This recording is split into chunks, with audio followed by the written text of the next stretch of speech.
You are listening to the unabridged recording of Meet Me in Myrtle Beach, Hunt Family Book 1 by Brooke St. James, narrated by Kate Rudd.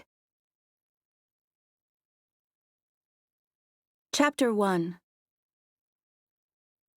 I stepped into a quaint, local breakfast establishment, not knowing what to expect.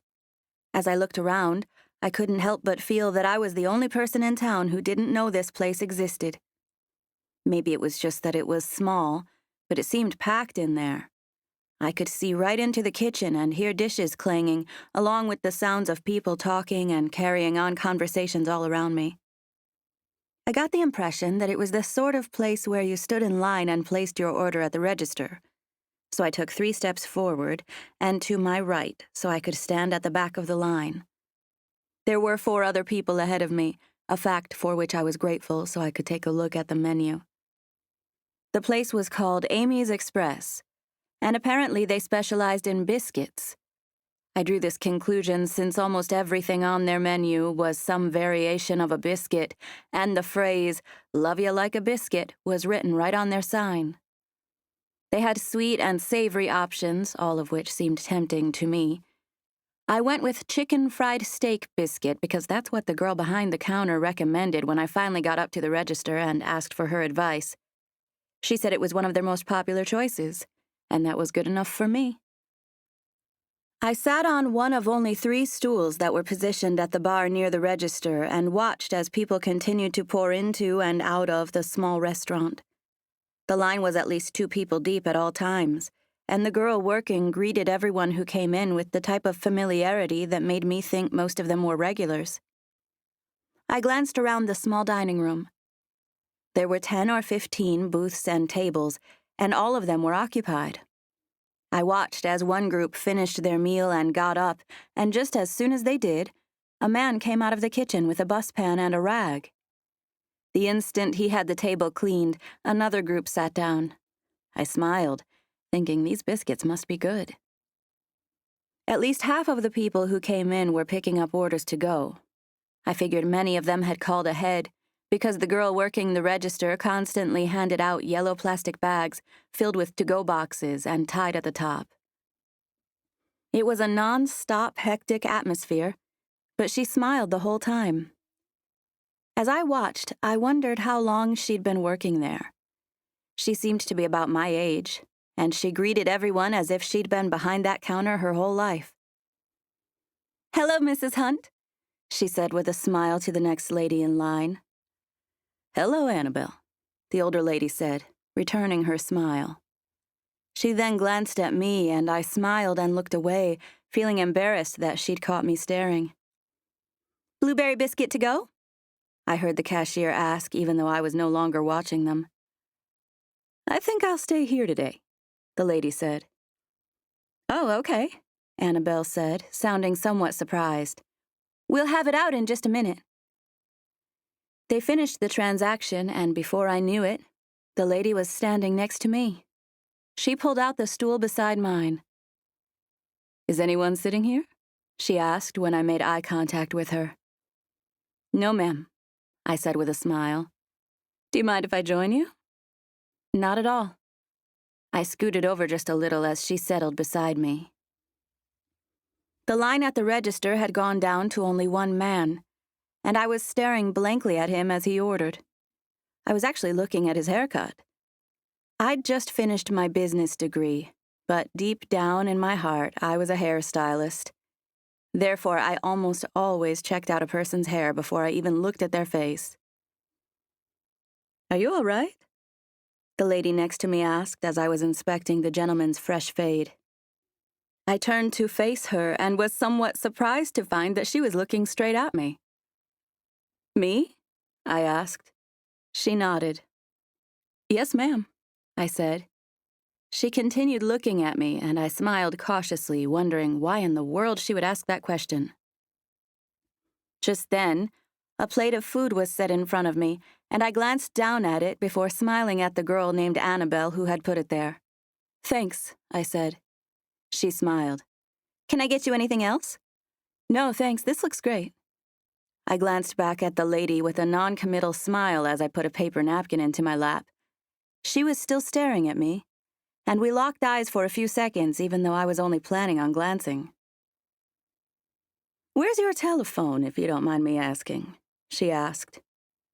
My purse was strapped over my shoulder, and I reached down to make sure it was still there. "Right here in my purse," I said. "Do you need to use it?" She smiled and shook her head but didn't say anything. I didn't know what to make of her questions, so I went about the business of eating my breakfast. My biscuit had been served with home-fried potatoes, and I stabbed one of them with my fork before tasting it. "It's not very often you see someone go for more than a few seconds without staring down at their phone," she said as I chewed. Again, I glanced at her, and she smiled as she continued. "I saw you when I came in. I kept glancing over here when I was waiting in line to see if you were going to look down at your screen." "I just didn't feel like getting it out," I said. "But you're welcome to use it if you need to." She shook her head. "Thanks, though. I just think it's sad that people barely look at the world in front of them anymore." I laughed as I bit into the delicious biscuit sandwich. "I'm pretty happy about looking at this sandwich," I said once I swallowed. "Do you make a habit of leaving your phone in your purse?" she asked. "I try to," I said. "I'm guilty of staring at it sometimes, I guess. But I think there's something to be said for locking it in your purse sometimes." "I fear we're a dying breed," she said with a wink. I giggled and nodded as I took another bite. Annabelle set the lady's biscuit in front of her along with a glass of milk. "Can I get you something to drink?" she asked, shifting her attention to me. I hadn't originally ordered anything, but the biscuit was dense, and at the moment I wished I had. I told her I'd like a glass of milk when she had the chance, and she smiled and nodded. The line at the register had diminished for the moment, and she took off into the kitchen, presumably to get it for me. "Are you not a coffee drinker?" the lady asked. "Oh, I love coffee. I had a big cup right before I came here." "I had mine before I came, too," she said between bites. "I have a cup right when I get up, which is usually 6 or 6:30. "I try my best never to get up that early," I said. "I had an 8 o'clock class during my last 3 semesters. I didn't have to wake up till 7:15, and even that was pushing it. I'm not an early morning person." "Are you all done with school?" she asked. "Yes, ma'am, I graduated last month." "I guess congratulations are in order." I smiled at her. "Thank you. I'll probably feel more like I deserve it once I get a real job." "Should I gather you have a fake job right now?" she asked. I chuckled. "I have 2 jobs, actually. Both of them are entirely real. I was just sort of referring to the amount of money I make at them." She shot me a knowing smile. "I figured. I just had to tease you. I'm not really looking forward to the interview if you want to know the truth." I smiled and sighed, and she glanced at me curiously like she wanted me to continue. "I went to college because my dad really wanted me to. It's a long story, but basically I did it for my dad, and now I'm on the other side of it with a degree I don't really care about." I let out a giggle, figuring I'd probably shock her with my next statement. "If it were up to me, I would have gone to hair school." "I always wondered what it'd be like to be a beauty operator," she said, running the tips of her manicured fingernails through the hair at her temple. "Me too," I said. "But instead, I have an interview for the finance manager position at Harris Restaurant Supply." "The place right next door?"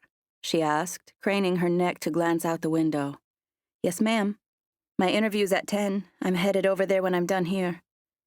"I thought you were a little overdressed for a biscuit at Amy's." I laughed. "I hope it goes well," she said. "Or maybe I hope it doesn't," she added with a wink. We each took a few bites in comfortable silence before she asked, "What's your name?" "Paige," I said. "Paige Spears." "Like Mike Spears?" she asked. I shot her a confused look and she chuckled. "He was a politician. I guess that was before your time." "Most people say Brittany," I said.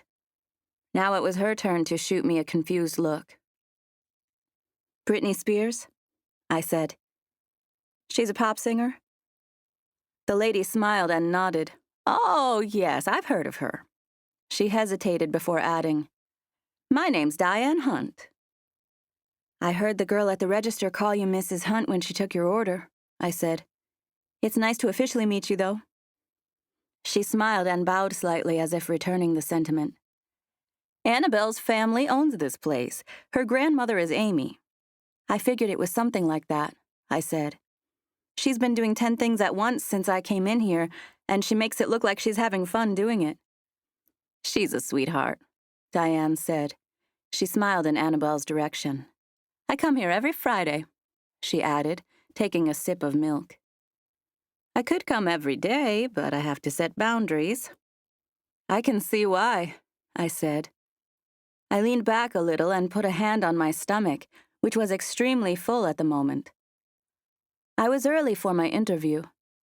I hadn't known how long it would take me to get through traffic, so I gave myself a cushion, which turned out to be a little too extensive. I glanced at the clock that was hanging on the wall and noticed that it was only 9:20 when I finished eating. You're not headed over there now, are you? Diane asked, seeing me glance at the clock. No, ma'am. I was just checking to see what time it was. I didn't mean to get here so early. I was just nervous about traffic, I guess. Pretty conscientious for a job you hope you don't get, she said, smiling. I laughed. I know, right? I shook my head, thinking about how right she was. I assume the position you're applying for pays more than your other 2 jobs, she said. Oh, it does, I assured her. More than both of them combined. Will you be working the same amount of hours? I shrugged. About the same, just different scheduling, you know? My schedule has been all over the map because I was trying to work around school. Days, nights, weekends, just whenever I could fit in a shift.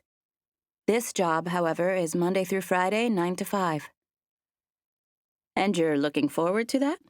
She asked, cocking her head at me curiously. I smiled as I took a second to think about that question. I don't really know. I guess part of me is excited to have a grown-up job, but I'm also a little scared. Like I'm stepping into a trap or something. What are you doing now? I'm hostess at a restaurant. That's how I got the interview at Harris. I also work at a shoe store in the mall and help my brother with some yard jobs during the summer. That's 3 jobs, she said. I smiled. I guess it is. Will you quit all your other jobs if you get the one at Harris? I sighed. That's the idea. I might still help my brother on the weekends some, if I'm not too tired. Did you ever think about taking the summer off? She asked. Just quit everything for a month or 2 while you contemplate your next move. I let out a little laugh, but when I glanced at her, I could see that she was being serious. I can't quit my jobs for a month or 2, I said. I still live at my dad's, so I don't have rent, but I have a car note and insurance, plus my phone, not to mention the student loans that are about to start rolling in. I smiled at the notion of taking a month or 2 off to contemplate. How cute. So you worked your way through college? She asked. I had a few scholarships, but they didn't cover everything. My dad's a good man. He put a roof over our heads, and he does what he can for my brother and me, but he's a blue-collar guy. My phone and my car, and anything extra like that has always been up to me. That's not so bad, I guess, she said. It's not bad at all. Compared to like 97% of the rest of the world, I'm filthy, stinkin' rich. I smiled at her. It's just not an option for me to take a couple of months off work. If you're not in too big a hurry to join corporate America, I could use a little help this summer. I stared at her, wondering if she was serious, and she smiled as if she was. I'm not sure if I could pay you what Harris was offering, but I could really use some help, and it would buy you a little time to think about your next move.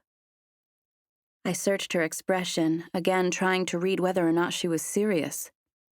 She was. She was totally serious. I'd love to help you out, but I just need to make sure I'd have enough to pay my bills. I guess I could keep my other jobs and come help you out during my off hours. Would that be okay? Before she could even answer, I felt an overwhelming sense of relief at the thought of hanging on to my other jobs instead of committing to a lifetime of corporate 9 to 5. She shook her head. I was hoping to give you a break from working for a little while. That's the whole point. You'd still be working for me, but it won't be the same as punching a time clock somewhere.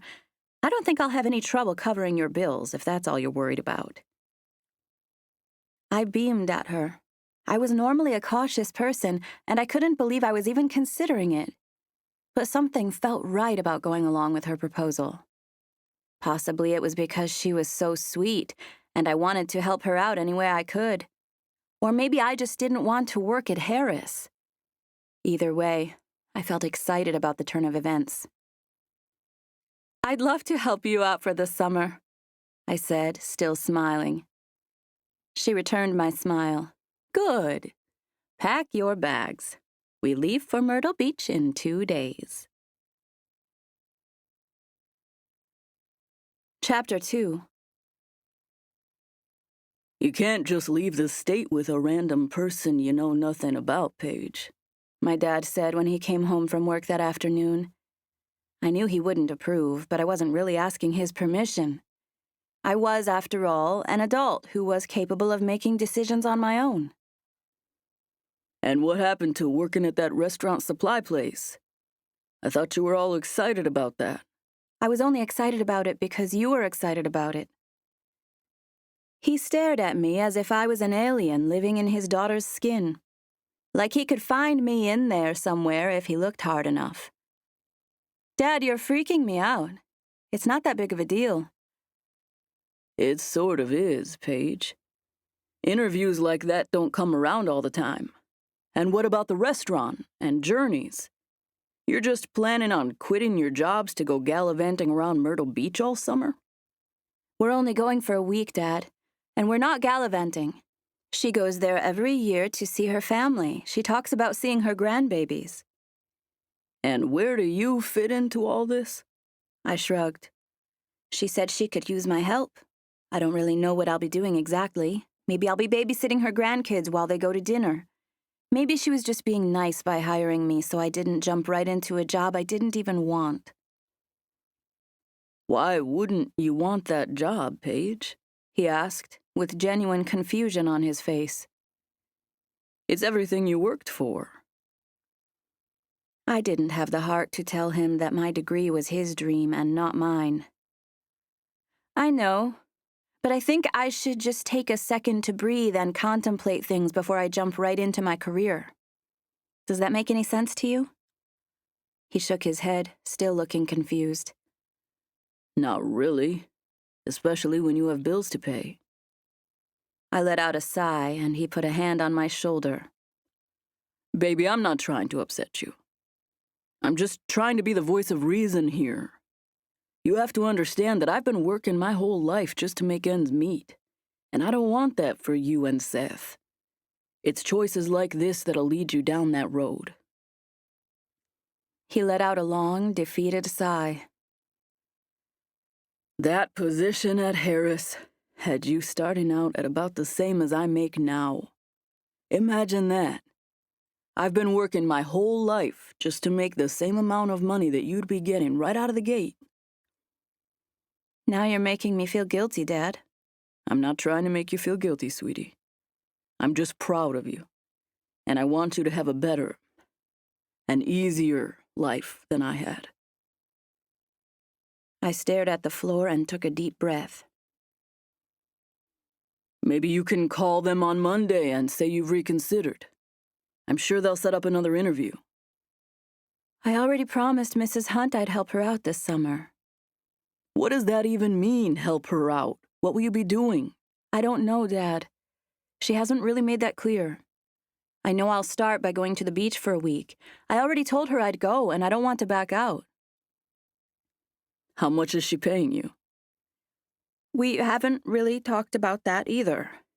I told her I had bills to pay, and she said she'd make sure they were covered. He closed his eyes and shook his head as if this were the most harebrained scheme he'd ever heard. We know nothing about this woman, Paige. I'll be fine, Dad. It's not going to kill me to take a summer off. Maybe not. But what happens at the end of the summer when Harris has already filled the position and they've replaced you at your other jobs? We'll just have to cross that bridge when we get there, Dad. Just sleep on it tonight, he said.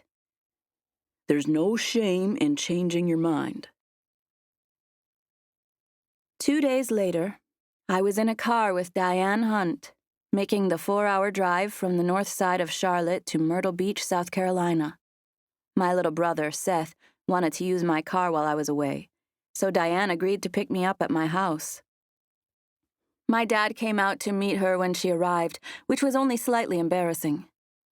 Apparently, she passed his inspection, because he kissed me on the head and said he hoped I had fun on the trip. He gave me a wad of cash, which I thanked him for but didn't count before putting in my pocket. He made me promise to check in regularly. Diane was driving a Volvo SUV, and she threw me the keys. I assumed by her gesture that driving was part of my duties, so I got into the driver's seat without question. We talked about my family during the first part of the trip. She asked questions about my parents and brother, and about my goals in general. I was honest with her about my life, even though it wasn't necessarily glamorous. My mother was an addict who had walked out on us when Seth and I were young, and my dad had done his best to provide for us. I told her he had been reluctant about me passing up the job at Harris, but tried to be understanding even though he thought it was a bad idea. She took up for him, saying he only wanted what was best for me, which I already knew. She asked me tons of questions. Things about my likes and dislikes, and questions about my opinions, both political and spiritual. It seemed important to her to learn that I was a Christian, which made me feel slightly better about us leaving the state together. I would have just about jumped out of a moving vehicle if she said she was part of some religious cult or something. The conversation during our trip felt a bit like a job interview, but I was completely comfortable around Mrs. Hunt and didn't mind sharing about myself. Besides, she'd already agreed to hire me for the summer, so the interview, if there had been one, was technically over. We were somewhat stuck with each other at this point, which was okay because we had a lot in common despite our age difference. After we talked about my family, she told me about what to expect at the beach house. The June trip, as she called it, was something she and her family did every summer. So you have 3 kids? I asked, trying to wrap my brain around everything she'd just told me. David, Dan, and Denise. They're all married with children. I have 6 grandbabies and 2 great-grandbabies. David, the oldest, has 1 son. Danny has 2 boys and a girl. And Denise has a son and a daughter. And they'll all be at the beach house? She sighed, which made me glance at her from across the console. It's a mandatory vacation. It's the same week every year, and I try my best not to give them an option about coming. She paused and let out another long sigh. Denise and her family are out in California, though. She hasn't come right out and said they were coming this year, so I'm not 100% that her crew will make it. Where do the others live? I asked. David and Dan are both still in Charlotte. They'll all meet us there tomorrow. I always come a day early to get groceries and make sure the house is ready. And this is where I come in, I thought. I pictured myself scrubbing toilets and making trips to the grocery store with a long list. I'm not a bad cook, but I'm not promising anything, I said as soon as it crossed my mind that she might want me to cook for her family. She laughed. If I would have wanted someone to cook, I would have asked a chef to come along. I glanced at her before quickly refocusing on the road, and she reached out and put her hand on my arm. You need to relax, Paige. Just think of it as a vacation. I was astounded by the size of the gorgeous beach house she led me to. It was a soothing shade of seafoam green with white accents and shutters. It was hard to tell with the way it was set up on piers, but it seemed to be at least 3 stories with a huge staircase leading up to the main entrance. "This is amazing," I said, staring at it through the driver's side window after I put the Volvo in park. She opened the passenger's door without hesitation. 6 bedrooms, she said. I thought we'd never grow out of it, but it gets smaller and smaller as the grandkids get bigger and bigger. She turned and smiled at me with a hint of regret. I hope you don't mind sleeping on a couch. I have some really nice sofas with memory foam cushions. I don't mind sleeping on a couch at all, I said. I turned off the engine and stepped onto the driveway, stretching once I got out. I couldn't help but gawk at the beautiful house. I'd never in my life stayed in such a nice place. I wasn't sure if I'd ever even seen one up close. Is this a timeshare or something? I asked as we grabbed our bags out of the back of the SUV. It's mine, she said, although my kids and their friends use it more than I do. My late husband bought it for me as an anniversary present. He knew how badly I wanted a place where we could get the whole family together. Even though most of us live in Charlotte, we only get to see each other in passing or during the holidays. It's nice to be stuck together for a whole week. There's something to be said for that. I figured a place on the beach would keep them coming back year after year. I stood in the driveway and peered up at the beautiful mansion. I couldn't see it from where I was standing, but I could both smell and hear the ocean. This place would certainly keep me coming back year after year, I murmured nostalgically. Well, come on. What are you waiting for then? She asked, walking ahead of me. She unlocked the front door, and I followed her inside. The place was spotless. It smelled clean and inviting, and all the visions I had of scrubbing toilets were completely wiped from my mind. There's a big family room on the 3rd floor, she said, gesturing to the stairs. One of the bedrooms is up there, too. You can sleep in the bed tonight, but if Denise and her crew decide to grace us with their presence, which I'm sure they will, you might get kicked out onto one of the couches. I'm fine with a couch, I said. I might just go ahead and claim one of them if it's all the same to you. Make yourself at home up there. There's a little kitchenette with a microwave and mini fridge. We'll go to the store in a little bit to stock up. Sounds perfect, I said. I'll put my things away and meet you back down here in a few minutes. Take your time, she said, and make yourself at home. Thank you, I called from over my shoulder as I started up the stairs. I peered into the 2nd floor briefly, but really didn't stop to take it in before heading up to the 3rd. I rounded the corner of the staircase and could see that the 3rd floor consisted of a giant family room, just as Diane described. There were 4 couches and a couple of oversized chairs spread across the room. Some of them were facing the giant television, and some of them were facing the floor-to-ceiling windows that lined the back wall overlooking the ocean. I walked toward the back of the room, staring dazedly out the windows. It was hard to believe that I'd be staying in this house for a whole week. It was even harder to believe that she may or may not be paying me to do so. A 5th couch was tucked away in its own little area by the back windows. It was out of the way, thus it was a no-brainer that I'd choose it as a place to set up camp. I had a small suitcase and a duffel bag with me, and I set them both next to the nearby end table before plopping down on it with a sigh. For the next few minutes, I just sat there taking in my surroundings. Then I finally fished my phone out of my purse and composed a text to my dad. Me. We made it. It's a mansion. I'm sitting on a couch on the 3rd floor, staring at the ocean. No regrets. She's a nice lady. I love you. I didn't even wait for a response before texting my brother, who was also one of my best friends. Me. Hey, Bubs, you should see my digs for the week. I'm pretty sure Brad and Angelina live next door. I'm staring at a giant TV with at least 2 game consoles. Wish you were here. I heard from Seth almost instantly. Seth. Shut up. Send pics. Love you. I was snapping a picture to send when I heard back from my dad. Dad. I'm glad you had a good trip. Thanks for letting me know. Please check in often. Have fun, sweetie. I love you, Dad. I smiled, thinking about how many times I'd told my dad he didn't need to sign his name to a text. I stood up and took several pictures of the room, including a few of the ocean view. I was deciding which ones to send when I heard footsteps running up the stairs. I barely had time to glance toward the staircase when I saw a small child burst into the room and throw herself onto one of the couches. "I beat you!" she called in the most adorable baby talk voices I'd ever heard.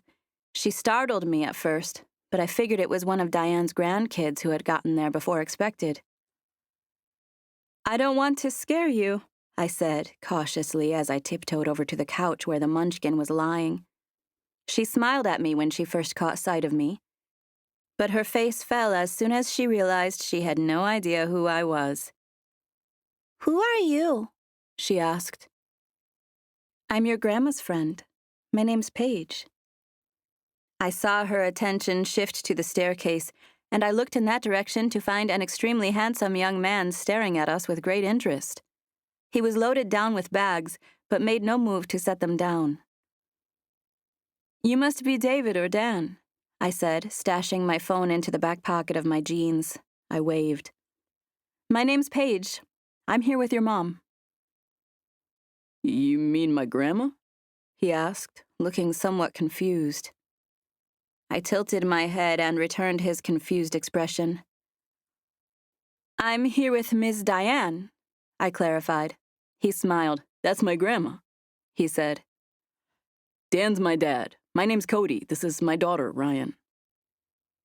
It took a second for what he was saying to sink in. Diane had told me she had great-grandchildren, but this whole time she had been referring to her grandchildren as her grandbabies, and this man was hardly a baby. His non-babiness threw me for a loop, and I stared dumbly at him as he crossed the room and came to stand near one of the doors. "Ryan and I usually stay in this bedroom," he said, looking at me from over his shoulder. "If you were planning on using it, we can grab one of the other bedrooms downstairs." "Oh, no. I'm already set up over... I was planning on sleeping on this couch over here, if that's all right." Chapter 3. The little girl followed her dad into the bedroom, and I could hear her asking him 1,000 questions. I couldn't hear them that well, but I still had the sense that I was intruding, so I opened the back door and stepped onto the balcony. I had never seen the ocean before, and the smell and sound of it comforted me instantly. I stood at the edge of the balcony, leaning on the rail and relishing the feel of the breeze hitting my face. There were about 10 different things going through my mind all at once. First and foremost was the fact that I'd mistaken Mrs. Hunt's grandbaby for one of her sons. I tried to remember what I said to him and felt sort of embarrassed about the whole exchange. She didn't seem old enough to have grandkids his age. It should have dawned on me when she said she had great-grandchildren that she had grandchildren who were old enough to have kids of their own, but for whatever reason, that didn't register. It didn't help that he was extremely handsome. He had dark hair and eyes and an all-American look to his face. I could easily picture him being the star quarterback of his high school football team. Just as I was daydreaming about Mrs. Hunt's gorgeous grandson, I remembered the little girl who preceded him. I assumed her mother would be upstairs momentarily, and I reminded myself it might not be best to daydream about someone's husband. I stared blankly at the waves as they rolled in, and smiled to myself as I imagined a catfight that would clearly never happen. My phone vibrated in my pocket, and I took it out to find a text from my little brother asking for a photo with about 10 exclamation points behind it. I scrolled through the photos I had already taken and chose a few to send. He responded with a text saying how lucky I was, and I smiled as I stashed the phone back into my pocket. I was staring at the ocean again when I heard the sliding glass door open behind me. My dad said, I can make sandcastles in a minute after I eat my snack, the little girl said. As she was saying it, she was grunting with the effort of closing the door. I watched her for a second before deciding to help her. Thanks, she said, staring up at me. My dad's gonna take me down to make a sandcastle in a minute. And when Uncle Evan and Aunt Mia get here, we're gonna build a giant one. Did you ever build a giant sandcastle? I looked down at her, unable to believe that so many words were coming out of such a little girl. She had curly, sandy blonde hair that had been pulled back into a messy ponytail. Her one-piece bathing suit was pink with white polka dots and perfectly showcased that precious little potbelly that all toddlers had. I've never made any size sandcastle, I said. I've never even been to the beach. She cracked up, laughing at that. The beach is right there, silly, she said, pointing through the rail at the ocean. Yeah, but I just got here a few minutes ago, and I haven't even walked out onto the sand yet. Her eyes widened and her face grew serious. Why not? Well, because I just got here. Why didn't you go to a beach before? Why didn't you go when you was a little girl? Because my family just never did. I don't live near a beach, and we never drove to one. They don't have a beach by your house? Nope. They don't have a beach by my house either, but we drive to this one all the time. My Dee said we can sleep here whenever we want to, and we build a sandcastle every time, even when it's too cold to swim in the water. She came to stand next to me and held both hands up as if expecting me to pick her up. My gaze shifted around as if looking for someone who could tell me if it was okay for me to do so. Would it be weird if I picked her up without permission from her parents? Was she old enough to know not to jump out of my arms and fly over the balcony? Do you think you should ask your mom or dad first? I asked. I don't have a mom, she said, shaking her head. And my dad said I can be your friend since you came here with my Dee. Are you gonna stay still and not wiggle if I hold you? We're really high up. Her hands were still extended toward me as she nodded. I stooped and tentatively lifted her up to sit on my hip. Obviously a pro at sitting in that position, she latched on to me. You have to get the sand wet or it won't build a good castle, she said, squinting at the ocean.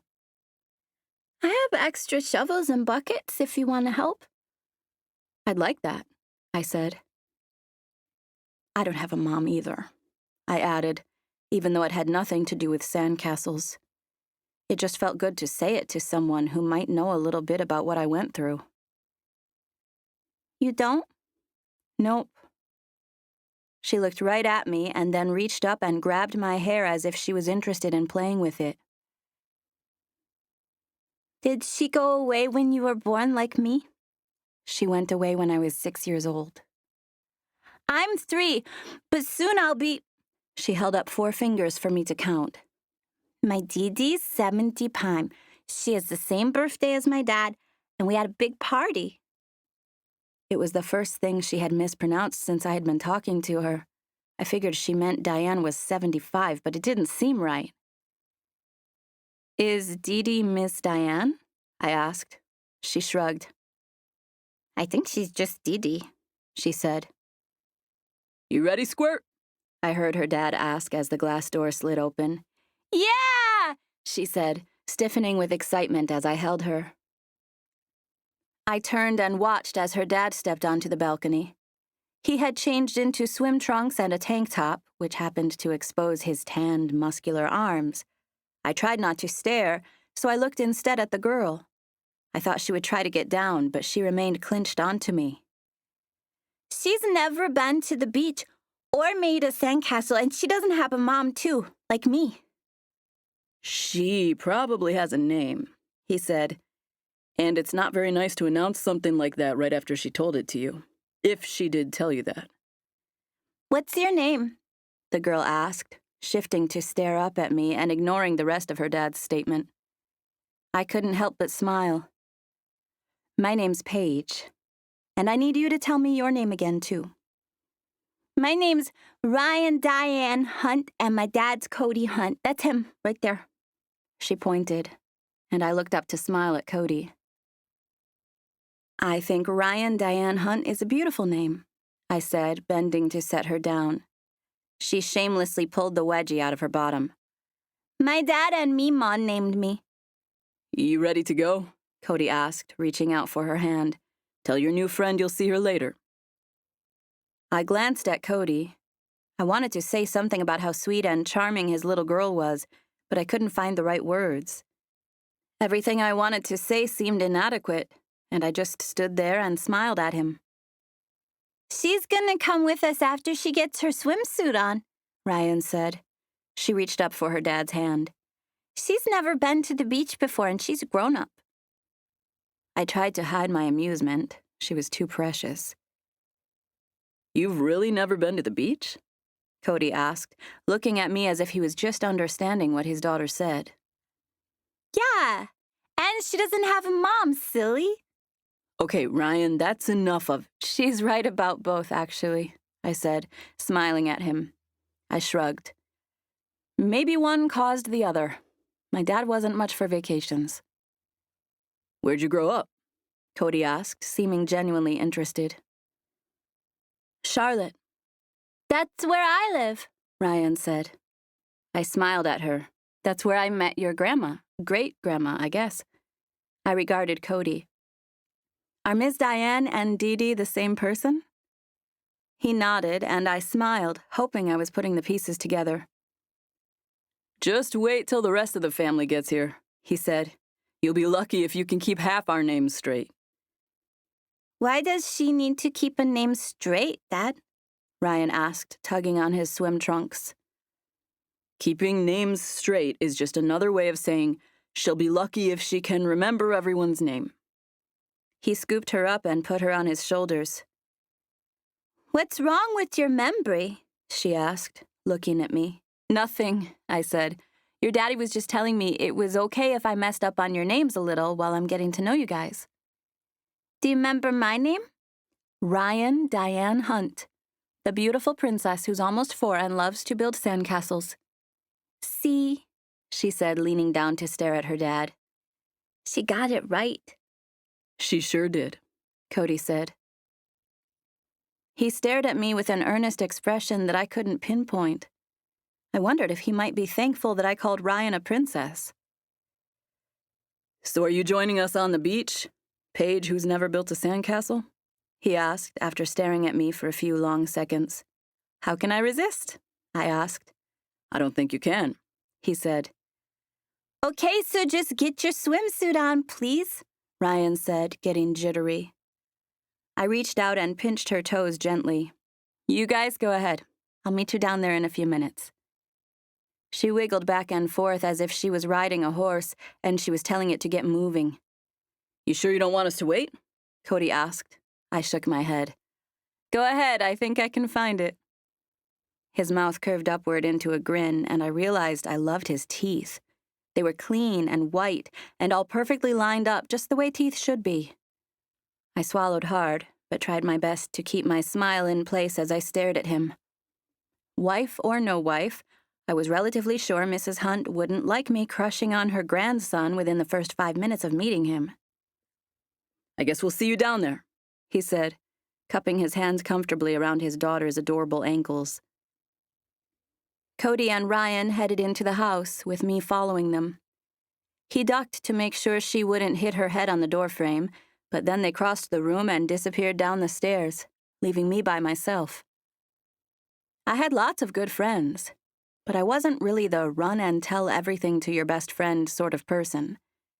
In fact, if I had such a thing as a best friend, it would probably be my little brother. And since I wasn't going to call him and spill my guts about the hot guy I just met, I kept it to myself. It didn't do any good to tell anyone about it anyway. It's not like it would amount to anything. He had a daughter, for goodness sake.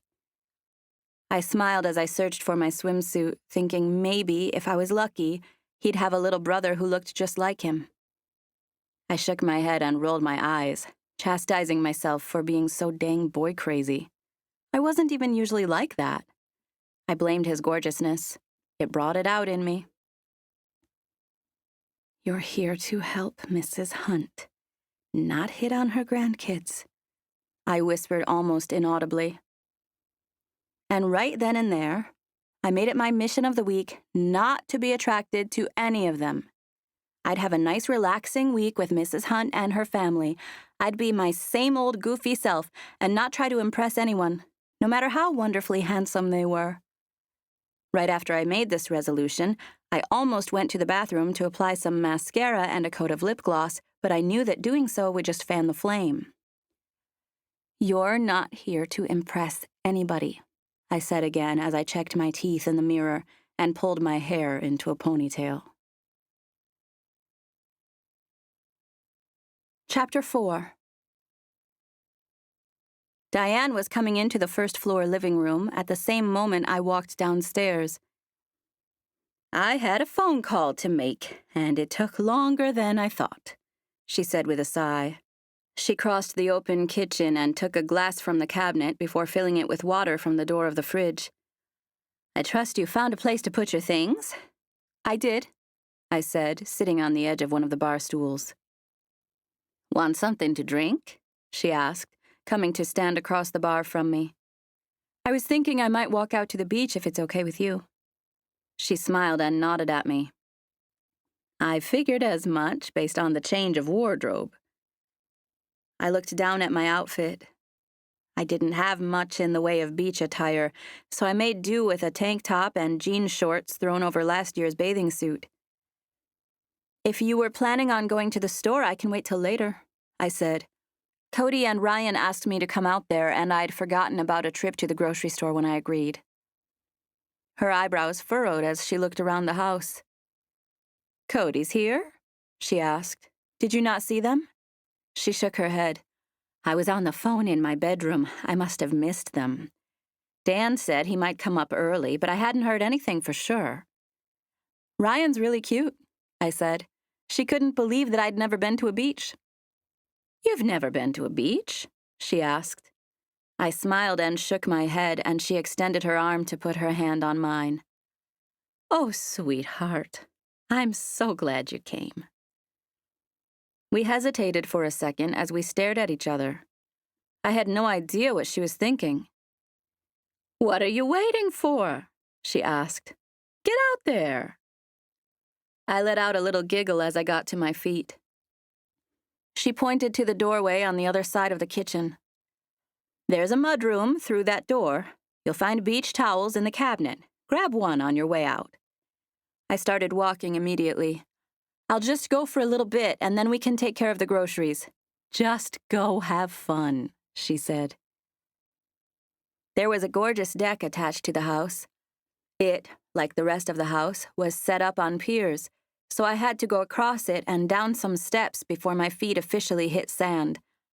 I had on flip-flops, so I didn't get the full effect until I shook them off.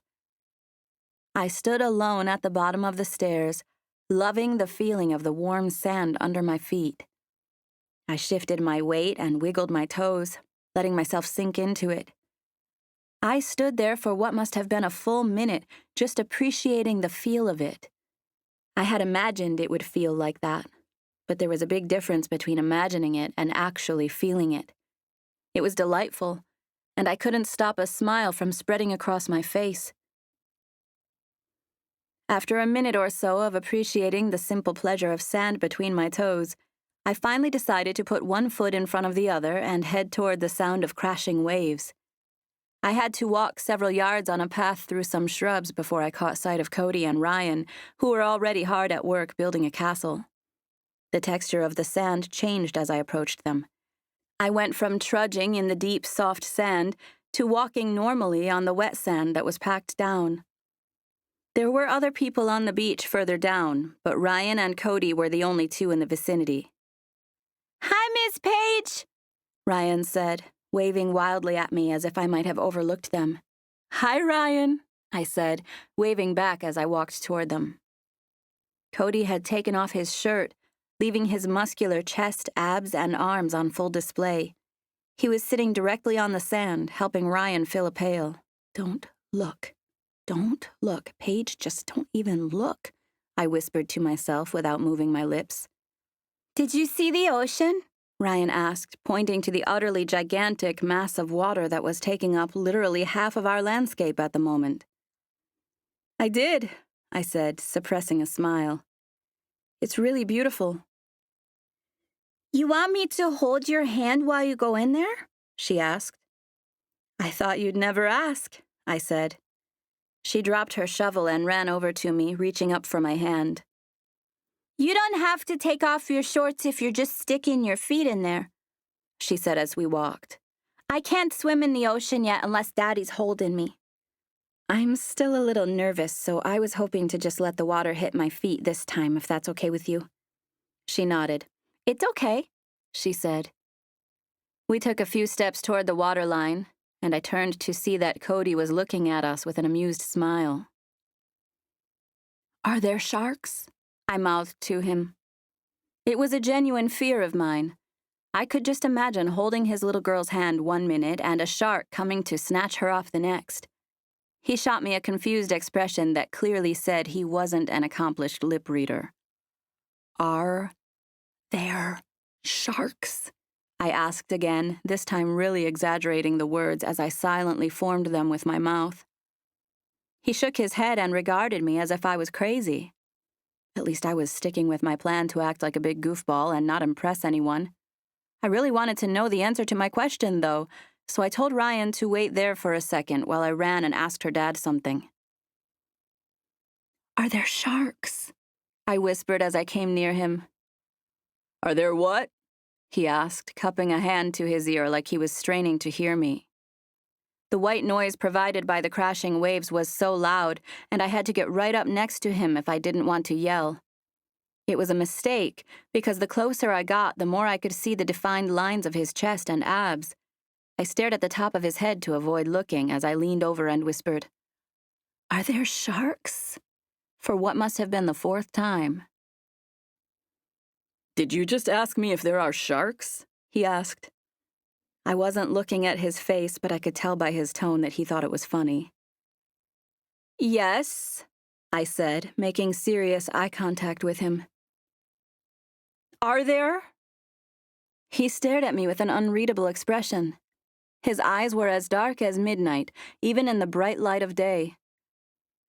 It's the Atlantic Ocean, he said, still seeming a bit amused. I glanced behind me and could see that Ryan was preoccupied with using her toes to dig in the sand. Again, I turned to face Cody.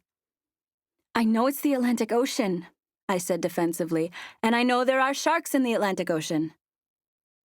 He shot me a sly smile. So you've answered your own question, he said. Yeah, but I don't like that answer, I whispered. I was asking if there are sharks, specifically right here. I'm not trying to have Jaws come eat your daughter while she's on my watch. He let out a hearty laugh that made his chest shake. I'm serious, I said, even though I was giggling right along with him. I'm nervous. He stared up at me with a half smile that said he was trying his best not to laugh at me. I promise Jaws won't come to the shore and drag you off.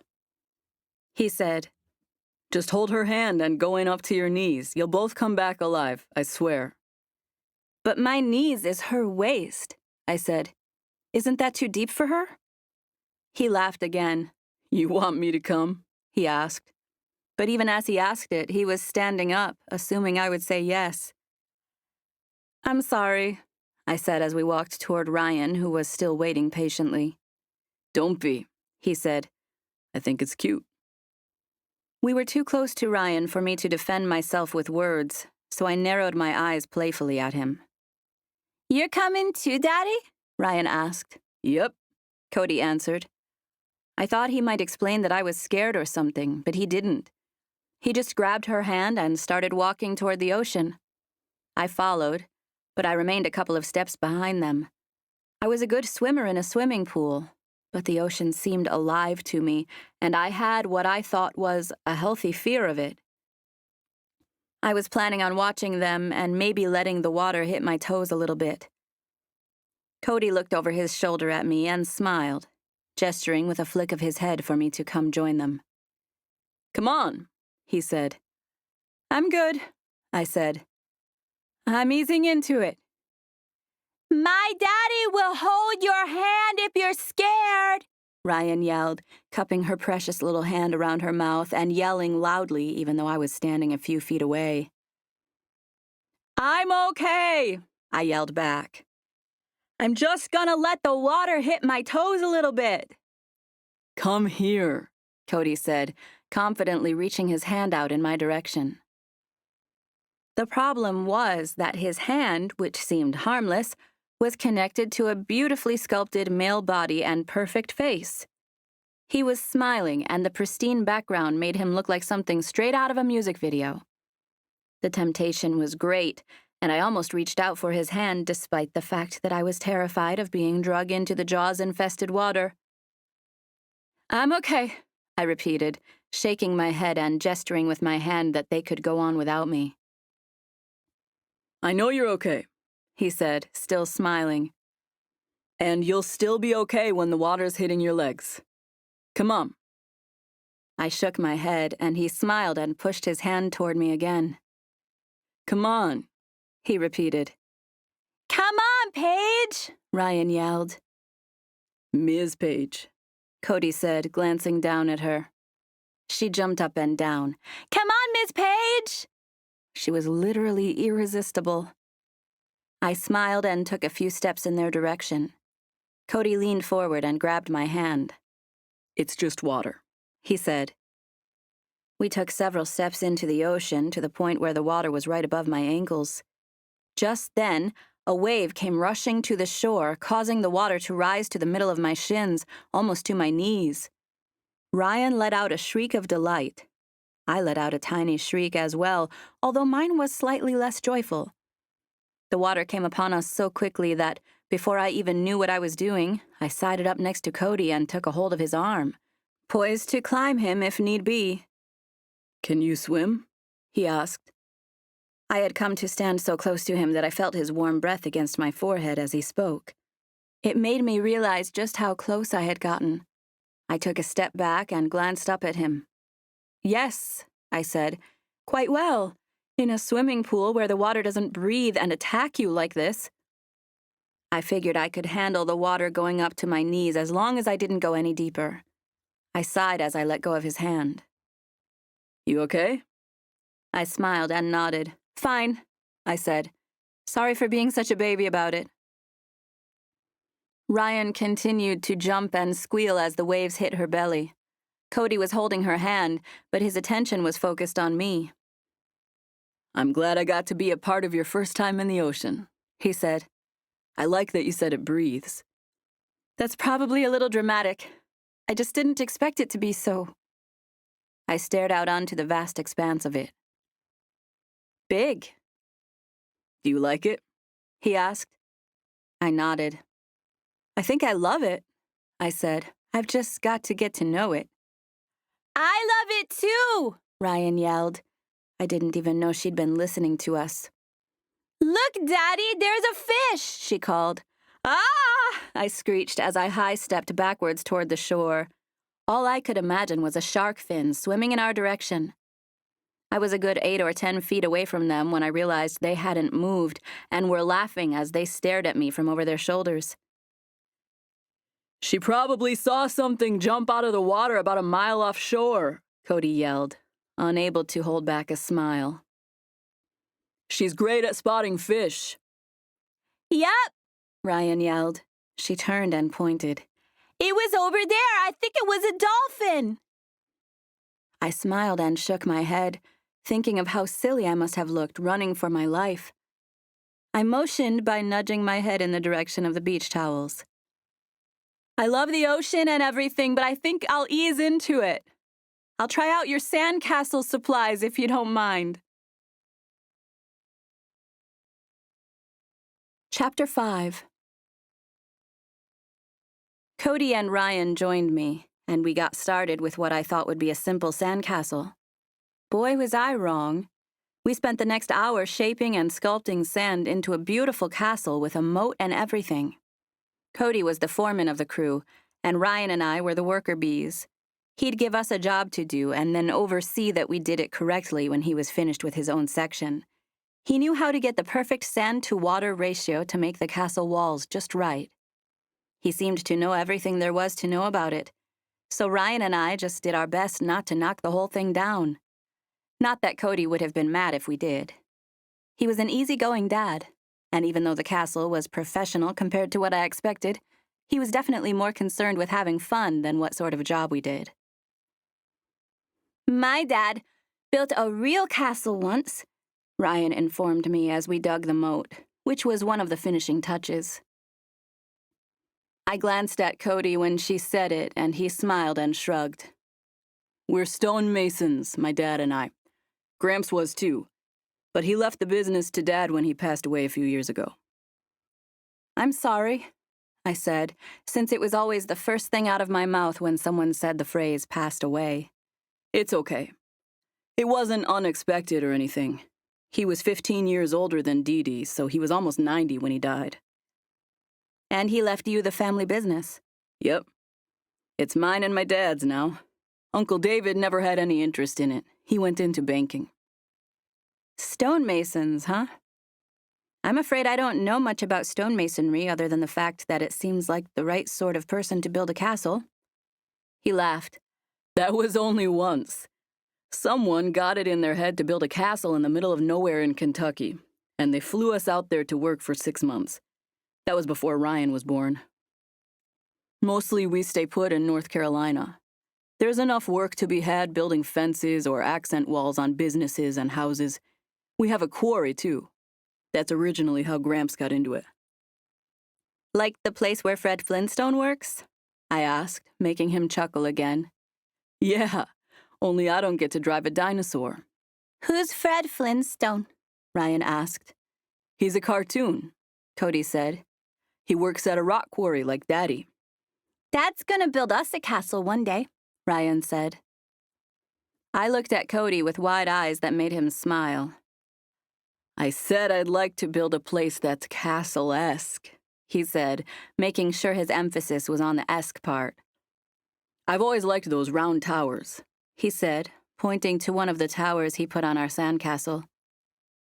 I'll probably build a house one of these days and incorporate a stone tower. I looked down at Ryan with a wide-eyed, serious expression. He's talking about building you a real castle, I said. She giggled and nodded. I can't believe you're going to get to live in a real castle one day. You must be the luckiest girl in the whole world. She continued to dig as she said, Yep. She was so cute when she said it that I stared at Cody with a how do you stand the cuteness expression, which made him smile proudly. It's a masterpiece, we heard from over our shoulders. We turned to find Diane walking toward us with a glass of iced tea in her hand. She had on sheer, linen-like, fancy lady beach attire that made my tank top and jean shorts look like rags. I wanted to be just like her when I was her age. I had no idea I was going to be a part of a professional castle-making crew, I said. Cody's got construction running through his veins, she said, coming to stand next to us.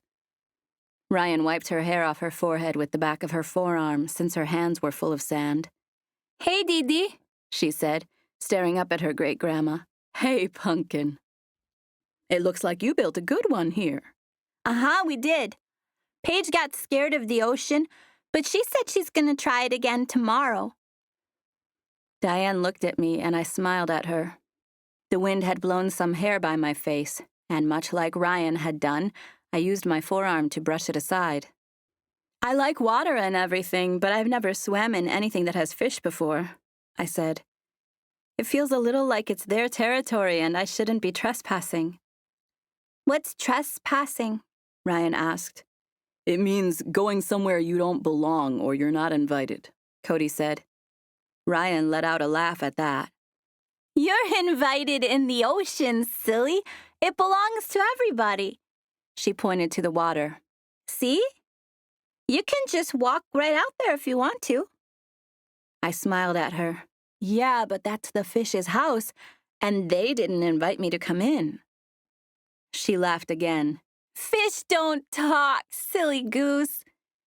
She was so adorable that I couldn't help but laugh. I guess you're right, I said. Maybe I'll have to give it another try. I dusted off my hands before standing next to Diane.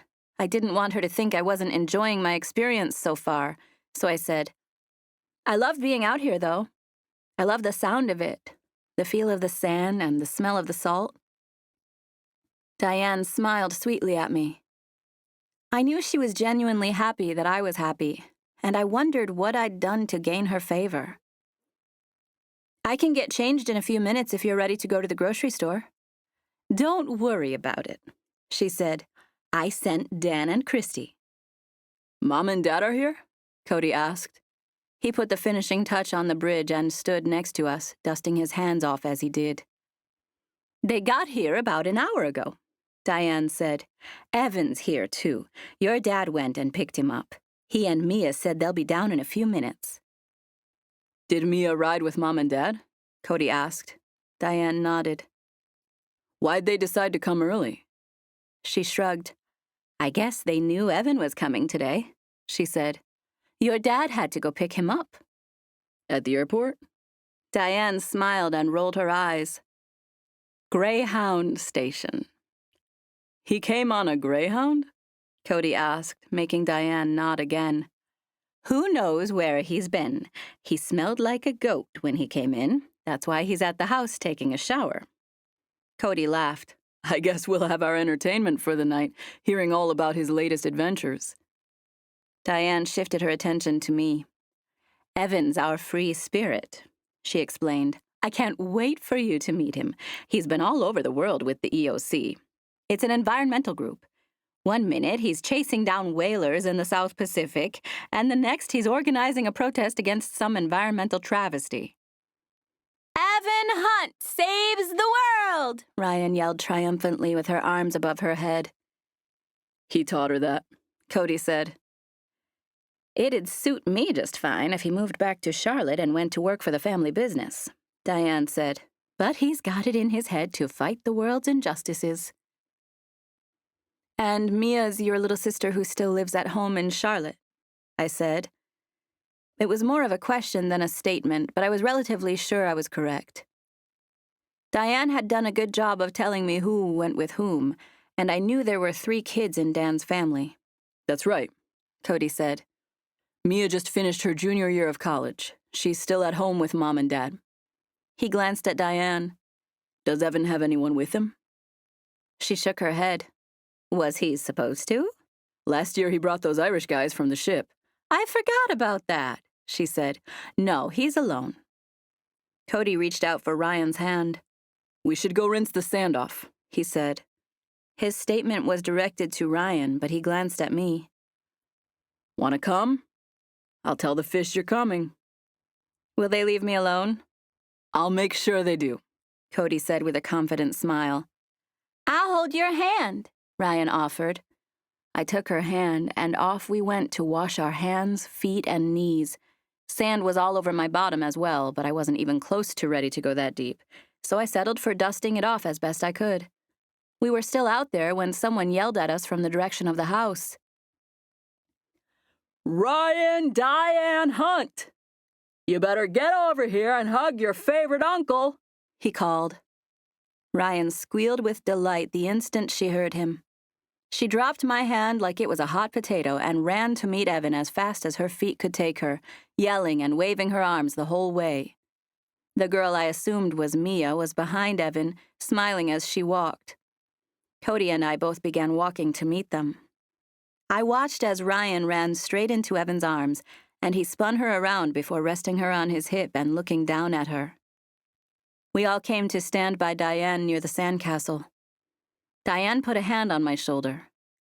Evan and Mia, this is Paige. She finished college last month, and she's helping me out this summer before she gets a real job. These are Dan's other 2 babies, Cody's younger brother and sister.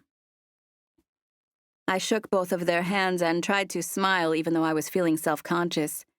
It was so weird that she kept referring to these people as babies. It made me ill-prepared to think straight when I met them and figured out they weren't. Evan was equally as handsome as his brother, and he, too, had no shirt to speak of, displaying his perfectly sculpted body. It must run in the family, I thought. Unlike Cody, who had none, Evan had several tattoos running down the lengths of his arms.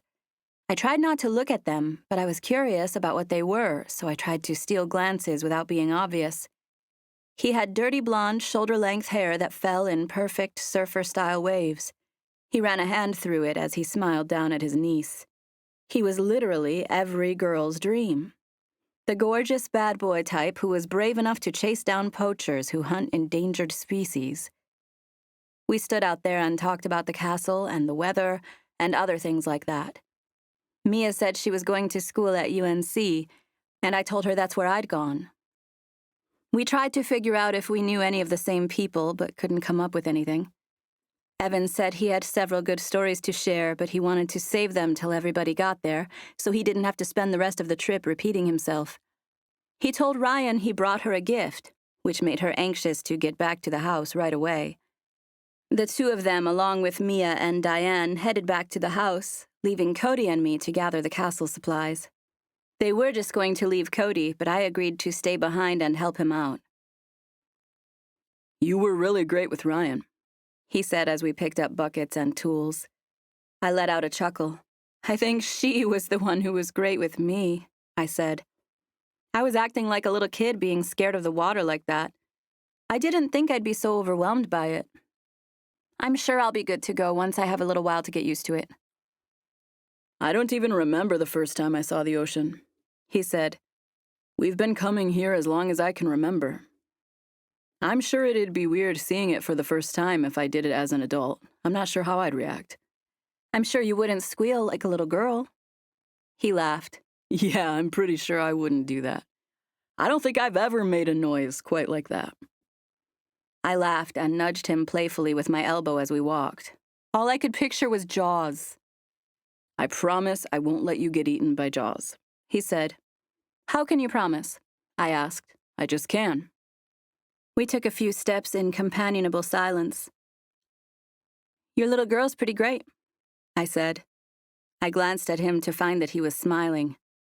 "She's pretty terrific, if I do say so myself. I have my family to thank for that. They help me out a lot with her. My mom keeps her while I'm at work." And her mom? I asked, feeling, for whatever reason, comfortable enough to ask a question like that.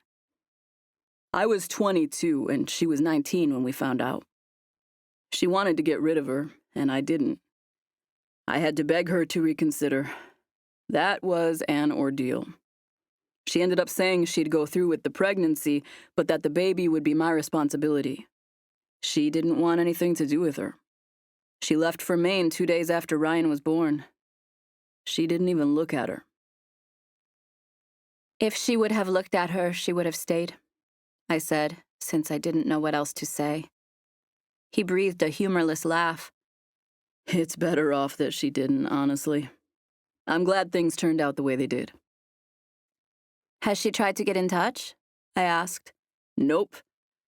I heard she moved out west somewhere, but I'd just as soon not know." I don't know where my mom is either, I said. Last I heard, she was in Sedona. She's probably eating mushrooms and going to all the Burning Man festivals. He laughed. "She probably knows Evan," he said. For some reason, that struck me as funny, and I busted out laughing. I was still giggling at the thought when we made our way back to the staircase that led to the back deck. "These are fine here," Cody said, stashing the shovels and pails off near the foot of the stairs. "We could have probably just left them out on the beach, to tell you the truth. Nobody bothers us over here." He glanced at me. "But thanks for helping me bring them up." Chapter 6. I went upstairs to shower as soon as we got back to the house. I had brought some of my own toiletries, but the bathroom was stocked with professional products that were much nicer than the ones I had with me. I stared at myself in the mirror as I combed my wet hair. It hung past my shoulders and seemed longer when it was wet. The medium brown color appeared darker than usual, and my loose waves hung straight from the weight of the water. My eyes were a deep shade of brown, and as I stared at them, I wondered if they were as dark as Cody's and Ryan's. I smiled at myself in the mirror and shook my head a little to erase any thoughts I was having about Mrs. Hunt's grandkids. I had already resolved to be myself, and there I was worrying about it again. I took a deep breath and put away my comb before heading to the couch I had claimed. My plan was to read a little bit so I could give the family a chance to catch up without having a stranger around. I was about halfway done with the love story I had started a few days before, so I nestled into the corner of the couch with the Kindle my dad got me for Christmas last year. I absent-mindedly brought a handful of damp hair to my nose as I read, loving the smell of Mrs. Hunt's shampoo. I read a few paragraphs before glancing out of the windows that lined the back wall. Then I read a few more paragraphs before it dawned on me that I was being silly for sitting inside when I had access to a beautiful balcony overlooking the ocean. I toted my Kindle out there and settled into one of the comfortable chairs. When my little brother was young, he went through a stage where he made this one certain sound all the time. It was that, ah, breathing sound you make after you take a sip of something really refreshing. Anyway, when Seth was little, he would make that sound for anything he liked, anything that made him feel refreshed, and he'd do it 3 or 4 times in a row if he was especially fond of something. It started with him taking a sip of a drink he enjoyed, but grew into a habit that he repeated for anything that made him feel good. Dad said he'd sit in a comfortable chair and go, ah, ah, ah, as he propped his feet up and crossed his arms behind his head. Or he'd get into the bathtub and go, ah, ah, ah, ah, as the warm water hit his body. In other words, the sound wasn't reserved for taking a sip of a refreshing beverage. Seth made it all the time. My dad thought it was really cute and funny, and ever since then, it's been sort of a family joke to make that sound if anything feels really good to us. All this to say, I made the sound about 4 or 5 times as I sat in that chair on the balcony, even though neither Dad nor Seth was there to laugh and appreciate the sentiment with me. I sat and read a few chapters of my story. The main characters were high school sweethearts who had been torn apart right after graduation, only to reconnect 5 years later when they'd both finished college. I was in the middle of reading a particularly sweet kissing scene that had the butterflies in my belly on high alert when I heard the sound of the sliding glass door opening from behind me. I couldn't turn the Kindle off fast enough. I closed the cover of the case as if I were reading some diabolical plan to wipe out all of Myrtle Beach. "What are you doing?" Ryan asked, coming to stand by my chair and blinking up at me with her beautiful brown eyes. "I was reading," I said, smiling. I got to the edge of my chair but didn't stand up. She was so precious staring at me that I reached out and ran my hand through her hair. "You like my hair?" she asked.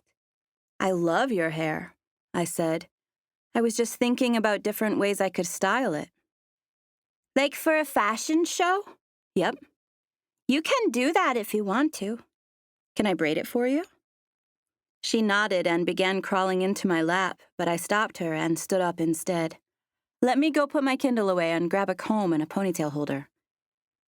We took a step toward the glass door, but Cody opened it before we got there. "Is she bothering you out here?" he asked. "Not at all," I said. My senses were still on overdrive from the scene I'd just read, and the sight of Cody standing there, leaning against the door frame, had me feeling breathless. I was gonna braid her hair, if it's okay with you." "You don't have to do that if you were busy. I was gonna bring her downstairs to help set the table.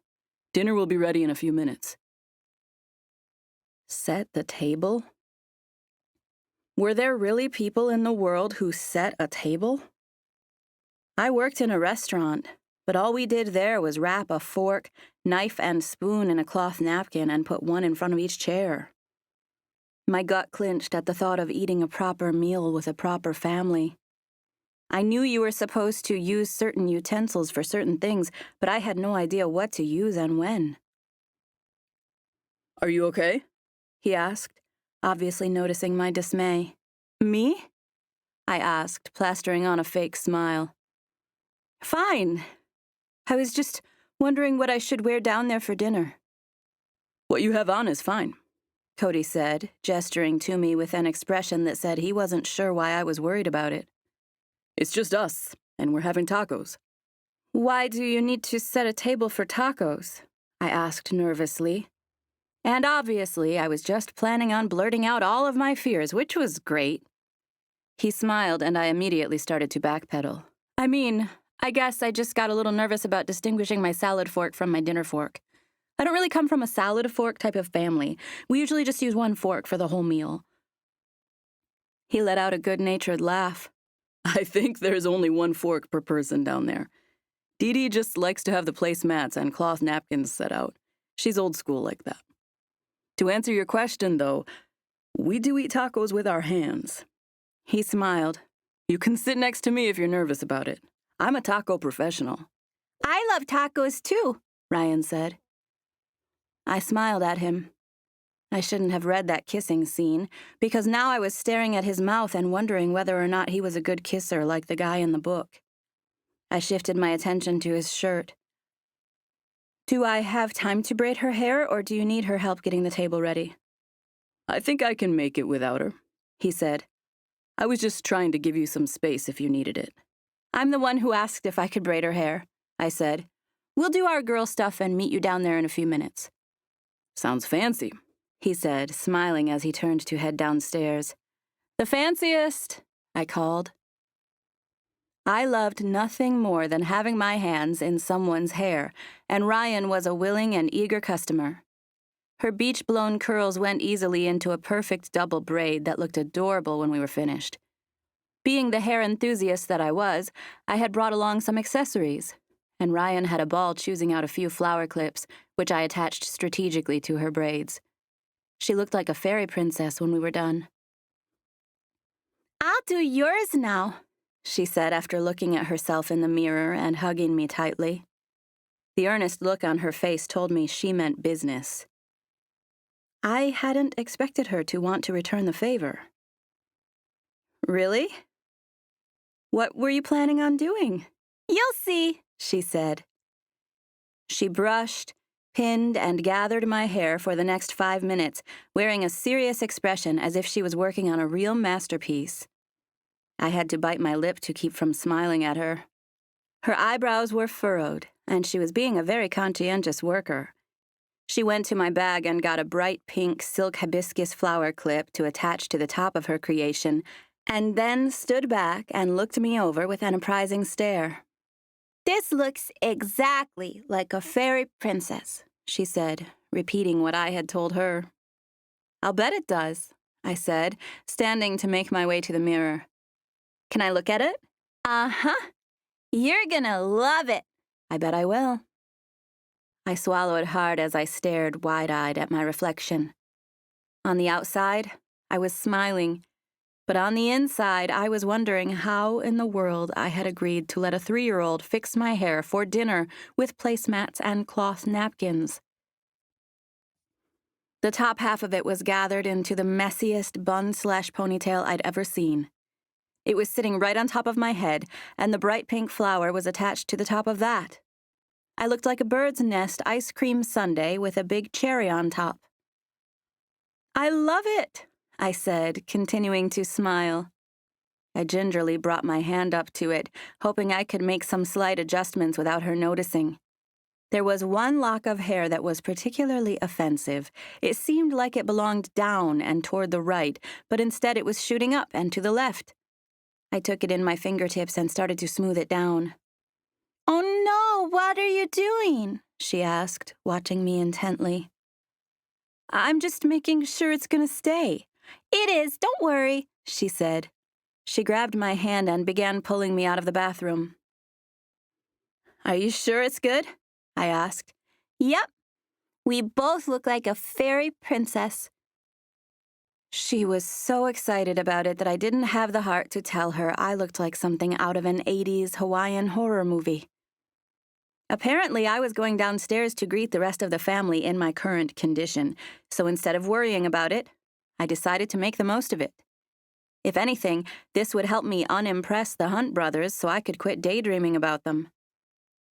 Everyone except Christy Hunt, who was in the attached kitchen cooking, was sitting in the main family room when Ryan and I rounded the corner and came into plain sight.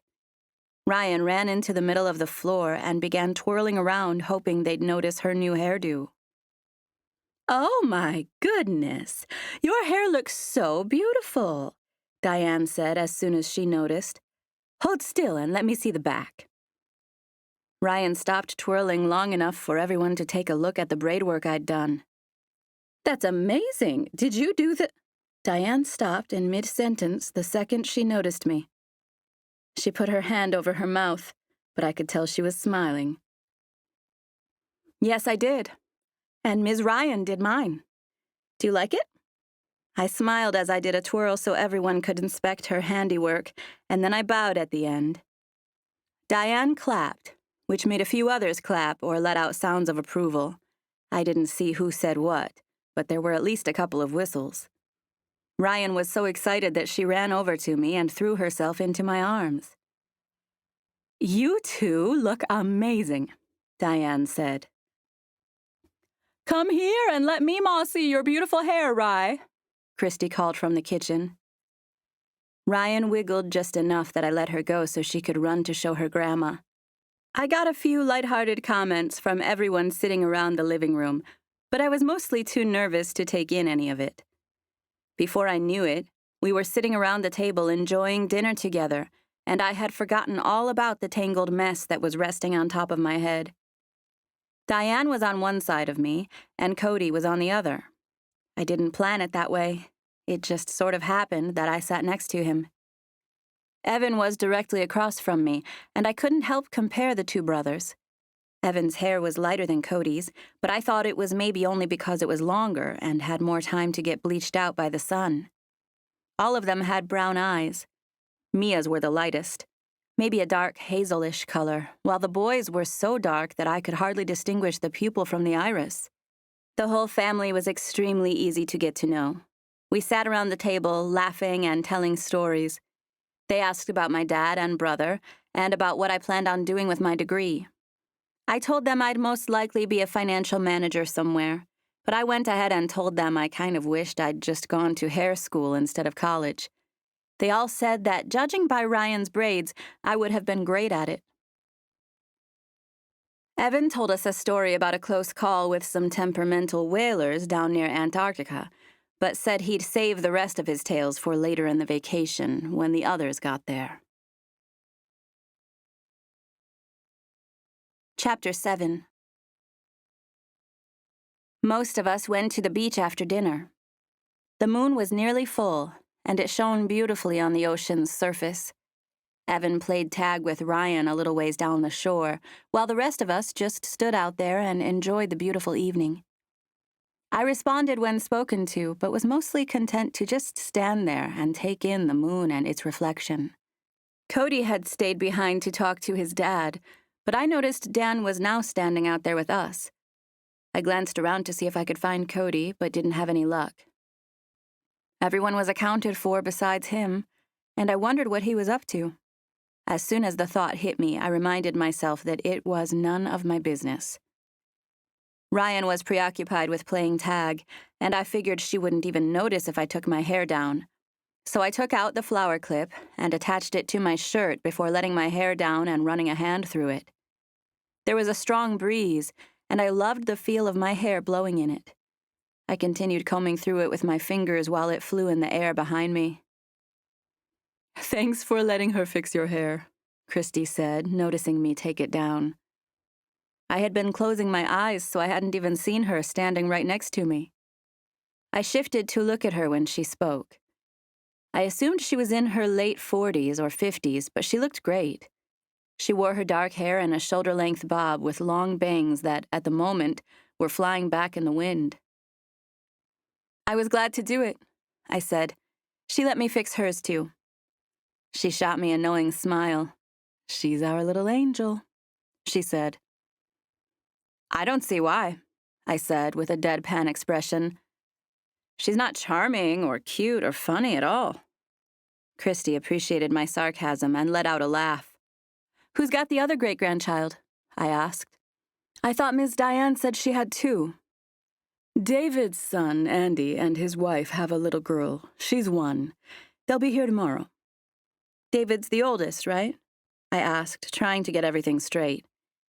Yes, he and Kathy have 1 son who's married with a baby.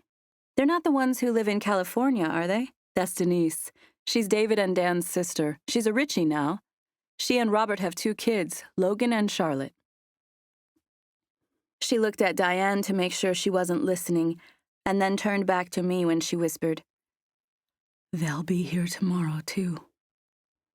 Oh, Miss Diane said she wasn't sure if they'd make it, I whispered. Christy nodded and gave me a little smirk. They've known they were coming. Denise just likes to give her mom a hard time by keeping her guessing. They've had to miss a few of these trips, but they usually make it out. David and Kathy have Andy, I said, recounting the family tree as if I was taking an oral exam. She nodded. You and Mr. Dan have Cody, Evan, and Mia. She nodded again. And Denise went out to California where she married Robert and had Logan and... I hesitated. Shelley? Close, she said. Charlotte. They named her after their hometown. Ah, that'll be easy to remember now, I said. And she met Robert before they went out there, but that detail doesn't really matter in the grand scheme of things. You have enough to keep straight. I nodded. What did you say their last name was? Richie. Oh, like Logan Richie, I said. I guess that's pretty weird having the exact same name as a movie star. I played soccer with a boy named Michael Jackson when I was a little girl. Everyone always sang Michael Jackson songs to him, poor guy. My last name's Spears. It's bad enough having the same last name as someone famous. I can't imagine what it'd be like if my first name was Brittany. Yeah, but Denise's Logan is the Logan Richie you're thinking about. I let out a nervous giggle, not knowing exactly what she meant by that. That must be so weird having his same exact name, I repeated, since I was totally lost. She smiled at me and looked me right in the eye when she said, Denise's son is the Logan Richie you're thinking about. They live out in California because of him and his career. He's been doing it since he was little. I felt lightheaded. There is absolutely no way I was hearing her correctly. Logan Richie was the star of my favorite Disney Channel sitcom when I was younger, and he had gone on to have an extremely successful movie career. He had been in at least 5 different blockbuster movies in recent years. He was an A-list celebrity.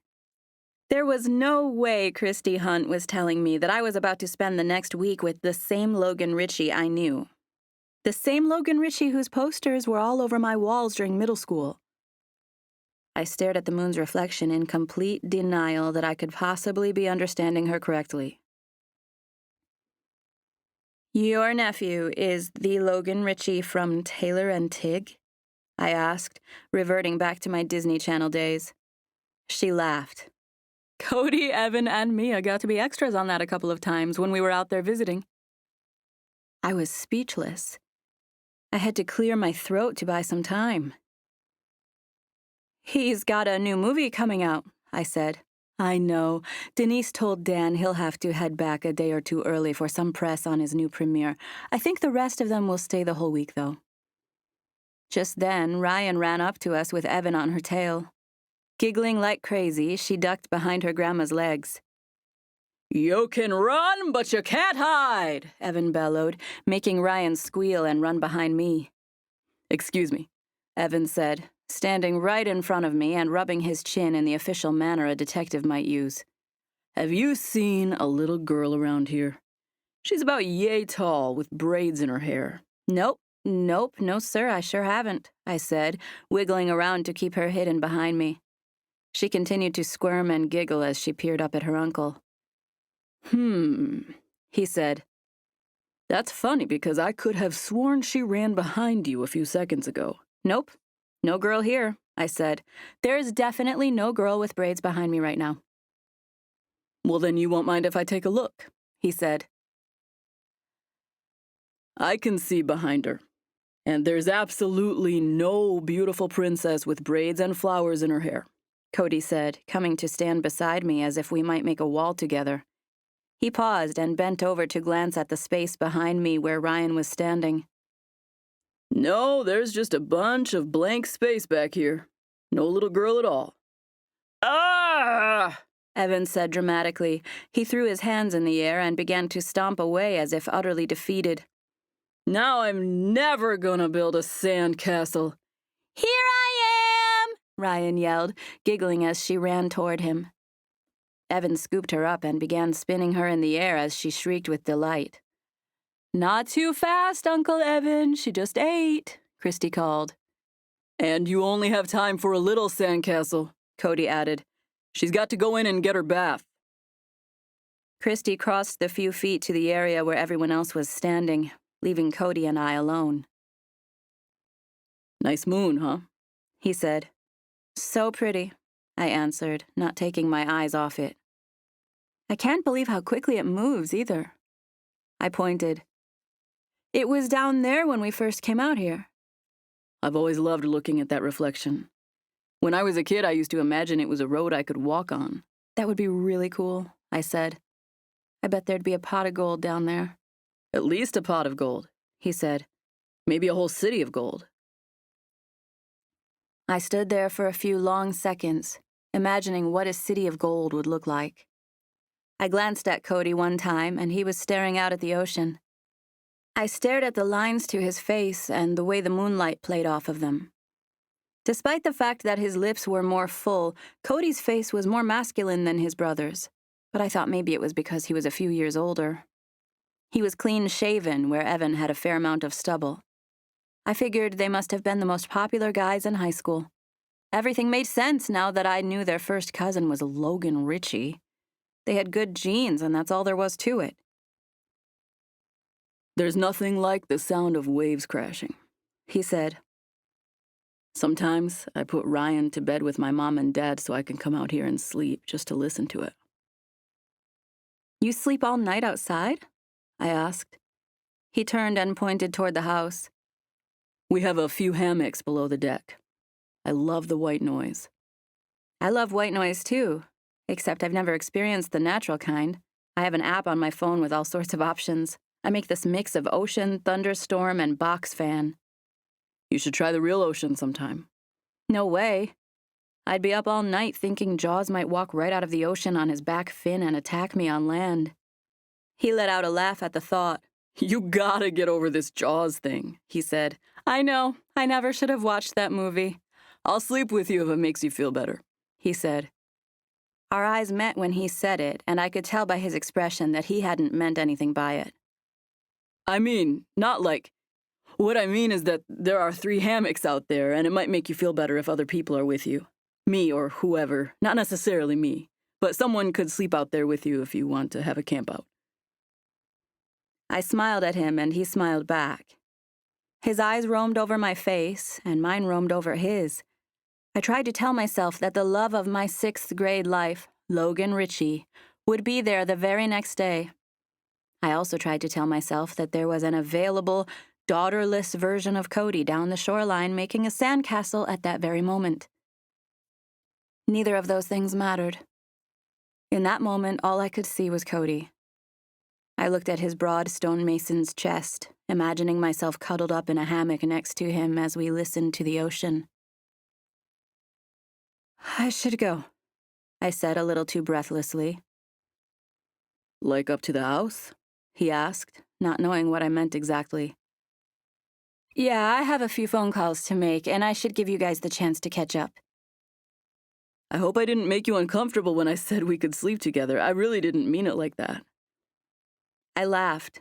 It was just the opposite. The idea of sleeping next to him gave me the deepest sense of comfort. No, it didn't. You didn't.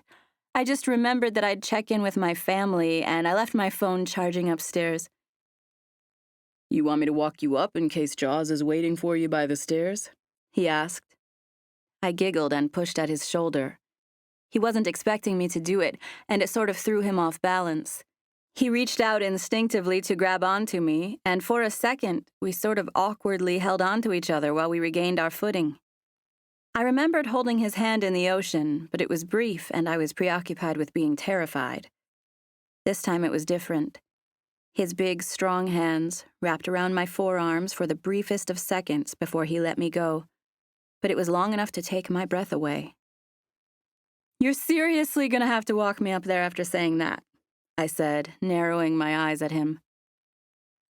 "About Jaws waiting at the stairs?" he asked, regarding me as if I must be kidding. I nodded.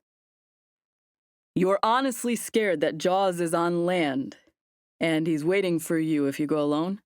he asked, looking slightly amused. I nodded. "Standing on his back fin," I said. He let out another laugh, but I just put my hands on my hips and narrowed my eyes at him defiantly. "I happen to have a very good imagination, thank you very much." "I guess so," he said, still chuckling. "And you didn't help matters by saying he was waiting up there for me." He stifled his smile as best he could. "I'm sorry," he said, trying to sound genuinely remorseful. He turned and tossed his head in the direction of the house. "Come on, I'll walk you up." "You going to the house?" Mia asked, overhearing him say that. "Yeah," I said. "I'll go with you." "I'll head up as well," Diane said. "I might as well go too if the rest of the girls are going," Christy added. She looked at Cody. "Do you want me to bring Ryan with us so she can go ahead and get her bath?" He thought about it for a few seconds while he stared down the shore at Ryan and Evan. "I'll give her a little while longer and bring her up with me," Cody said. He looked directly at me. "I guess I'll stay here if the girls are headed up with you," he said. He spoke in hushed tones, and I could tell he would have come with me if I had asked him to. "Of course," I said, smiling and trying my best not to seem disappointed. "Just so I'm not alone." Chapter 8. Diane, Christy, and Mia all stayed downstairs, but I excused myself, saying I wanted to finish the book I was reading. They made sure I knew I was welcome to stay downstairs and visit with them, but I had a lot to process and was glad for the excuse for some quiet time. I had several texts on my phone when I went upstairs. 3 were from my friend Becca, and 2 were from my dad. Becca's first text was asking me if I could put her hair in an updo for a work function she had tomorrow night. Her second text said, "Hello, are you there?" And her third text informed me that she broke down and called Seth, and he told her I was out of town. She asked for details, and I smiled as I texted her back. Me. I'm at Myrtle Beach for a week. Can you believe it? Becca. With who? My first instinct was to tell her that I was with Logan Ritchie because I knew that would make her go crazy, but I decided against it. Me. I met a lady at breakfast the other day, and she hired me for the summer. Becca. Hired you for what? Me. I'm not quite sure. I think I'm gonna help her with some gardening when we get back home. For now, we're just chillin'. Becca. At the beach? Me. Yep. Becca. Weird. Just you and her? Me. Her whole family. Becca. Any hot guys? Oh boy. I giggled as I tapped out the next text. Me. Her grandsons are pretty cute, but they're not all here yet. I came extremely close to telling her that Logan would be there, but for whatever reason, I decided not to. Maybe it was because I didn't really believe it myself. Becca. Well, here's hoping. Glad you're chillin', but I wish you were here to do my hair. Me. Search YouTube and get Mallory to help you. Becca. Good idea. Have fun. Miss you. Me. I will. Miss you too. See you soon. We'll go to the movies when I get back. Maybe Killing Streak. Killing Streak was the name of Logan's new movie. It was as close as I'd let myself come to telling her what was going on. Becca responded with, "Sounds good," and a heart emoji. I texted my dad and brother after that. I felt extremely tempted to tell both of them about Logan's potential presence at the beach house, but again, I decided not to. Instead, I put in my earbuds and found some music to listen to while I searched Logan's name on Google. Yep, there he was. Endless photos came up for my viewing pleasure. He'd been in show business for so long that there were photos of him in every stage of life with every possible haircut and hair color known to man. I was informed by Wikipedia that he was a 25-year-old screen and television actor who was born in Charlotte, North Carolina, but lived in Los Angeles, California. I stared at recent photos, trying to imagine what it would be like to talk to him in person. I figured if I imagined having conversations with him beforehand, it would be easier once the time came for me to actually do it. I played out the whole scenario in my head. He would say something like, "How'd you meet Dee Dee?" And I would tell him about her rescuing me from a job interview. Or maybe I could style his sister's hair and he'd offered to get me a job doing hair on a movie set. What was I thinking? It's not like I could do hair on a movie set or otherwise without a license. I smiled down at his photo, feeling silly for even having such thoughts. I caught myself comparing him to Cody and Evan. The family resemblance was unmistakable. They shared the same big, dark eyes and strong, square jaw. They were like an all-American dream family. I stared at his smile in the photo, and the memory of Cody's smile came to the forefront of my mind. I closed my eyes, trying to remember exactly what it looked like. "What are you smiling at?" I heard someone ask loudly enough to cut through the music. It startled me, and I gasped as I pulled the earbuds out of my ears. I had been daydreaming about Cody, and now here he was, staring down at me with a huge smile as if he was entertained by my jumpiness. How embarrassing to get caught smiling with your eyes closed. I just hoped against hope that I hadn't been whispering his name or anything. "What are you doing?" I asked, glancing at my phone, which was, thank the good Lord in heaven, turned screen down. Had he seen what I was looking at? Oh, great, I hope not. "I just came up to see what you were doing," he said. "We're gonna put on a movie downstairs, and Dee Dee wanted me to ask you if you wanted to join us." He was leaning onto the arm of my couch, and I stared up at him, wondering how in the world he left me so breathless. "I think I'll probably just hang out up here unless Ms. Diane needs me for something. I have been wanting to finish this book, and I need to get some rest if I'm trying to face Jaws tomorrow." He laughed, and the sound of it made my heart race. I took an unsteady breath, which I quickly disguised as a yawn. "You sure you guys don't need to use this TV?"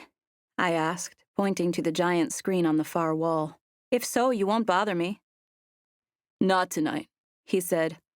"I'm sure we'll be all up in your space once everyone else gets here. But they're using the downstairs family room tonight." "Okay, just don't go out of your way for my sake," I said. I lifted up my earbuds. "I can read through anything with my white noise."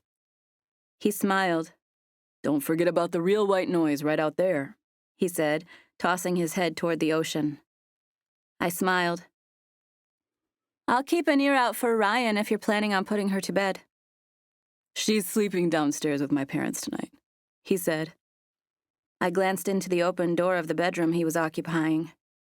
"I guess that means you're staying outside," I said. He smiled. "Scared to be up here alone?" "No," I said, playfully narrowing my eyes. "Evan and I were planning on crashing outside if you're okay with that." "Fine," I said, shrugging. "I figured you could use some quiet up here anyway, since everything's gonna hit the fan tomorrow." "What do you mean by hit the fan?" "There's not enough bedrooms for all of us. Evan and Logan usually crash on couches up here. If it's too much for you to deal with, I can let you have the bedroom, and I'll move out here to a couch. I usually just grab the bedroom since Ryan's with me, but she's fine with my parents." "I'm good here," I said, shaking my head. "I told your grandma I could sleep anywhere, and I meant it." I held up my earbuds and smiled at him. "We'll see if you change your mind once we're all playing Call of Duty at 1 a.m. I wanted to say I'd be fine with that, or that I would play Call of Duty with them. I wanted to say something cool and witty. I wanted to say anything, but I couldn't think straight. I just kept staring at his smile. It was masculine and sweet at the same time, and in that moment, Cody was 10 times more desirable than Logan Ritchie. "A bird in the hand is worth two in the bush," I said absent-mindedly, wondering if that was even the right phrase for how I was feeling. He stared at me for a few confused seconds and cleared his throat. "Give a man a fish and you feed him for the day, teach him to fish and you feed him for life," he replied. I hadn't even realized that I said the bird in the bush thing out loud, and now he thought I was just spouting off random quotes. I giggled. "It's nice to be important, but it's more important to be nice," I said. "That's one my dad says all the time." "Your dad must be a nice guy." "He is. He's a good man. He's always looking out for Seth and me." "Seth's your brother?" I nodded. "How old is he?" 19. "Cody! You coming?" We heard someone yell from the direction of the staircase. He turned his head to yell in that direction. "Coming!" He stared back at me. "You sure you don't want to come?" I wanted to. I really did. But all those feelings were too much too fast. My heart was already beating out of control. Plus, I'd apparently have Evan and Logan sleeping in the same room with me for the next week. I needed to pace myself. "Thanks for telling me about it, but I think I'll catch up on my rest tonight." "Come down if you change your mind," he said. I smiled and waved at him as he walked away. I read for the next 2 hours before turning off my Kindle. I stretched out onto the couch and covered myself with the clean, comfortable blankets I had taken from the closet. I had my eyes closed and was listening to music quietly when I heard footsteps in the room. I could see a change in the light, but I kept my eyes shut. My stomach filled with butterflies as I imagined things like Cody coming over to tuck me in or place a kiss on my forehead. I should never have finished that romance novel. I vowed right then to only read adventures or mysteries for the rest of the vacation. Maybe I'd download Indian in the Cupboard or some other children's book just to be safe. I heard someone bustling around the room for a few minutes, and then I heard the shower running. I tried to fall asleep, but I was just too amped up. I had listened to a song or two while the shower was running, and then I started hearing footsteps again. I couldn't take the suspense any longer. I barely peeked out of my eyes, just enough to try to see who was in the room with me. Cody was standing in the doorway, staring down at his phone.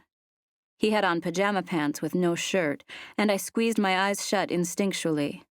My heart was pounding like crazy at the sight of him and the fear that he might have noticed me peeking.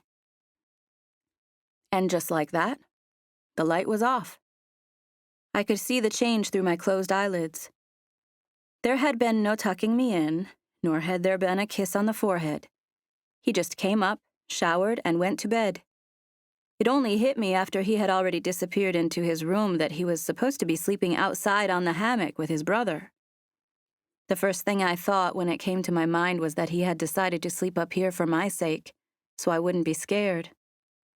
I almost got off the couch to go tell him I was fine sleeping up here alone, but I knew it was ridiculous of me to assume such a thing. I tried to drift off right away, but it took me another hour or so. Once I fell asleep, I didn't wake up until the next morning just before 8 a.m. I tried to be really quiet when I got up and used the restroom, but I could see after a quick glance in Cody's bedroom that he wasn't in there, and I was upstairs alone. It was hard for me to comprehend that I was waking up in a beautiful beach house with the ocean as my backyard.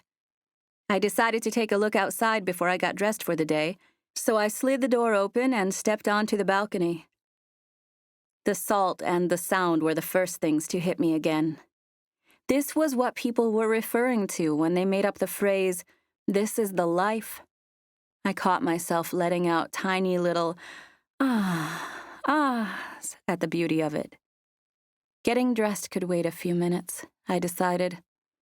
What's the good in having a balcony if you're not going to sit on it for a few minutes?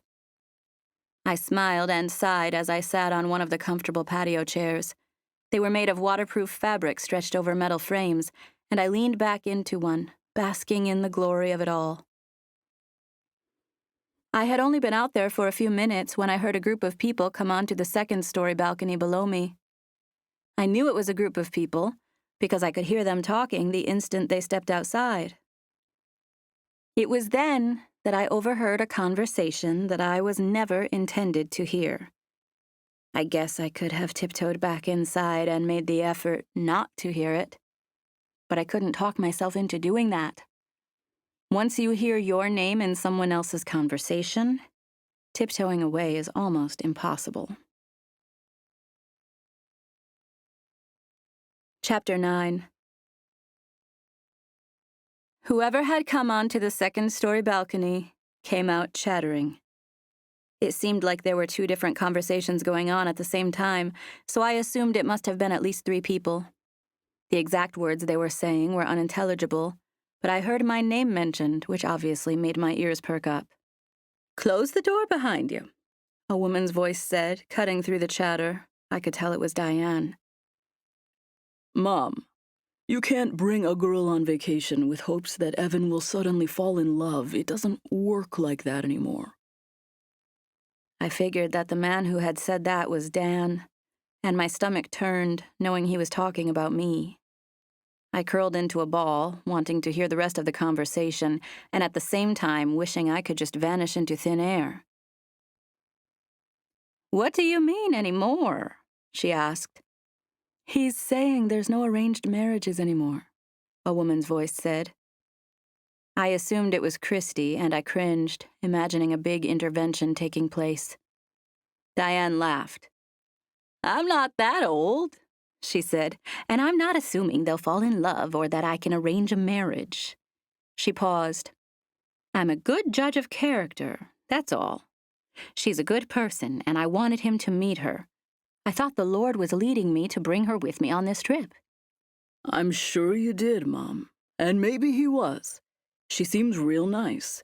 But you can't get your hopes up that Evan's gonna feel a certain way about her. You know how he is. I know, and that's exactly why I think she'd be perfect for him. I mean, really, you can't tell me you're okay with him chasing whalers in freezing temperatures. It's dangerous, Dan. I know it is. But he's a grown man, and he's gonna decide what he's doing with his life. And the second we tell him we think he should settle down and start a family in Charlotte, he'll turn tail and do just the opposite, Christy added. She's exactly right, Dan agreed. I hope you didn't already tell him you brought that girl for him. Her name's Paige, Diane said. And no, I didn't. I'm smart enough to know he doesn't want to be told who to fall in love with. I was just hoping to use the power of suggestion. He's too smart for that, Mom. They were silent for a few seconds, but it felt like an eternity. My heart was pounding as I waited to hear what they'd say next. Well, she's adorable, and she's got a good head on her shoulders. She's a Christian, her family's in Charlotte, and she doesn't just like me for my money. She thought I was planning on scrounging up enough money to help her pay her phone bill when I asked her to come help me. She probably would have done it for free. I happen to love her, and I think she'd be perfect for him. She probably would be. But don't tell him that, Christy said. You know how hard-headed he is. We want him home, too, Dan said. Don't you think we worry about him? Christy stays up at night thinking about him facing off with those hunters. So we're in agreement, Diane said. All the more reason for you to join my plan. Your plan of making him suddenly fall in love with the perfect stranger you brought on vacation? Yes, she said. I could hear the smile in her voice, and I sank my face into my hands. Evan? I was invited here for Evan? I let out a long, silent breath, trying not to feel overwhelmed. What are we supposed to do, Mom? Make them an accidental candlelight dinner? No, but you could happen to mention how nice or pretty she is. He can see that for himself, Dan said. Bottom line is, if he knows we've got an agenda, he'll do the exact opposite, and he'll probably break her heart in the process, Christy added. He won't break her heart, Diane said. I saw how he was looking at her when she came down with her hair all messed up. He liked that. Yeah, well, so did Cody, Dan said. Cody liked it because he loves Ryan. Evan liked it because of what it said about her character. I think you're reading into it too much, Dan said. It's all gonna go to pot once Logan gets here anyway. What's that supposed to mean? Christy asked defensively. It means the girl probably won't know Evan exists when she has stars in her eyes, Dan said. That's not true, Diane said. She's not like that. I agree, Christy said, although her agreement was more in defense of her son's appeal rather than my integrity. Dan laughed. We'll see. He paused for a second. Here's Mia, he said, warning them to be quiet. I heard the sound of the door open, followed by Mia's voice. The quiche's ready, she said. Thanks, sweetheart. We'll be right down, Christy said. Not a word of this to any of them, Christy said once Mia had the chance to close the door. Obviously, Dan said. I remained as still as a statue until I knew they had all gone inside, and then I quickly but silently opened the door and ran in. I almost ran straight into Cody's arms. He had to catch me. You okay? He asked. Yeah, why?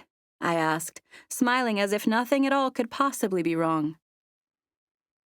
Because you were out there with your face in your hands, and then you ran inside like something was chasing you. He tilted his head and smiled ever so slightly. Jaws? I giggled and let my shoulders slump. No, I was just out there thinking, and I didn't expect to run into you when I came in. I thought I was the only one upstairs. I came up to tell you breakfast was ready. Quiche? I said, not even realizing that it was a slip. Yeah, how'd you know? I probably smell it, I said. Breakfast! Ryan called as she came up the stairs. The very second she appeared, Evan came out of the bathroom. He was obviously fresh out of the shower because steam rolled out with him. He had on cargo shorts and no shirt, and he was towel drying his long hair. All I could think about was the conversation I had just overheard. How in the world did they expect me to charm someone like him? And did I even want to? Cody caught sight of me shifting to avoid staring at his brother, and he said, Why don't you put on a shirt? Evan laughed at that. He scooped up Ryan. Where's this breakfast I heard you talking about? Downstairs in the kitchen, she said, giggling like crazy. She ended on a squeal because he began tickling her as he carried her down. It's probably gonna seem like Grand Central Station in this house for the rest of the week, Cody warned. I'm okay with that, I said. I always wanted a big family when I was younger. He gave me a half smile. What about now? It's just me, my dad, and my brother. I've sort of gotten used to it that way. I guess when I was little, I just thought a huge family would appear out of nowhere if I wished hard enough. My dad was an only child, so I don't have any cousins or anything. I always imagined a ton of us gathered around a big dining room table with a turkey sitting in the middle of it, like in the movies. I don't think we'll have a turkey on this trip, but you'll get your wish about having a ton of us around. You'll probably be good and sick of us by the end of the week. I let my eyes drift over him, which was a mistake. He had on a loose-fitting tank top with cargos similar to his brother's. He was a good 6 inches taller than me, and I sighed as I peered up at his face. He smiled sweetly at me, and my heart was beating like a wild bird because of it.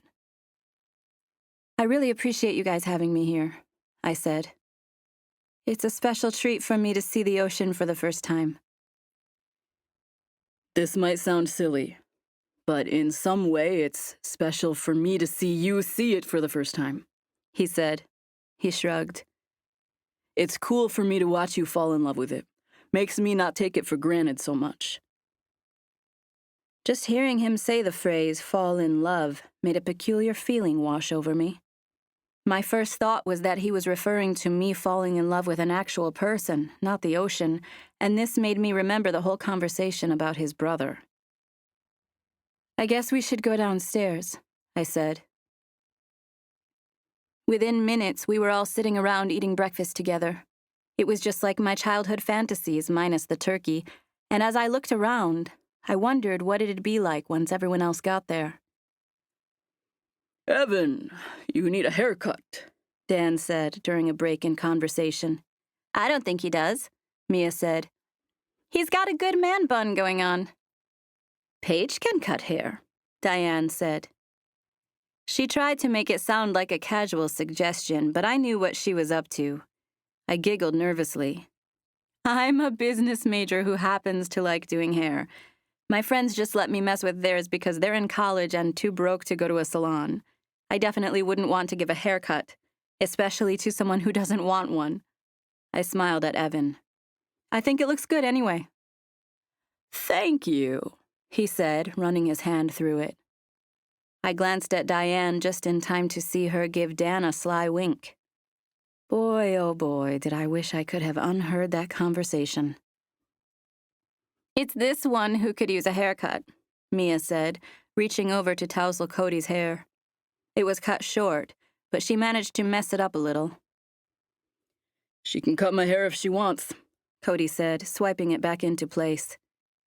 I didn't bring any supplies, I said. And it would just be awkward if I gave you a bad haircut and then was stuck in the same house looking at it the rest of the week. Everyone cracked up at that, even Ryan. I didn't want Diane to think I wasn't thankful for the opportunity to be there. I was, after all, working for her. I'd be happy to do braids if anyone's interested, though. I want one, Ryan said. Me too, Mia said. Can you do cornrows? Yeah, that'd be pretty on you, I said. We could do some cornrows in the front with a bunch of little braids in the back. It'd be perfect for the beach. Mia started clapping excitedly at the thought. Can you really do that? Sure, I said. Whenever you're ready. I might want to get some cornrows, Evan said, running his hands through his hair again as if imagining the possibility. I'm first, Mia said. Not if it's while you're gone to the spa, Christy reminded her. Mia looked at me sadly. That's right, I forgot. We have a girls' spa day planned for when Charlotte gets here. You should come with us. Before I could refuse, Evan said, You weren't supposed to tell Dee Dee they were coming. It was supposed to be a surprise. Oh, I know they're coming, Diane said, throwing a hand through the air nonchalantly. Denise is terrible at keeping secrets. She just tries to act like they can't make it to torture me. You should come with Shara and me when she gets here, Mia said. We'll get a massage and a mani-pedi. It'll be fun. Oh, that's okay, I said. Thanks for the offer, but I'm still trying to make friends with the ocean. Oh, come on. It'll be so fun, and you'll love Charlotte. I had no earthly idea what a massage and a mani-pedi would cost, but I was relatively sure the $80 my dad gave me wouldn't cover it. Including the cash he gave me, I only had a few $100s to my name, and I really didn't want to go charging up my credit card. You're so sweet for offering, but I'm sure you should have an appointment. I really don't mind chilling here. She'll go, Diane said with an assurance I didn't bother contradicting. She smiled at me and gave me a little wink. You'll have fun with the girls. After breakfast, Diane discreetly called me into her bedroom. I followed her inside and she closed the door behind us. She dug in her overnight bag before handing me an envelope. I meant to give you this yesterday and I forgot, she said. She stood there as I opened it. There was a ton of cash inside. It must have been at least a few $100s in $20 bills. You don't think I'd bring you on vacation and not give you a per diem, did you? I can't, I said, handing it back to her. I don't need anything. You're already doing too much. I'm fine with just hanging here at the house. I already feel indebted to you as it is. Take it, she said. It's not going to be enough. You'll probably spend half of it today at the spa. I'll get you some more when I go to the bank. That's just it. If it were up to me, I wouldn't spend money on a massage. I'd probably buy a haircut. So get yourself a haircut, she said, pushing the envelope back toward me. I'm sure they have those at the spa, too, I don't really care what you buy with it. It's yours. I had it in an envelope to give to you yesterday, and I just forgot."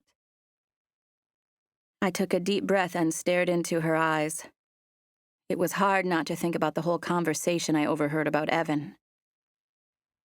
"I brought some money," I said. "I don't want you to have to pay my way after everything else you're doing. I haven't even done anything to earn it. I wish I knew what my job was." "Your job is to have fun," she said with a smile. "Get a haircut or a manicure, whatever else you want. Think of this as a gift. It's not part of the job." She paused and let out a sigh. "I like you, Paige, and I'm glad you're here with our family. That's all there is to it." In my heart, I was thinking there was a little more to it than that, but I just smiled. "I like you too," I said. Chapter 10. I tried again to talk Diane out of giving me that cash, but she insisted, and I walked upstairs with $500. It felt a bit wrong to take it, like she was paying me to seduce her grandson or something. I had to remind myself that I should have never heard that conversation. Thus, I should feel no guilt or pressure at all. I slid the money into my wallet, thinking about what it would be like to have a spa day. I never got haircuts as a child. My dad just always did as best he could with a makeshift ponytail and called it a day. By the time I got old enough to want a real haircut, I already wanted to experiment with cutting it myself. I had long, wavy hair that didn't really show imperfections in cutting, so it didn't matter if I messed up a little. I'd literally never set foot in a salon, and was giddy with anticipation at the thought of it. I hoped the spa was the type of place that had salon services because I had no interest in spending my newly acquired financial blessing on having someone rub my back for an hour. Charlotte and her parents, Denise and Robert, arrived just before noon that day. Apparently, Logan had a few things to wrap up in LA before he could make it, but they said he'd be there later that evening. I had been at the beach building sandcastles with Ryan and Cody when they arrived. We were in the middle of some serious construction when Christy yelled at us from one of the balconies. I thought I was about to meet Logan Ritchie for the first time, and my nerves went crazy as we walked up there. I'd already been on edge with Cody, but the idea of meeting someone I idolized as a child was unnerving, to say the least. I was actually relieved when we got to the house and found out he wasn't there yet. Denise's husband, Robert, was blonde, and while Logan took more after his mom's side with dark eyes and hair, Charlotte favored her dad. She had blonde hair and light eyes, which made her stand out among her cousins. I stood back while everyone hugged and got reacquainted. Of course, they went on and on about how big Ryan was, and showered her with kisses and tickles. Denise gave Evan a hard time about his hair and tattoos, calling him a hoodlum, and a menace to society, and other things like that, but all in a joking manner that had everyone laughing. I could tell they were a really close family, and I smiled internally at my childhood visions of eating a big turkey dinner. After a minute, Cody introduced me as a friend of Dee Dee's, and I was subjected to a round of hugs from the California crew. Diane apologized for not making the introduction sooner, saying she'd been caught up in the moment and forgotten they didn't know me.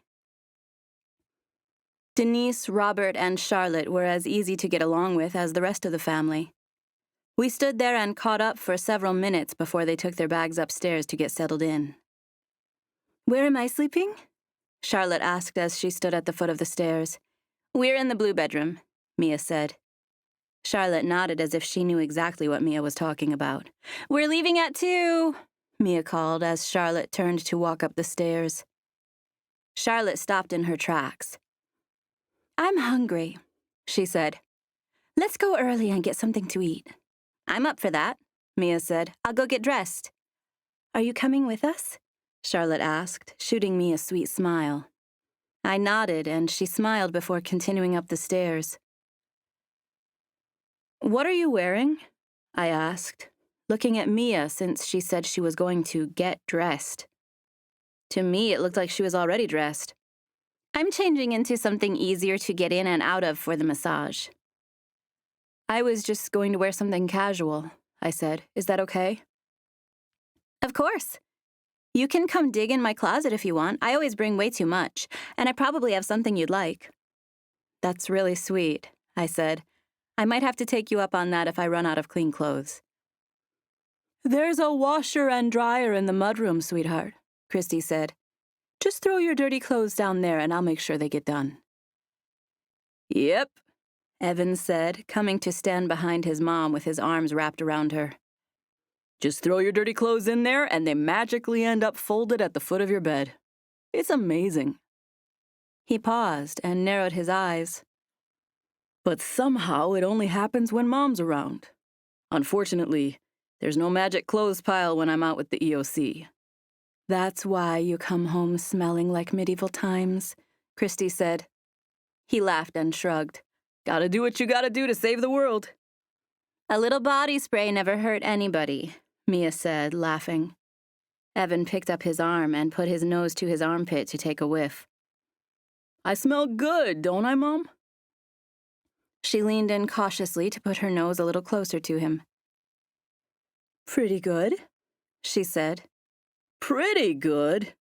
He asked defensively, taking another sniff. Get a good whiff. It smells like Dee Dee's shower gel in there. He held his arm up and she leaned in a little closer. Yup, it smells good, she confirmed. I can't believe you stuck your nose in there, Cody said, looking in the fridge. Can I smell? Ryan asked. Of course, Evan said. But at the same time, Cody said, no. Everyone laughed at their contradicting answers, but Evan picked her up anyway, and she put her tiny little nose to his chest and took a big sniff. You smell good, Uncle Evan, she said. See? He said, smiling. I told y'all. Cody peeked his head out of the fridge. What do you want for lunch, Rye? A sandwich or some mac and cheese and fish sticks? She stared at Evan and put her hands on each side of his face. A sandwich or fish sticks? She asked, as if it was all up to him. A sandwich, he said. She looked at her dad. A sandwich! Are you gonna eat it? Or are you just saying that because that's what Uncle Evan wants? I'll eat it, she said. You might as well just get the stuff out and we'll all make one, Diane said. Cody started pulling things out of the fridge as everyone began bustling around the kitchen. We'll get something to eat with Charlotte, Mia said to me. I nodded. I'll go get ready and meet you guys down here in a little bit. She and I took off to get dressed while the others ate lunch. The three of us went to a cafe that was close to the spa. We sat down at an outdoor table with a huge umbrella providing shade. Two guys were sitting at a table next to us, and they kept looking over like they were on the verge of coming to start a conversation. Did I hear you ladies say you live on the Golden Mile? One of them asked, finally leaning over to speak to us. We're there for the week, Mia said. We're practically neighbors then, he said. They both turned their chairs so they could carry on a conversation with us. I have the White House with lions at the Iron Gate, he said. You mean your parents have that house, Mia said. He smiled at her tenacity. I mean I have that house, he corrected. You're renting it for the week? He smiled. I bought it, if you must know. She laughed. What, are you Bill Gates or something? Something like that, his friend said. We all looked at his friend, who said, Internet, as a way of explaining. Anyway, the guy said, I thought since we're basically neighbors, you ladies might want to come to a party I'm having this Friday. You should come, his friend said confidently. It's gonna be boss.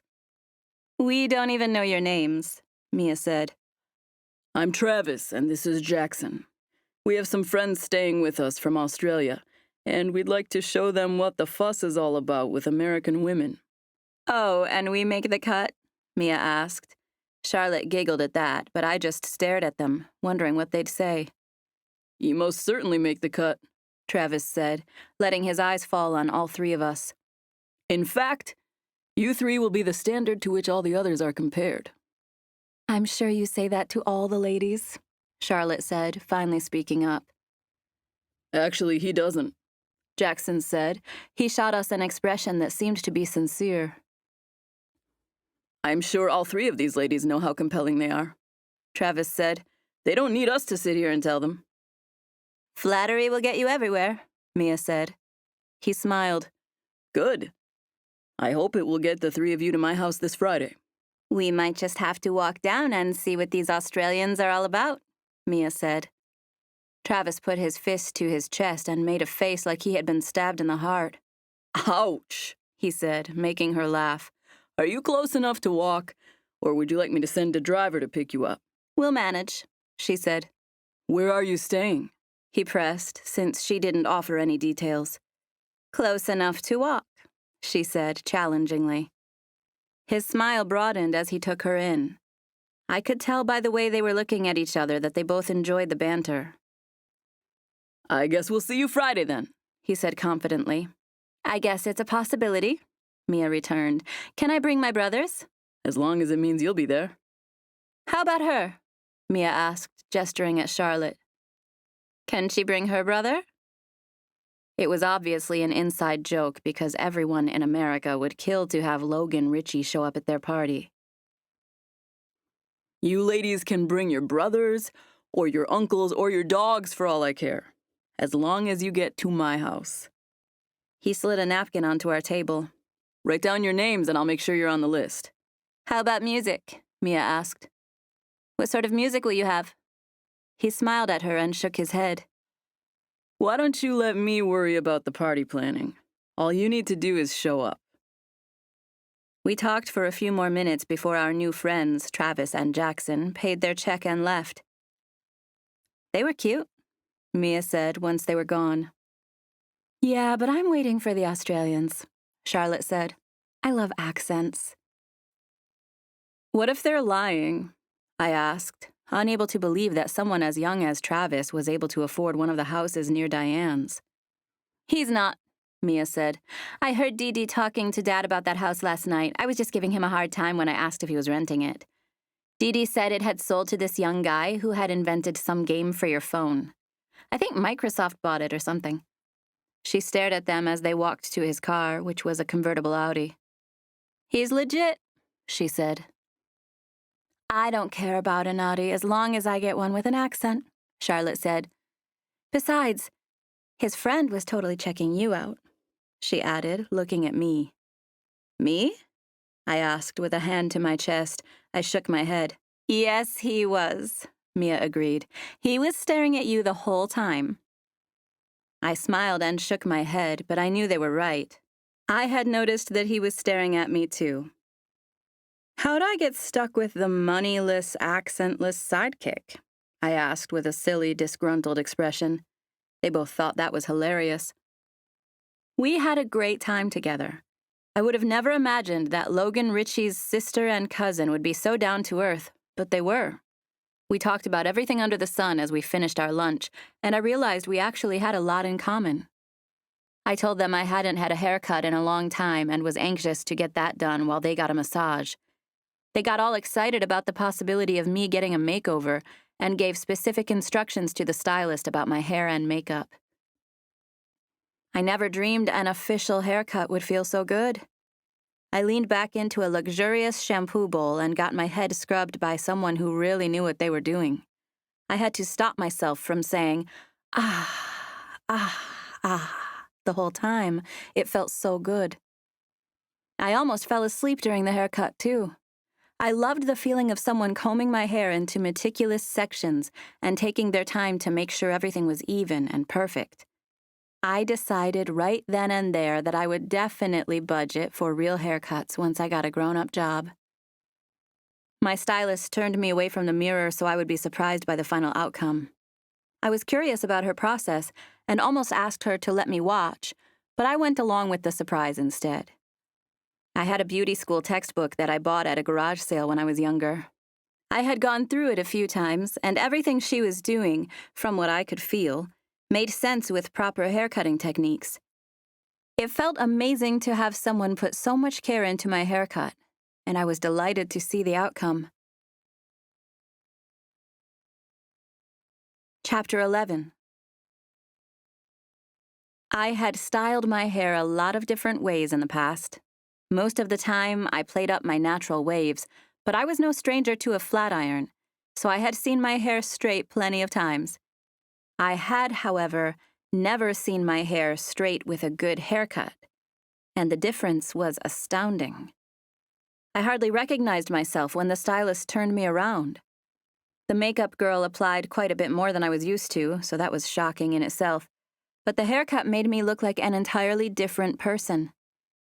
I had been cutting it all one length all these years, and the addition of long bangs and layers gave me a whole new look. I just stared at myself in the mirror, wondering if I was seeing things. Mia and Charlotte got done with their massages while I was still sitting in the chair checking out my new look. "Oh my gosh, that looks so good," Charlotte said, seeing me for the first time. "It makes me want to cut bangs." "You should totally cut some long bangs like this," Mia told her as she ran her fingers through my hair.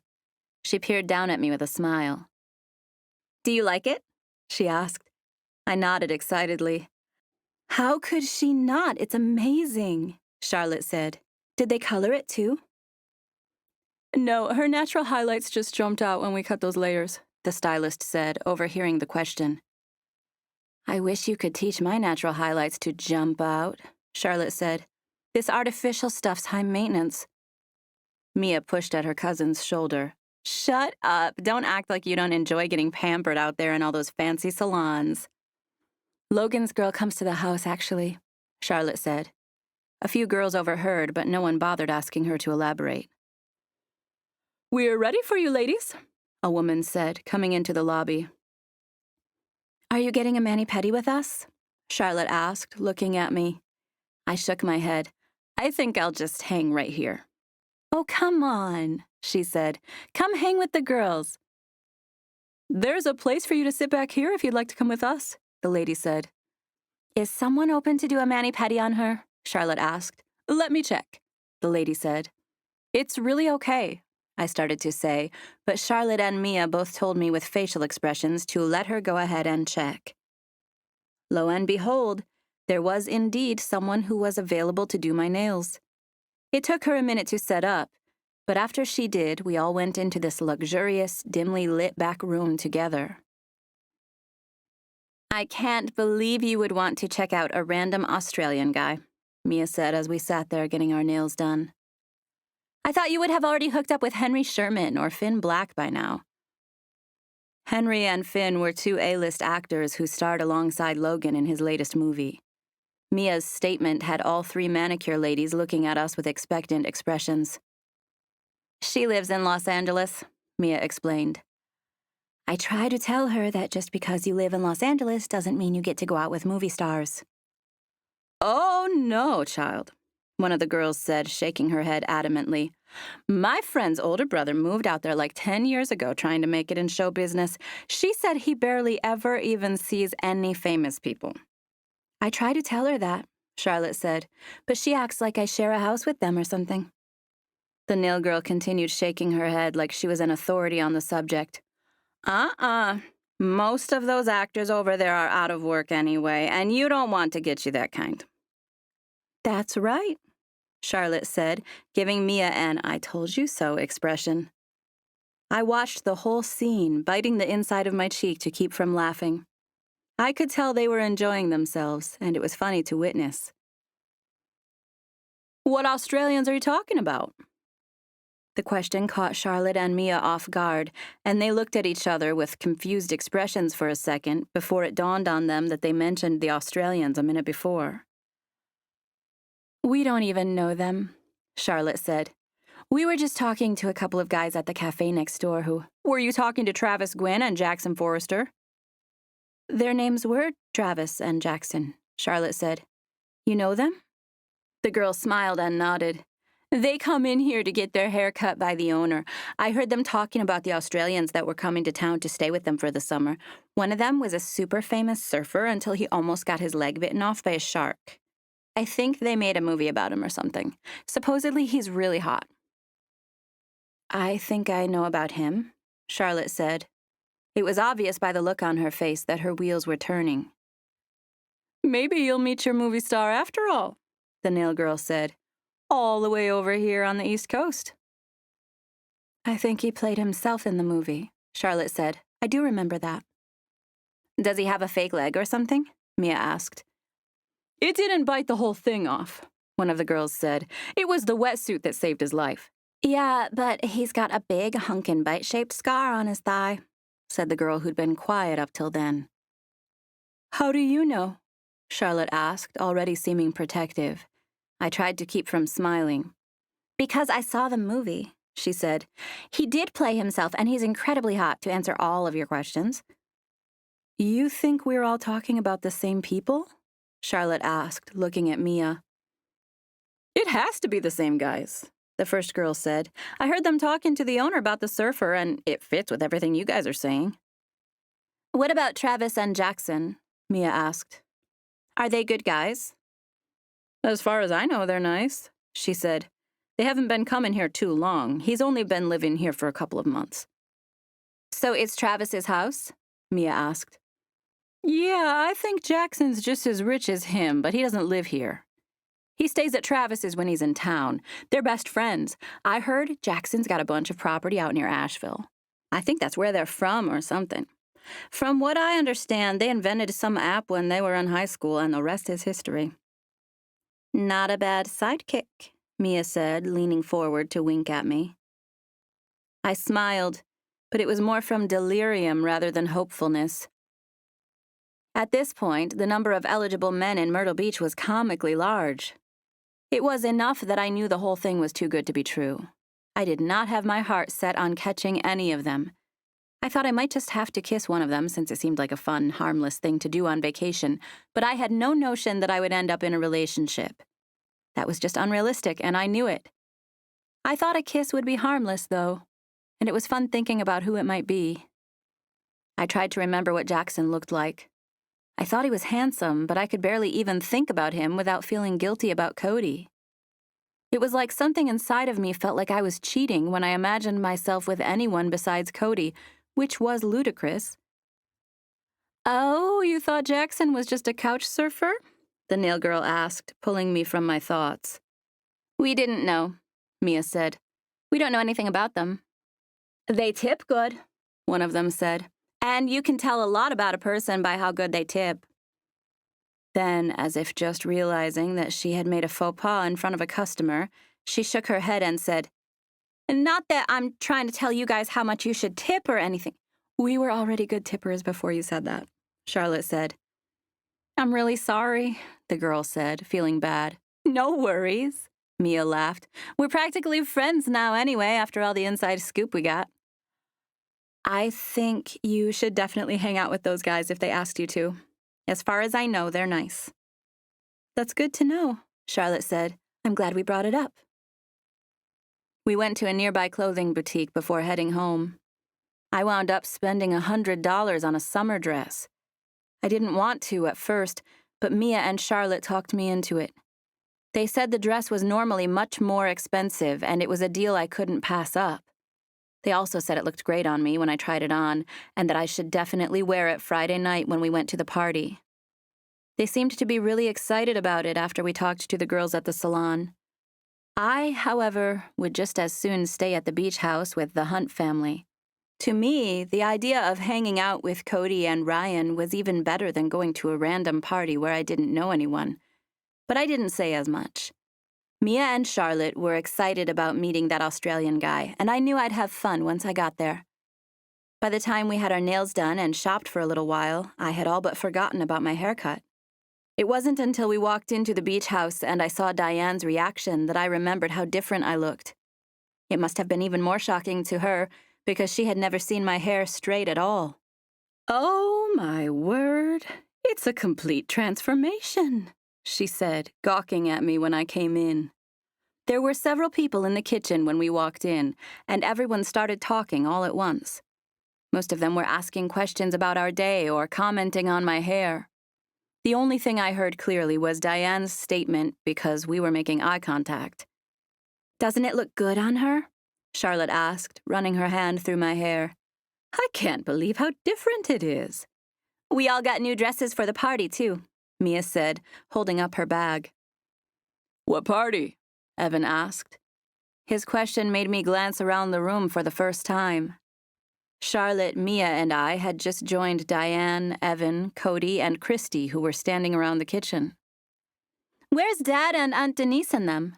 Mia asked, ignoring her brother's question. "Everyone else is out on the deck," Cody said. "Dad's grilling burgers." He glanced at me after he said it. He started to look away, but he smiled at me before he did. "It looks good," he said. "Thank you," I said, feeling shy. "What party?" Evan repeated, as if there hadn't been a whole conversation since the last time he asked. "We met that guy who bought the house with the lion gate," Mia said. "He's having a big party this Friday." "Yeah, we're all going to that," Evan said, without hesitation. "He said it was fine," Mia said, absent-mindedly looking in the fridge with her shopping bag still around her arm. I glanced at Cody to find that he was looking at me. The corner of his mouth turned up when our eyes met, and it drew my attention to his lips. I couldn't get enough of his smile. "Your brother's here," Diane said, looking at Charlotte. "He was tired. He went upstairs to take a shower." She turned to face me, but I was unaware because I was still looking at Cody. "Paige, I should probably fill you in that my grandson's in movies," Diane said. "I already told her that last night," Christy said. "We just assumed she knew," Charlotte said. "We were totally cracking up about it while we were having our nails done." "I'm glad you gave me a heads up, though," I said. "I probably would have said something really goofy if you had just let me see him without knowing he was coming." "You've heard of him before?" Diane asked. I narrowed my eyes playfully at her. "I had this poster of him in my room when he was like 12 years old. The one where his hair was bleach blonde and combed straight back on the sides." Charlotte busted out laughing. "I totally remember that poster," she said. "Me too," Mia said, laughing. "One of my friends had that, and she asked me about 100,000 times if he could sign it." "Speak of the devil," Evans said, with a flick of the head toward the staircase. Christy and Diane simultaneously made motherly sounds of disapproval at Evan's choice of words. "Speak of an angel," Diane said. "Coming from the lady who calls deviled eggs angel eggs," Evan said. "That's what they should be called," she said. "You making some angel eggs?" Logan asked, hugging his grandma as he came to stand around the kitchen with all of us. "Hey, baby boy," she said. "I didn't see you when you first came in." "I know. I went straight upstairs. I was ready for a shower." "Those filthy private jets," Evan teased. "I actually was pretty filthy, but it had nothing to do with my trip over here. I had a charity thing to go to this morning." "Mr. Philanthropy," Evan said. I could tell his teasing was all in good humor because he came over to hug his cousin with a big smile. "Who's the new girl?" Logan said, glancing at me. I smiled and did a tiny little curtsy. I started to say my name, but thankfully Diane took over. "This is Paige Spears. She came with me, but she's taken up with your sister and Mia today." "I'll bet you get Brittany all the time," Logan said. I continued to smile at him, feeling like everything was in slow motion. "Probably not as much as you get Logan Ritchie," I said. "You look just like him and you have the same name." He looked at me as if appraising whether or not I was being serious. He smiled once he could tell I was just joking around. I smiled back at him. For a second, I had to pinch myself. It was absolutely crazy seeing him in person. I couldn't wait to tell Seth. "Good to see you, boy," Cody said, stepping forward to give Logan a hug. "I'm gonna head out to keep an eye on Ryan." "I'm gonna go with you," Logan said. "It's been too long since I've seen that little angel." "She's out there holding Ava," Christy said proudly. "It's so cute to hear her call Ava a baby." "Oh, Andy and them got here too?" Mia asked. "Yep," Diane said. Everybody's accounted for. Cody and Logan went outside to catch up with the others, and I excused myself to go upstairs and put my things away. Chapter 12. I was alone on the 3rd floor, and I flopped onto my couch, wondering how in the world God had managed to pluck me from my place in the universe and put me in this house. I felt like I was living in a dream. I glanced into the huge family room to find a new set of luggage sitting next to one of the other couches. I knew it was Logan's, and a whole wave of emotions hit me as I reflected on the fact that this was the same guy I watched on television and movies. I couldn't stand it any longer. I texted my brother and dad and told both of them what was going on. Even my dad knew who Logan was, and that was saying a lot. Neither of them believed me at first, but I had them convinced after giving some details. I asked my brother if he remembered that surfer movie, and when he told me he did, I said I'd most likely be meeting that guy as well. Seth was freaking out.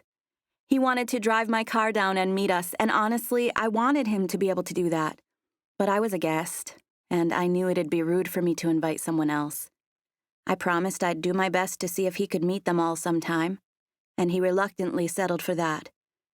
I made him swear not to go tell all of our friends, because I knew my phone would be ringing off the hook with them asking the same thing. We texted back and forth several more times before I told him I had to go. I stayed upstairs for a little while after that, and then headed downstairs to join the others. About half of the family was inside, including David, his wife Karen, and their son Andy. David and Dan looked a lot alike, and I commented on that. David and his family were the only ones I hadn't met yet, and introductions went just as smoothly with them as with everyone else. David's wife seemed soft-spoken and shy compared to the other women, but she was just as nice, and she welcomed me just same as everyone else. I spoke with everyone in the house before heading onto the deck. Forget the smell of the ocean. All I could smell was barbecue. The scent of it hit me as soon as I slid the door open. "It smells good out here," I said when 3 or 4 people turned to look at me as I came out. "I'm gonna eat a hot dog," Ryan said. "And baby Ava's gonna have some too, but we have to mash it up for her." "This must be baby Ava," I said, stooping to the tiny chair where Ryan was holding the little girl. She was a plump baby who seemed almost as big as Ryan. "What happened to your hair?" Ryan asked. Ryan, don't ask like that, Cody corrected. I leaned over and stuck my head out so Ryan could feel my straight hair. The lady at the salon cut it for me and straightened it too.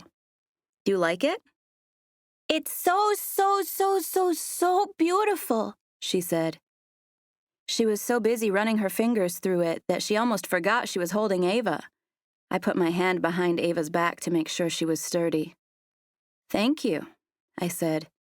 "You want to hold baby Ava?" Ryan asked. "Sure, if she wants to come to me." Ryan looked at Ava with a serious expression.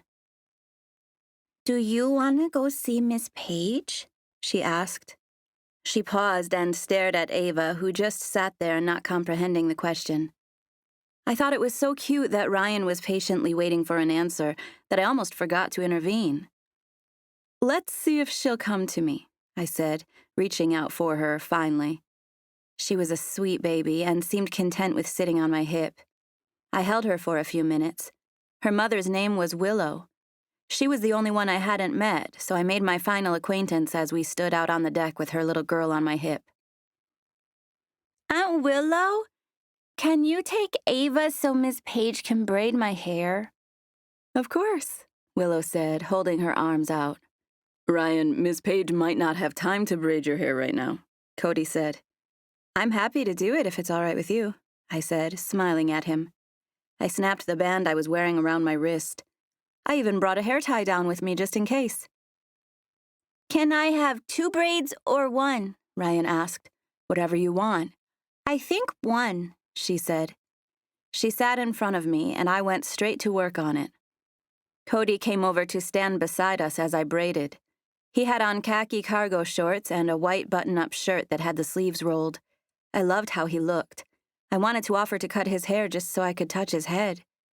I glanced at the famous movie star standing in our midst as a means of distraction before staring back at Ryan's braid. Me and Daddy went to the ocean today and we said you should come with us so you can get used to it, Ryan said. I know, I said. I missed my swim in the ocean today. We can still go after we eat a hot dog, Ryan said. I might have gotten set back a little on that, I said. What's set back? Ryan asked. At the same time, Cody asked, Why is that? We met these guys today who told us they have friends visiting from Australia. Apparently, one of them is that guy from Danger Reef. That surfer? Cody asked. I nodded with wide eyes, trying not to say too much in front of Ryan. What were y'all out doing meeting guys? He asked. I thought you went to the spa. What's a spa? Ryan asked. It's the place where I got my hair cut, I said. I glanced at Cody. And we met them at lunch. He's the guy who bought the White House down the street. I know. I was in there when y'all came in talking about it. He seemed slightly annoyed, which made me have to fight to keep from smiling. You don't have to be jealous, Cody. He said you guys could come to the party. Obviously, Mia had overheard our conversation because she spoke up from across the deck. Cody shot her a somewhat insincere smile before looking at me. So this Australian guy set you back? He asked. I haven't even met him yet. They were just talking about what happened to him, and I guess it didn't help my reluctance any. Cody shrugged casually. If you knew anything about me, you'd know that I don't break promises. When I tell you that no harm will come to you if I take you into the ocean, I mean it. Just believe my promise and you won't have any problems. My dad's right, Ryan said. So you'll protect me? I asked, glancing at him. Goodness, hearing that phrase come out of my mouth made me feel like I was in some sort of historical novel and he was about to slay a dragon. There won't be anything to protect you from in the shallows, but if you want to look at it that way, you can. Again, I glanced at him. This time, he was regarding me with a challenging smile. Why are you scared? Ryan asked, since she was about 5 steps behind in the conversation. She's afraid a wave's gonna knock her over, Cody said. Ryan cracked up laughing. No, silly, not if you hold my daddy's hand. You scared of the ocean? Mia asked, obviously intrigued by our conversation enough to walk over toward us. This is my first time to see it, I said. It's just bigger and more alive than I thought. My statement got the attention of a few others who were standing out there, including Logan and Evan. They all came to stand next to us, and we had a big conversation about my fears, always careful to spell the words SHARKS and JAWS, so Ryan wouldn't understand. Mia had a grand old time laughing about how my fears must have intensified when we all talked about the SHARKBITING, a guy's LEG off. I was being a good sport about it, but it was slightly embarrassing that I was afraid of the ocean when they were all so fond of it. You know I'm dragging you out there, right?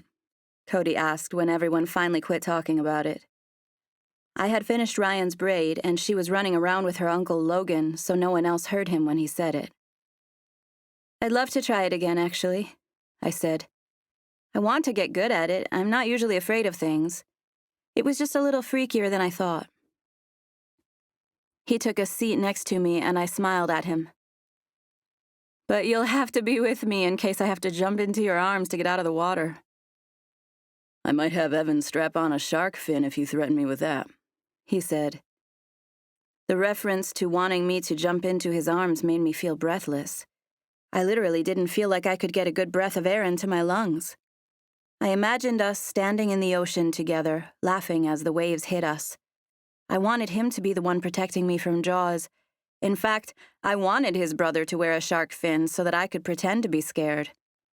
I felt anticipation fall over me like a warm blanket. How could it feel warm and make me shiver at the same time? You okay? He asked. Fine, I said, smiling at him. I hope I didn't make you uncomfortable when I said that about dragging you out there. I was just messing around. I'm not uncomfortable around you, Cody. It's just the opposite, in fact. My voice didn't sound right to my own ears. I was so nervous around him that I could barely even speak properly. Are you cold? He asked. No, I said. I just shivered for no reason. He smiled at me like he could see right through me. I wondered if it was obvious that I was smitten. I made myself glance across the deck at Evan and Logan, who were playing some sort of game where you were supposed to try to swing a ring on a rope and make it land on a hook. It was unbelievable to me that there were two extremely handsome, eligible men with no daughters, and I was over there feeling breathless over Cody. Ryan had gone inside when her uncles started playing that game, and she came out again, this time riding on her grandma's hip. "Come eat!" she called. You guys can come serve yourselves, Christy confirmed. Those of us who were on the deck went into the kitchen and stood in line to make our plates. Dan said the blessing, but otherwise it was an informal dinner. Some of us ate on the deck, some stayed in the kitchen, and some went to the living room.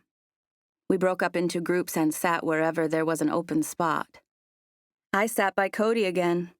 What was I supposed to do? There was an open place next to him on the deck. I felt really comfortable with him and Ryan both, so I went over there before I could second-guess myself about it. Evan came to sit beside us once he made his plate, and so did Logan. Your hair looks so beautiful, Logan said as we were eating. I glanced at him to find that he was smiling at Ryan. Paige braided it, she said with a mouthful of hot dog. Ms. Paige, Cody said. Miss Paige, Ryan amended, still chewing. Well, she did a great job, Logan said, causing Ryan to smile at him and bat her eyes. I seriously want you to do mine if you don't mind, Evan said. I think I'd look good with my whole head in cornrows, he said, running his hand over his head. I've never had that done before. That would look great on you, Diane chimed in from all the way across the deck. I think you should do it. Evan turned to me. You mind? Not at all. I just have to run to the drugstore and get some of those tiny rubber bands. We can go in the morning, Diane said. I knew what she was up to, and I held in a smile. Paige might not want to spend her whole day braiding your hair, Cody said. She said she didn't mind, Evan said defensively, and it's not going to take all day. It does take a long time, Logan said. I had to do it for a movie once. Oh, of course you did, Evan said, teasing him. I did, and it took like 3 hours. And I had a splitting headache for 2 days after that. See, Cody said, Paige has better things to do than to sit and braid your hair for 3 hours. She already said she wanted to, Evan said. I can't promise it'll be like what Logan had, I said. I'm not sure I'll get it as tight as they had it on him. That girl was probably a professional. It's probably better if you don't do it that tight, Logan said. That way you can skip the headache. I just want to see what it looks like, Evan said. You don't have to get it perfect or anything. I laughed. Good, because I'm telling you right now, it probably won't be. They all laughed along with me. Everyone except for Cody. You don't have to do it if you don't want to, he said, where only I could hear. I smiled. It's okay, I assured him. I like to play with hair. Chapter 13. Cody and I talked the whole time we ate. Part of me wished he would have said something ignorant or offensive to turn me off, but he never did. The more I talked to him, the more I cared for him. He was kind, funny, charming, and witty, and to top it all off, he was an amazing dad. I should have been scared by the fact that he had a daughter. Should have gone running for the hills, but I didn't. I wasn't scared at all. Seeing the way he was with Ryan only made me fall harder. After a while, his mom took Ryan in for her bath and bedtime routine. Most of the grandkids stayed out on the deck enjoying night air. We were out there for a few hours, telling jokes and stories and having good, clean fun talking to and teasing each other. Cody and I did our best to speak with other people. We tried to share conversation with the rest of the family, but I think it might have been a little obvious that we kept gravitating toward each other. At least it was to me. I would have never imagined I would be in the same house with Logan Ritchie and that I would be crushing on his cousin, a stonemason from my own hometown. It was pretty late when Cody and I decided to play that game where you swing the ring onto the hook, and it was during that game that we made significant physical contact for the first time. Cody was great at the game. He could hook it about once for every 4 or 5 times he threw. I, on the other hand, had tossed it what must have been 50 times and still had no success. "What's wrong with me?" I asked, letting my shoulders slump hopelessly. I glanced around and was relieved to find that no one else was paying attention to us. I was normally pretty coordinated, and it was freaking me out that I couldn't, for the life of me, get the ring on the hook. "Seriously, what's the problem?" "There's a trick to it," he said. He moved behind me, standing so close that I could feel the warmth of his body against mine. My stomach began turning flips, and I could barely breathe. The ring we were trying to toss was about 2 inches in diameter and was suspended from the trellis. The idea was that it was supposed to swing toward the house and get stuck on a little hook that was mounted to the wall. Cody stood behind me and put his hand over mine, lifting it up to aim. "The trick is to approach the hook from the side. Try to make it swing like an inch or so to the side and it will fall back on the hook." He held my hand in place for a second, lining up a shot before peeling my finger back to tell me to let it go. I have no idea what he even said. I think he started his sentence with "the trick is," but I was so distracted by his touch that he might as well have said, "Blaggle, maggle, flaggle, raggle, plaggle." He must have done something right, though, because the ring clanked onto the hook, nearly staying put like it was supposed to. It was the closest I had come, and I looked at him with a huge smile. "I almost did it," I said. "Yep," he said, smiling back at me. "Want to try it on your own?" I thought about that for a few seconds. "I might need a little more help," I said, unable to stop staring at him. His smile changed when I said that. It was verging on predatory, and I swallowed hard. I was already short of breath, and we hadn't even got into position yet. He retrieved the ring and came to stand behind me with it in his hand. He put his arm around my waist for a split second to help me get into the right spot. I could feel his firm chest behind me. I wanted to melt into his arms. "Remember the trick?" he asked, holding my hand in the right position to let go of the ring. "Not really," I said breathlessly. He let out a laugh. I could feel his chest shaking. "What do you mean, not really?" "I mean, I wasn't necessarily listening the first time you said it," I said. "I thought you said you were going to kick my butt at this game," he said with a teasing grin. "You were acting all big and bad earlier." "I am. I will. I just got distracted the first time you told me the instructions. I forgot to listen to what you were saying." The whole time we were talking, his hand was on mine. His hands were, beyond a shadow of a doubt, working man's hands. I could just imagine him carrying huge stones with them, and yet there he was, holding mine so gently. I felt like there was an electrical current going through me at the places we were touching. "Okay, so the trick is to..." "Yeah, I'm pretty much not listening to you now either," I said. He chuckled. "Why not?" "Because I can't for some reason. I'm just really distracted. I think I might be tired." He glanced at his watch. "It's pretty late," he said.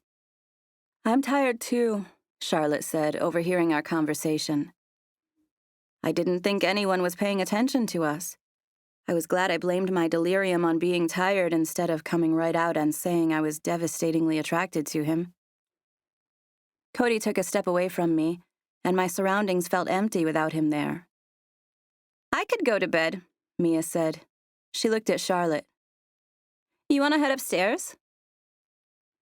"I should go in as well," Andy added. "I told Willow I'd be right in about 2 hours ago." "Uh-oh, you're gonna be in trouble," Logan said. Andy smiled and shook his head. Nah, she's probably sleeping. He got up to go inside, telling us all good night on his way. I'm up all night, Evan said, holding out his hands as if waiting for a challenge. Cody smiled. Good luck with that. You sleeping out here with me tonight? Evan asked him. I'll sleep out here with y'all, Logan said before Cody could answer.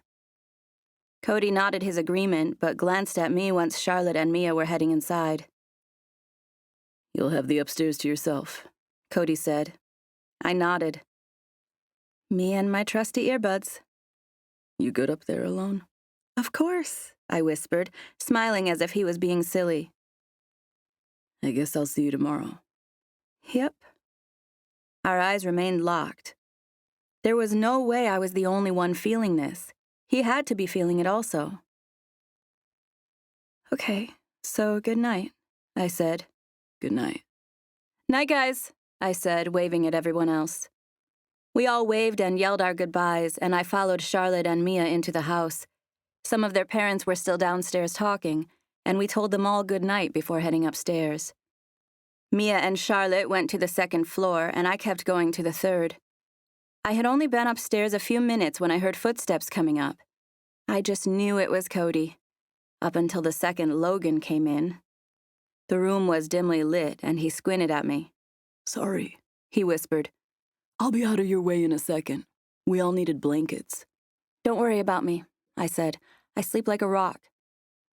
Logan started digging in the closet and left carrying an armload of quilts and comforters. He was gone as quickly as he came, and I was left with a feeling of disappointment that Cody had sent his cousin instead of coming himself.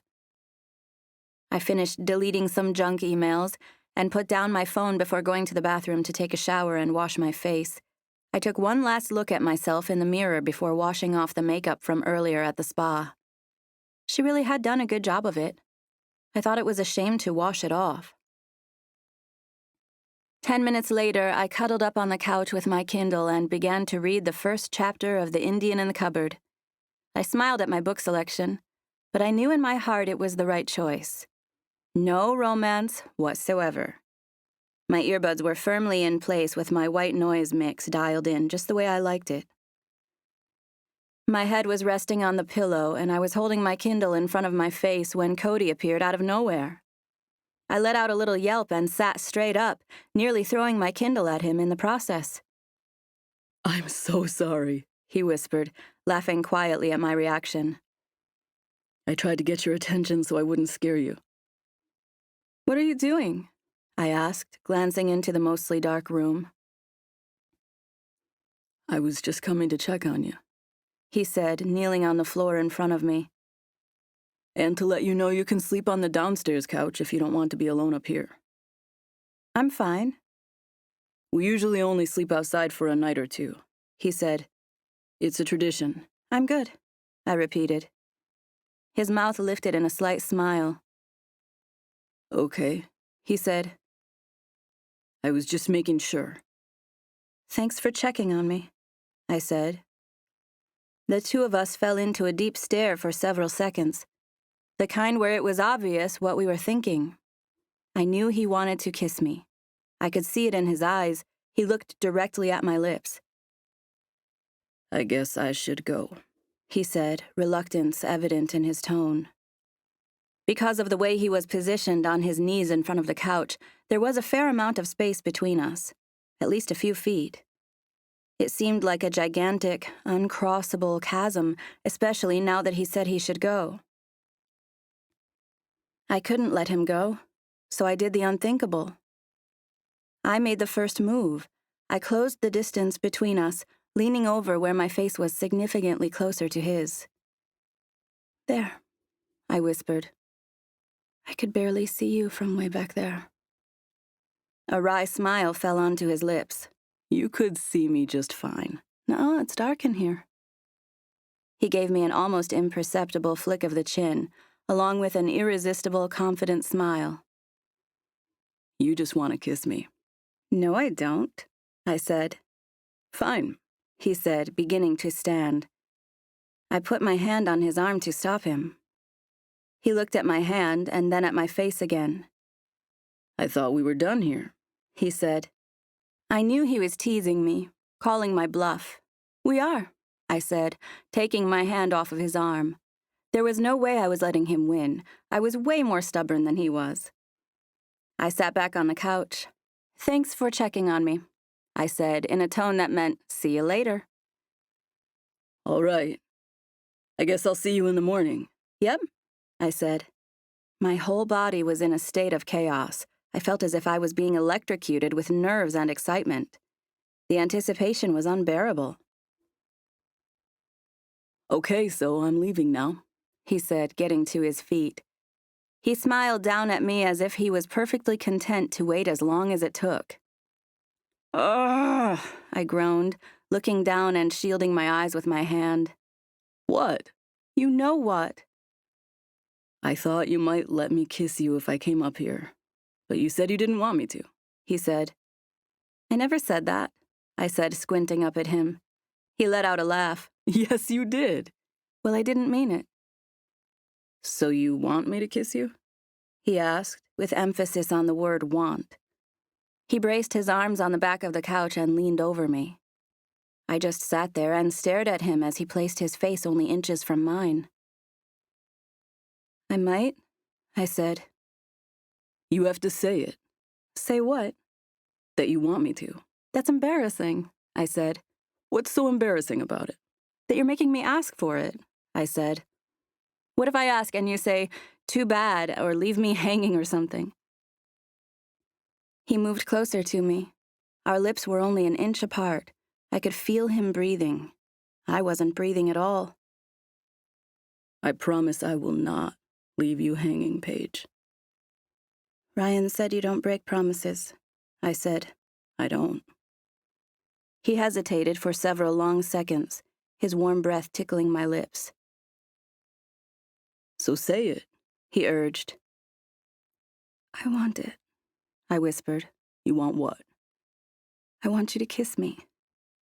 Please, Cody, would you kiss me? He took one of his hands off the back of the couch and used it to tilt my chin up. I knew it was about to happen. I could feel it by the way he was looking at me. He hesitated. Why aren't you doing it? I asked, feeling altogether desperate to feel his lips on mine. He smiled patiently at me. I was so crazy for him, I felt like I could crack into 1,000 pieces. You promised, I begged. As soon as the words left my mouth, his lips fell onto mine. They were soft and sweet, and he left them there for a few seconds before breaking the contact.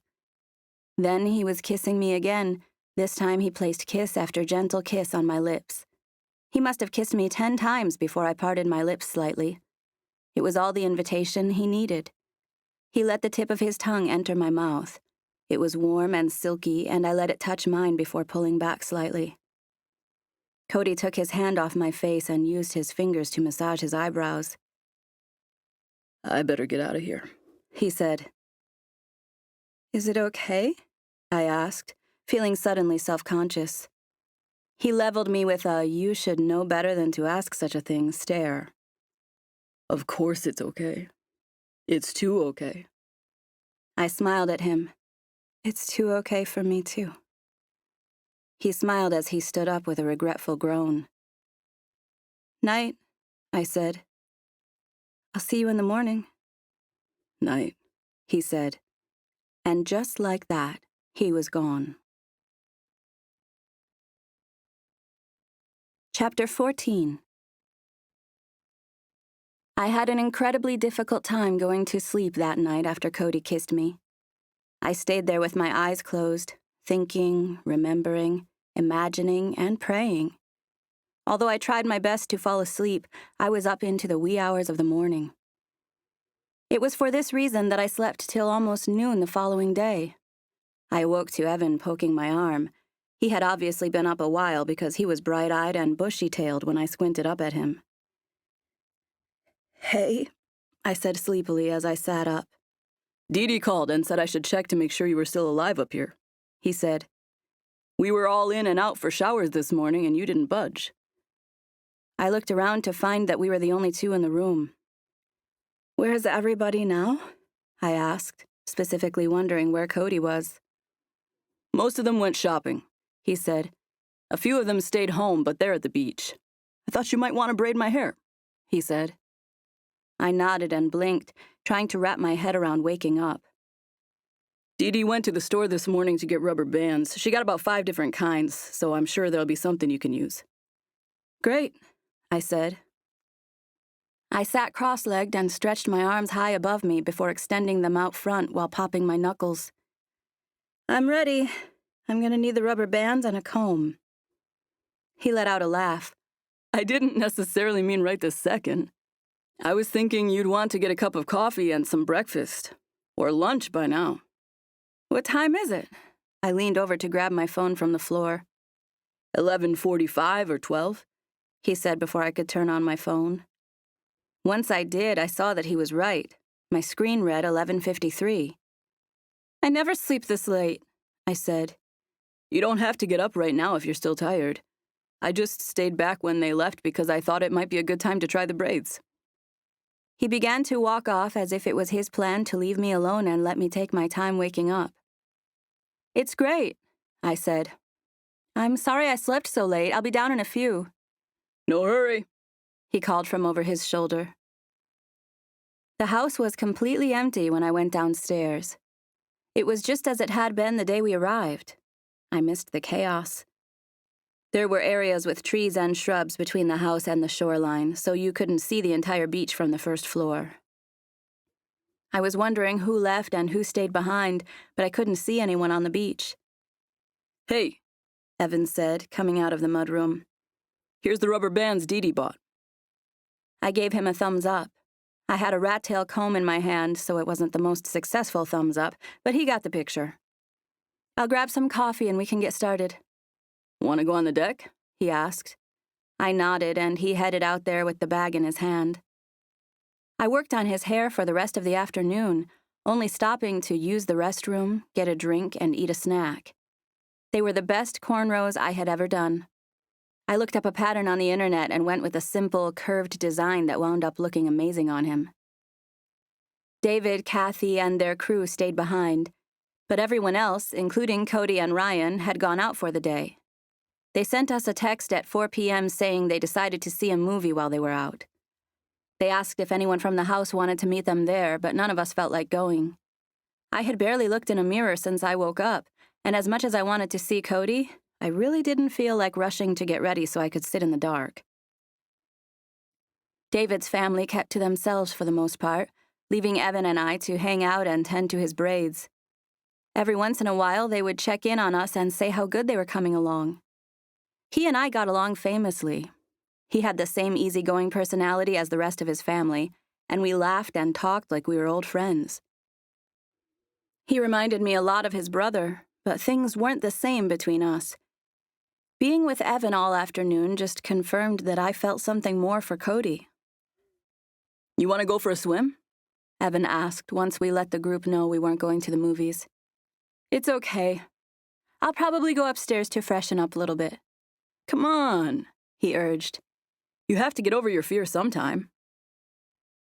I stared at him for a few long seconds, knowing he was right. I hated being the one in the group who was scared of the ocean. I had never been a timid person, and I didn't like the way it felt. You know what? Let's do it. Atta girl. Let me go grab my swimsuit. Evan and I spent the next 2 hours in the ocean. He made fun of me for being scared of fish, which made me angry enough to prove to him that I wasn't.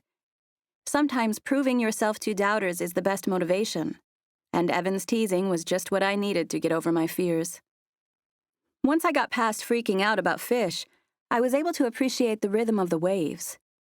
I went deeper as I grew more confident and found that swimming in the ocean could actually be quite pleasurable. Of course, Evan was right next to me the whole time. If he hadn't been there, I would have never dared to venture out that far. We got past the waves where the water was calm and stayed out there for what must have been 10 or 15 minutes. I only did it because he bet me that I couldn't. But once it was over, I was so proud of myself. We had been out there for quite some time when the rest of the family got home. We could see commotion coming from the house and decided to walk up there. Everybody, and I mean everybody, freaked out about Evan's hair. They all said how I should open a braid shop on the beach somewhere and charge tons of money to do it. Logan inspected them and said they were even better than the ones he had. Everyone was very complimentary about it, which made me feel great. They stopped on the way home from the movie to pick up pizzas, so the house smelled like a pizzeria when we walked in. "Is pizza okay with you?" Diane asked as we made our plates. "Perfect," I said. "I could eat just about anything right now. I'm starving." "Did you skip lunch?" she asked. I snacked on a breakfast bar, but I was knee-deep in Evan's cornrows. "Well, they look amazing," she said, even though she had already complimented them several times. "And we've been swimming," Evan interjected. "That always makes you hungry." "Where'd you go swimming?" Mia asked. She was looking at me, but Evan answered. "The ocean." Mia gave me a hilarious, wide-eyed expression. "What?" I smiled and nodded proudly. "She swam like a fish out there," Evan said.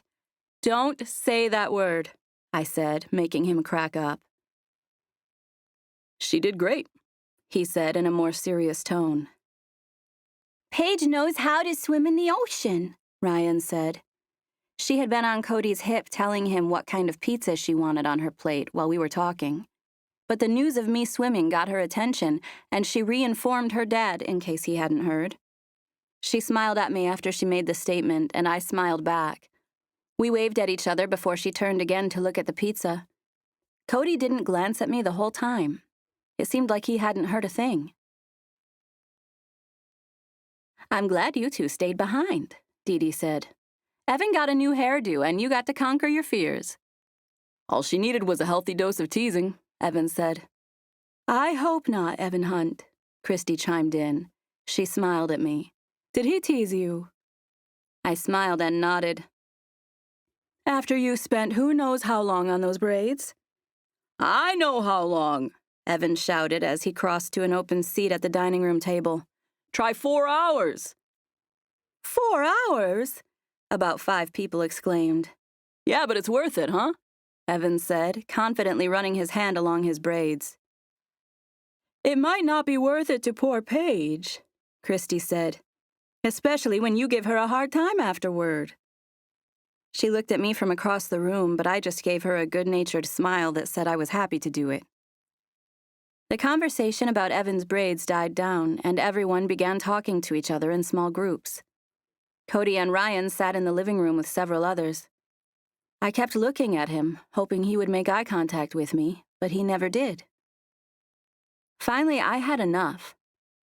I went into the living room and sat near him on the couch. He looked at me when I sat down. He smiled, but there was something off about it. "I missed you today," I said to Ryan.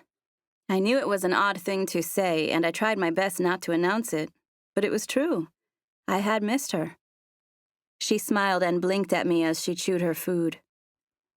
"We went to 100 stores and to the movie. Dad went with the grown-ups to see something else, but Mima took me to see the princess movie." "I like princess movies," I said. "What did you see?" I asked, turning to Cody.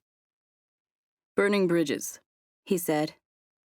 He was smiling again, but there was just something different about it. He probably regretted kissing me last night, and now everything was destined to be awkward between us.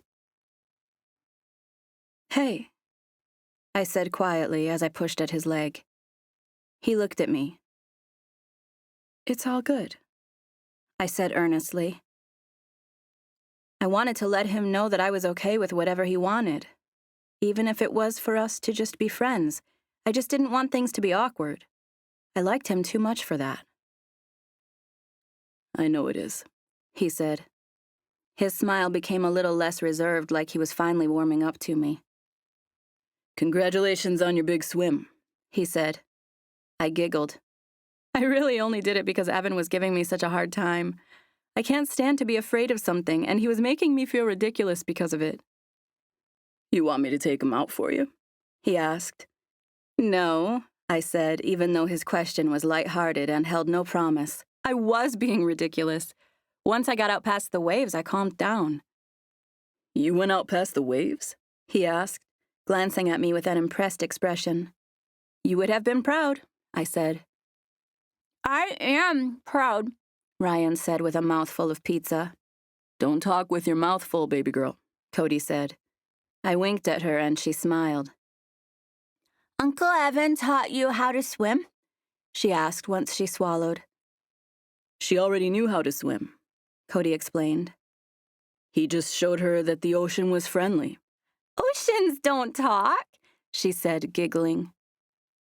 We stayed there for the next little while, eating and talking to each other and everyone else in the living room. Cody was acting happy and friendly, but not quite what I expected from the guy who snuck into my room for a late-night kiss. I decided that instead of worrying about it, I would just go along with it. It hurt to think that there may never be anything between us, but I figured having him as a friend was better than not having him at all. This same, somewhat guarded approach to our friendship continued for the next 2 days. We spent a lot of time together, but it seemed to be on a friendly basis. He had lost that predatory look of desire he had when we first started spending time together, and it sort of broke my heart. I told myself maybe I was imagining things, and maybe he never had it in the first place. I hated knowing we had something together and watching him ignore it, but I couldn't make myself leave him alone. I hung out with everyone in the house, but I always made my way to Cody and Ryan the most. We swam together, ate together, and made a few epic sandcastles. I documented everything with pictures. He and I had several long, meaningful conversations as the days passed, all of which made me love and respect him more. I could tell, however, that he was purposely avoiding making prolonged eye contact with me. Like he thought if he looked into my eyes for too long, he'd give in to something he was trying to avoid. Thankfully, the house was packed and our days were full. I had no time to worry about pining over someone who didn't return my affections. Okay, so maybe I was pining a little, but it was just because he was amazing. The only saving grace was that the days passed quickly.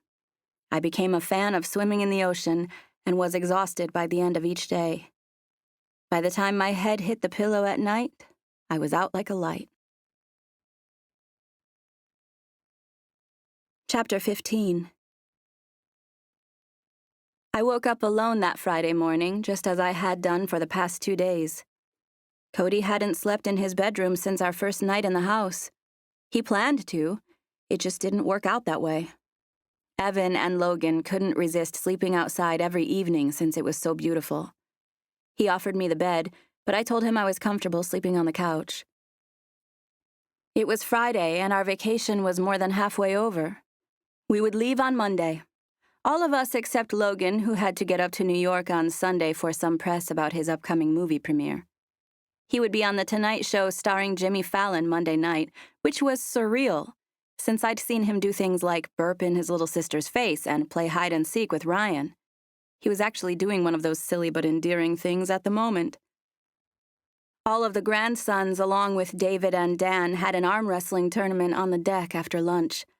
I tried not to watch or care about the results, but I couldn't stop myself, especially since Cody wound up being the victor.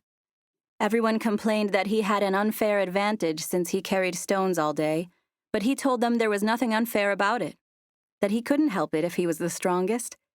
They joked around about it after the tournament was over, and I did my best to act like I wasn't really paying attention. Ryan asked me to braid her hair again when the boys got done with their little test of strength. I think she liked me doing it because she got compliments on it every time. I was happy to do it for her. I enjoyed spending time with her and would miss our braiding sessions once the vacation was over. Indeed, I would miss the whole family. I sighed, thinking about whether or not I'd be invited next year. I had to believe it was likely that I wouldn't, especially since I had failed my mission to win Evan's heart. I was sitting on the deck talking to Mia and Logan when Cody came out of the house holding Ryan's hand. She was stoked about her fresh braids, and all of us whistled as she sashayed onto the deck. "We're headed to the beach if anybody wants to come," Cody said. Mia shot me a facial expression like she assumed I'd volunteer. I shot her one that said, "Why do you assume I'd want to go?" And she shrugged and gave me one that said, I just assumed you would. All this transpired without words while Cody stood there wondering what we were doing. Okay, so we'll be out there if anyone wants to come, he said before taking off down the stairs. What was that? I asked when they were out of earshot. She shrugged again. I just thought you'd go since you two are inseparable.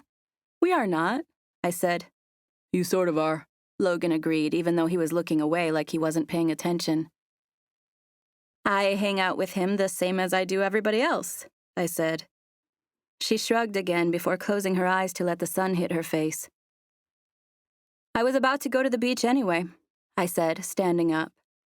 Mia and Logan both started laughing at me. You don't know what you're talking about, I said.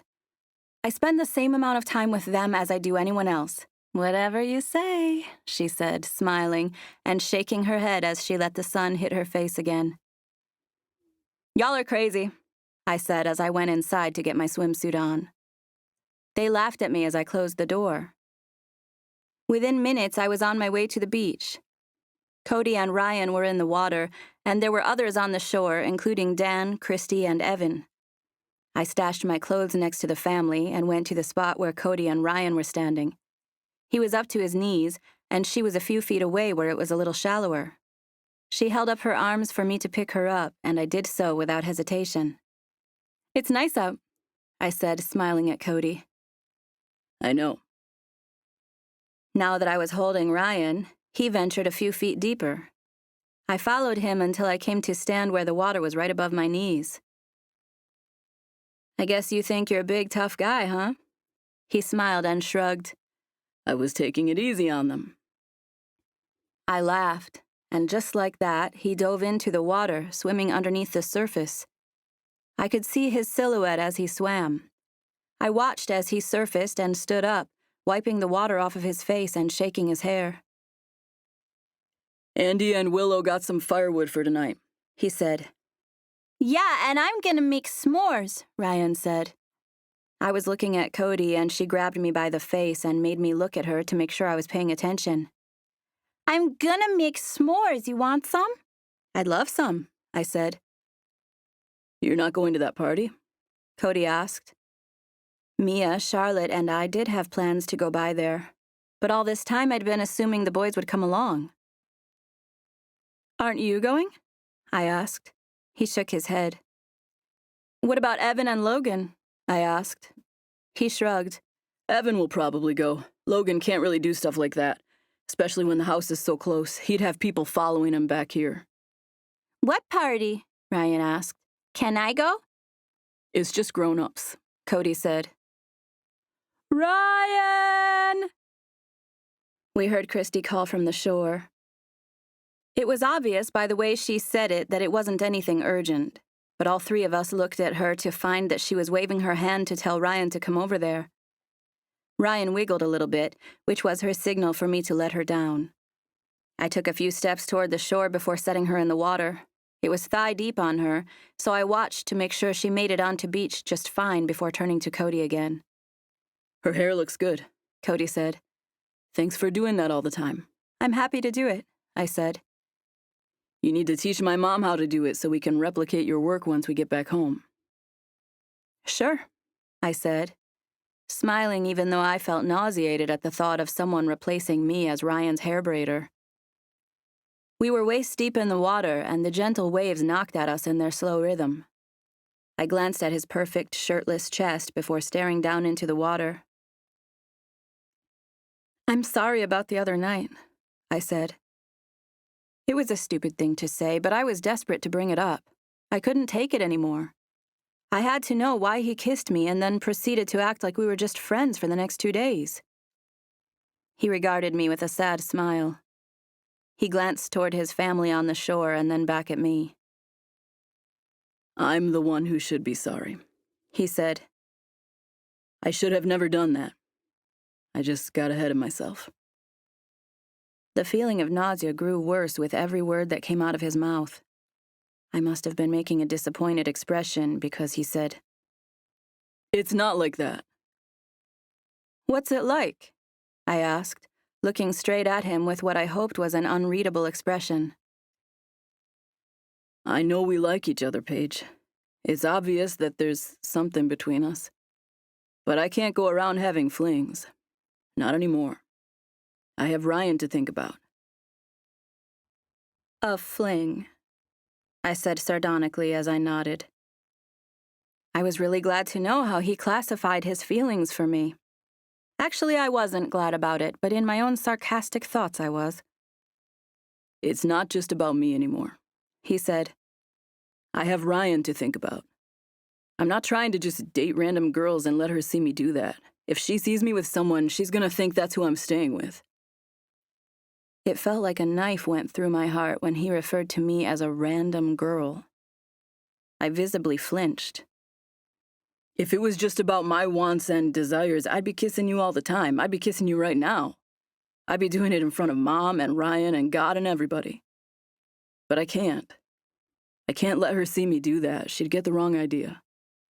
Oh, God forbid she thinks you like me enough to have more than a fling with me, I said, not looking at him.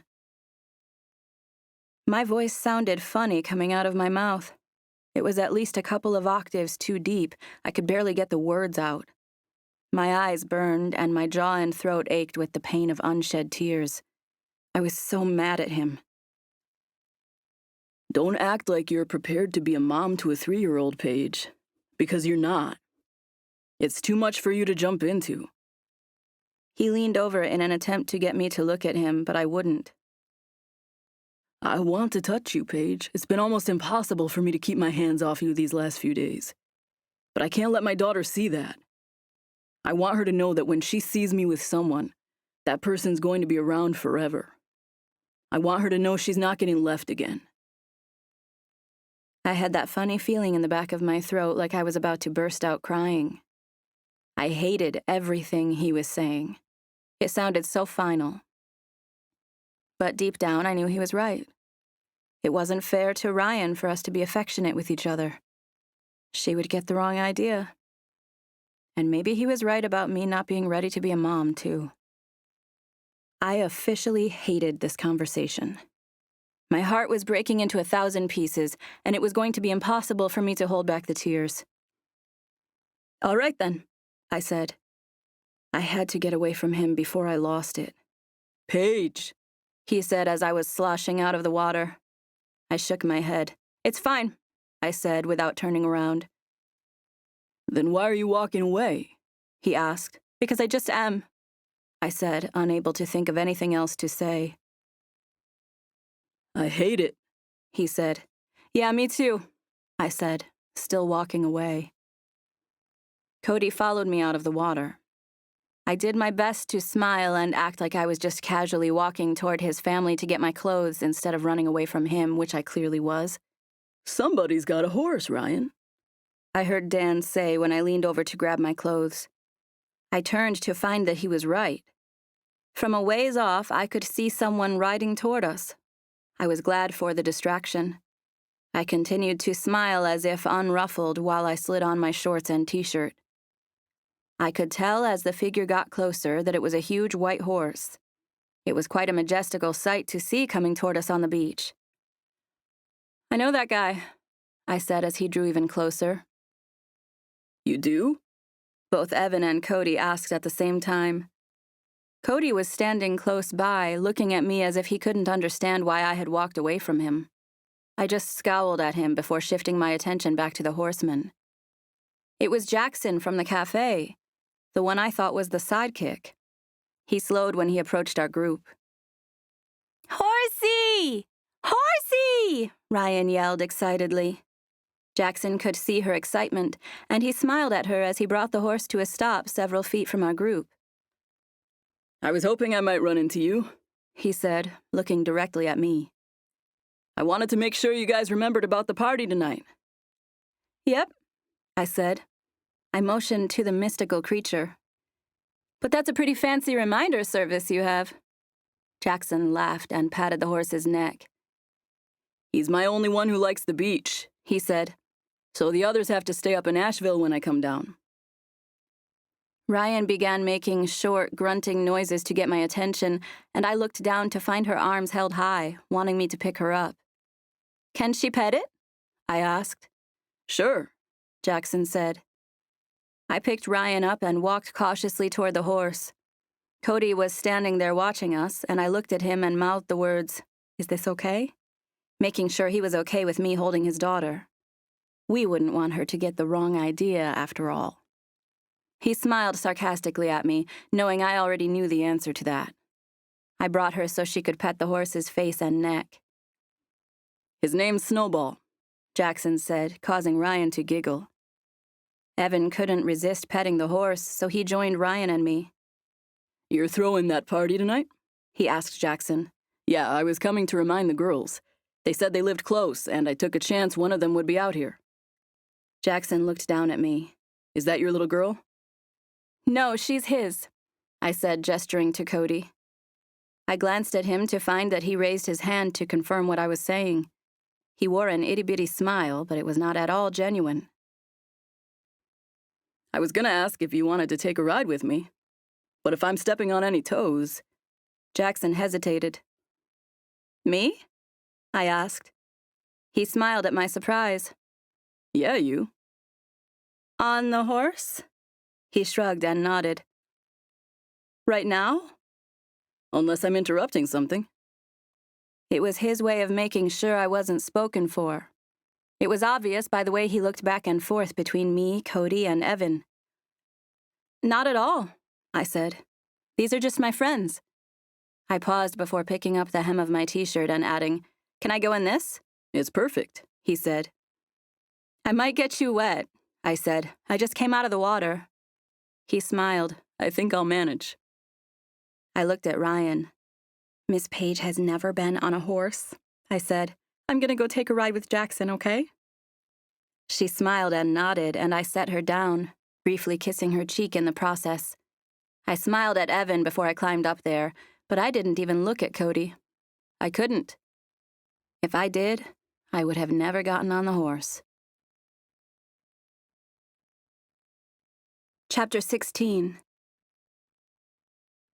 Charlotte, North Carolina was a nice town with lots of options for entertainment. But I might as well have been in a tiny bubble my entire life, with all the new things I had been exposed to since I'd been in Myrtle Beach. There could have been no greater distractions from the heart-shattering words Cody said to me in the ocean than a ride on a gigantic, magical white horse. I held on tightly as Jackson ran the horse through the shallow water, laughing at the thrill of feeling like I might fall off any second. I was terrified at first, but Jackson seemed like he knew what he was doing. So after a while, I relaxed. We went past Travis's house, and he stopped to show me the path we'd need to walk later that evening. He showed me the huge pile of wood on the beach that would later turn into a bonfire. I thought about Andy and Willow's bonfire at the other house, and imagined how much cozier I'd be at that one. But there was no way I was skipping the party. I was too mad at Cody for that. Jackson and I rode for about an hour before he brought me back to Diane's house. I was somewhat surprised to find that there was no one at the beach. I thought for sure someone would be there, but our stretch of the beach was totally deserted. Jackson made it obvious that he was interested in getting to know me, and I did my best to seem a little interested without leading him on. He didn't try to kiss me or anything, but he touched my thigh several times with a familiarity I didn't think we were quite ready for. Most of the family was on the deck when I got back. Some of them were doing a beanbag toss game, and a few were just sitting around, soaking in the sun. Ryan was drawing on the deck floor with sidewalk chalk, but Cody was nowhere in sight. "I heard you got to go horseback riding," Charlotte said when I crossed the deck, headed for the sliding glass door. I smiled and nodded at her. "Was it fun?" "So fun," I said. I thought I would know what it felt like to ride a horse just from imagining it, but it felt nothing like I anticipated. It was scary bouncing around on something so high off the ground. I was pretty petrified at first, but I got used to it by the end. "Is there going to be pony rides at the party tonight?" Evan asked, overhearing us. "He said Snowball's going in his trailer during the party so nobody messes with him." I glanced at Charlotte. "I think there's going to be like 200 people there." "I figured it'd be big," she said. "Have you seen that house?" I nodded. She closed her eyes as she faced the sun. I hope I get to meet my Australian. I chuckled as I opened the door. We'll head out after sunset, she said, still basking in the sun. I told Jackson we'd be there about 9, I said. She smiled. Perfect. Cody was nowhere to be found in the house. I spoke with Diane and a few others who were on the first floor before heading to my room. I ran into Cody on the stairway between the second and third floors. We were both moving quickly and nearly collided. I made eye contact with him, but quickly broke it when I saw his serious expression. I was wondering where you were, I said, smiling sheepishly as I glanced downward. You need something? No, I was just wondering where you were. I didn't see you downstairs. That's because I was up here, he said dryly. I smiled at him and he returned it, but both of our expressions seemed forced. Every nerve of my body was on edge. I felt like I wanted to cry and throw myself into his arms. I was heartbroken and so mad at him for it. He turned to walk away without saying another word. I watched him disappear before turning to head upstairs. I wanted to scream at the top of my lungs. I never knew heartbreak could cause such anger. No one was upstairs with me, so I decided to shower and then pretend I was taking a nap. There was no way I would be able to fall asleep, but I didn't feel like talking to anyone. I washed my hair for the first time since I got it cut. I decided I would style it curly that evening, so I put some product in it and let it dry naturally while I sat on the couch and wallowed in my own self-pity. I tried to remind myself that I was so very fortunate and should be thankful for all my many blessings. But heartbreak has a way of overruling any rational thoughts. I sat on that couch, listening to the sounds of other people in the house and feeling nothing but anger, hurt, and resentment. Heartache sucks. I cried like a baby. It felt good to let tears freely fall. I sunk my face into my hands and let the floodgates open, thinking about the conversation I had with Cody, and remembering choice, miserable tidbits of it like random fling and Ryan will get the wrong idea. Part of me felt like his words were justified, and the other part of me thought he was dead wrong and making a huge mistake. I didn't know which part of me was right, but I knew it wasn't really my choice since he had already called things off. After I had a good long cry, I stretched out onto the couch with my face buried in the back of it and fell asleep. I woke up with Charlotte rubbing my shoulder. It's almost 7, she whispered. I thought you might want to eat something before we start getting ready. I rolled over and looked at her, feeling totally out of it. Are you okay? She asked, inspecting my face with a worried expression. I nodded and tried to smile. My face felt dry and painful, like it could crack under the pressure of my smile. I must not have slept that long because my eyes and cheeks still stung from crying. Are you crying? I was just taking a nap, I said, squinting as if I was having a hard time waking up. I managed a tiny half smile to assure her I was fine. You look like you're crying, she said. Are you sure you're okay? I nodded. I wanted to see if you would help me with my hair, she said. I found a look I want to go for on Instagram. I took a screenshot of it. Definitely, I said sleepily. Did you bring it up with you? No, it's downstairs. I figured you'd want to come down and get something to eat anyway. Are you wearing that dress you bought the other day? I nodded. Are you sure you're okay? I nodded again. Just sleepy? I know you're lying, she said, but I'm not going to push you to talk about anything you don't want to. I gave her a sad smile.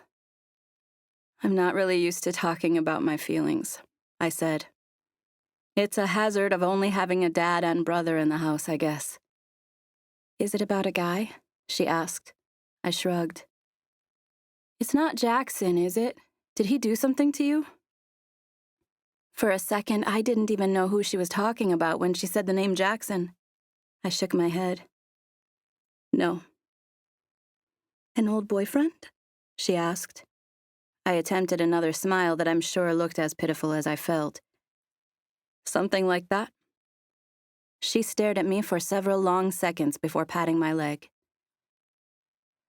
Well, I think you should forget all about that guy, she said in an optimistic tone.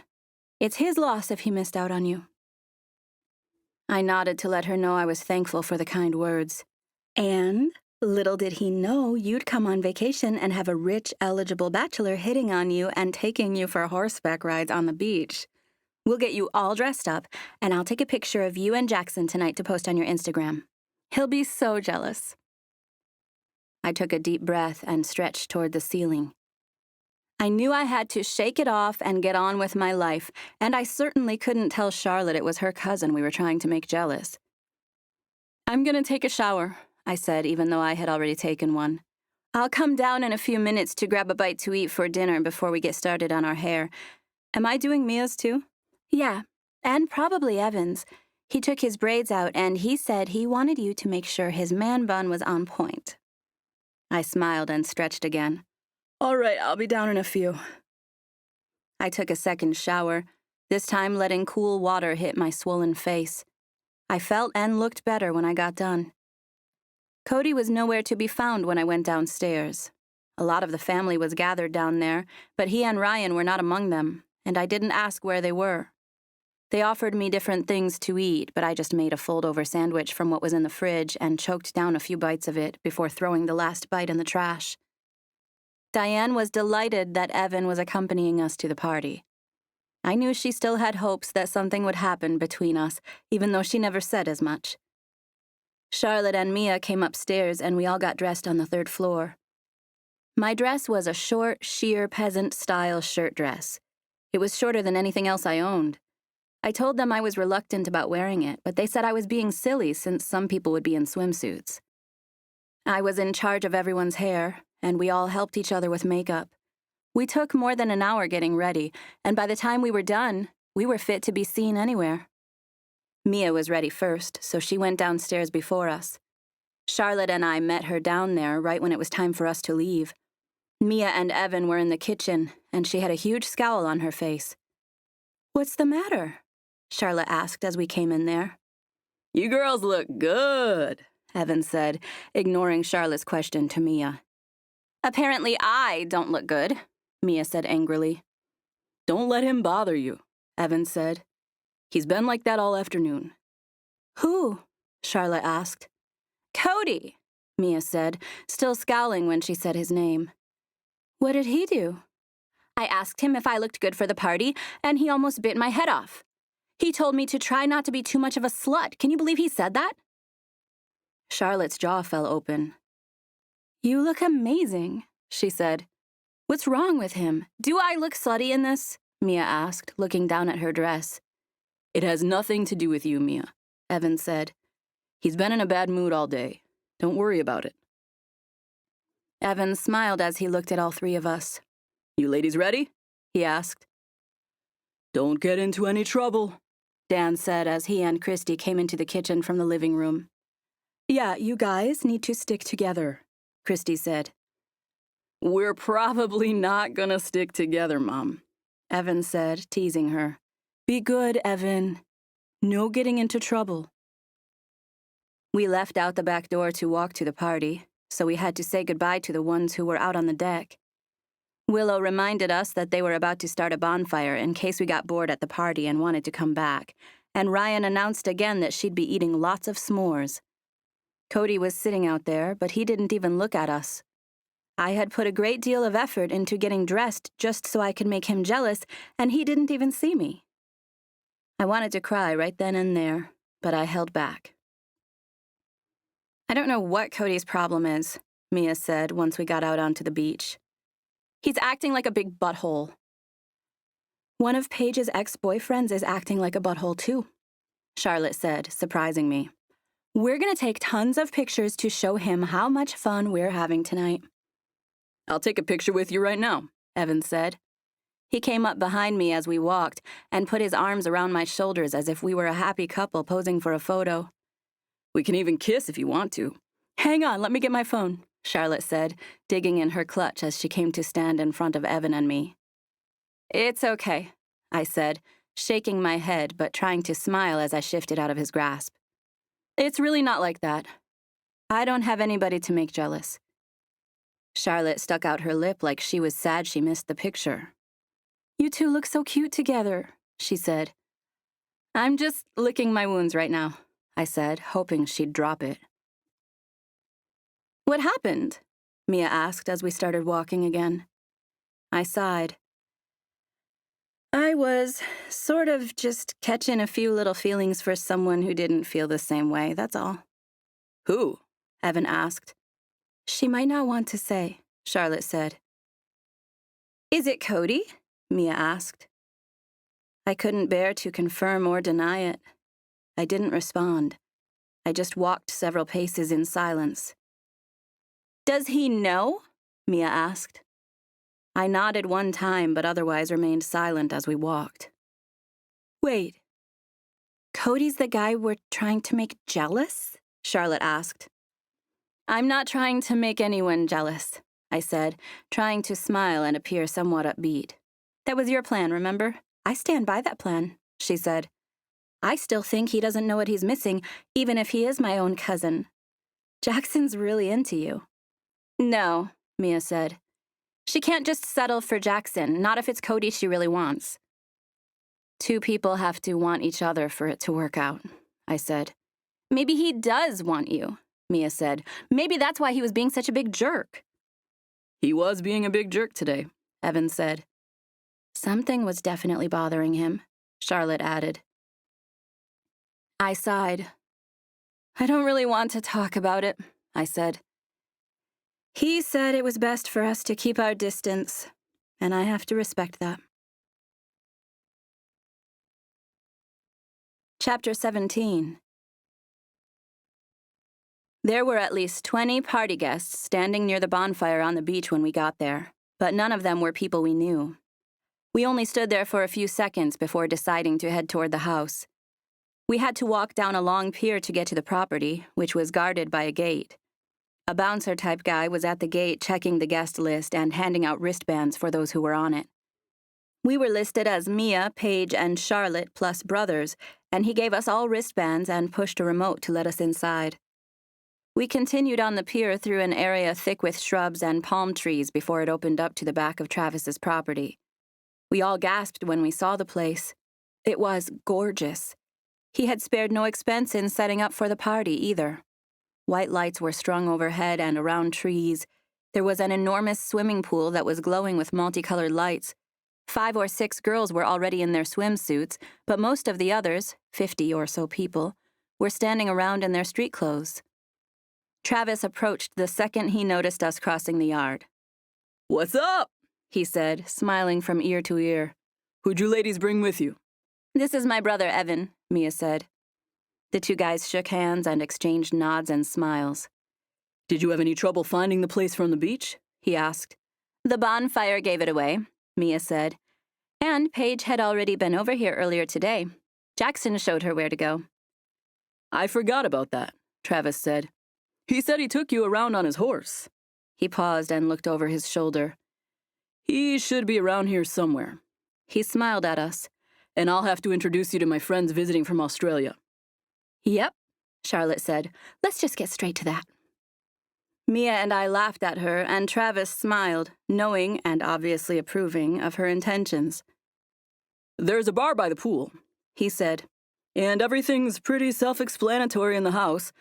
The rooms that are off limits have the doors locked, so make yourself at home anywhere else. I'm gonna grab a drink, Evan said. I followed his gaze to see that he was staring at a group of girls who were standing next to the bar. I'll take you ladies to meet the Australians, Travis said. Evan left, saying he'd catch up to us in a while, and we took off with Travis.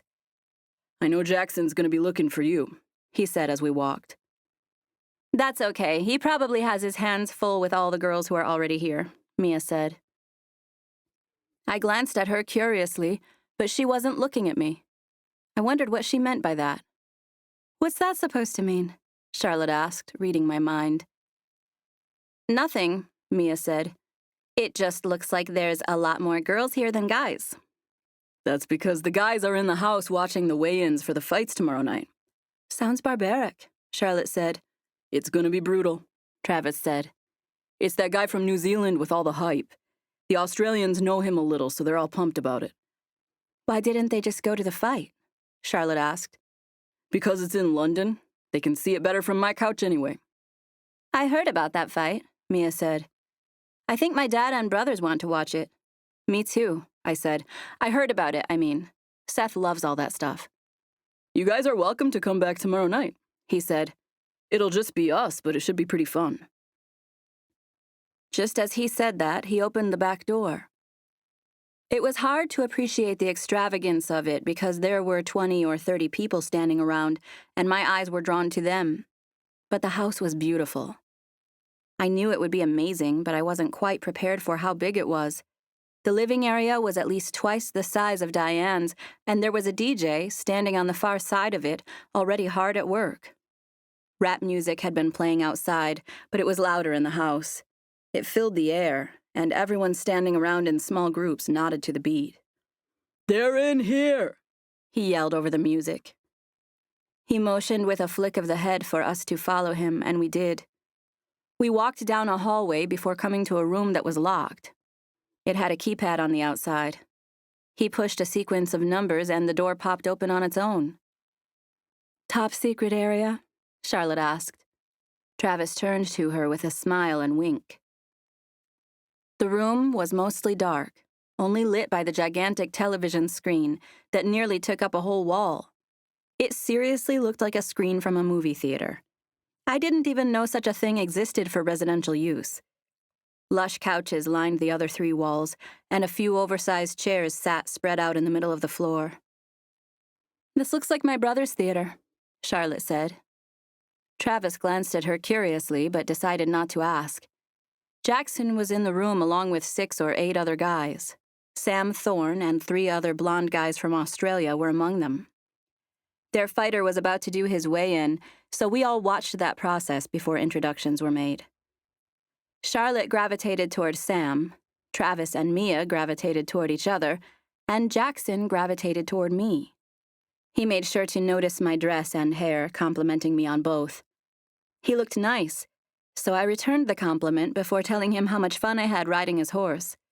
He loved finding out that it was my first time to ride a horse, and that set us off on a whole conversation about firsts. I told him this trip was my first exposure to the ocean, and he marveled at how sheltered I had been. He wasn't mean about it or anything, but he just couldn't believe that I had never seen the ocean, ridden a horse, and still hadn't been on an airplane. I'm going to have to fly you somewhere, he said at one point during our conversation. It sounded glamorous, and I wanted to make him tell me when and where, but the heartache I experienced earlier was still nagging at me, and I found it difficult to relax and be happy. We all stayed in the theater room for a while before venturing out. Travis said he had neglected his hosting duties long enough, so he and Mia left a few minutes before the rest of us. By the time Jackson and I made our way out there, more people had arrived. The music was loud, and the living room was beginning to take on the appearance of a club. Jackson saw some people he wanted to talk to and asked me if I would come along, but I declined. I spotted Evan and told Jackson I was going to let him catch up with his friends while I checked on Mia's brother. Of course, Evan had made new friends already, and he introduced me to everyone.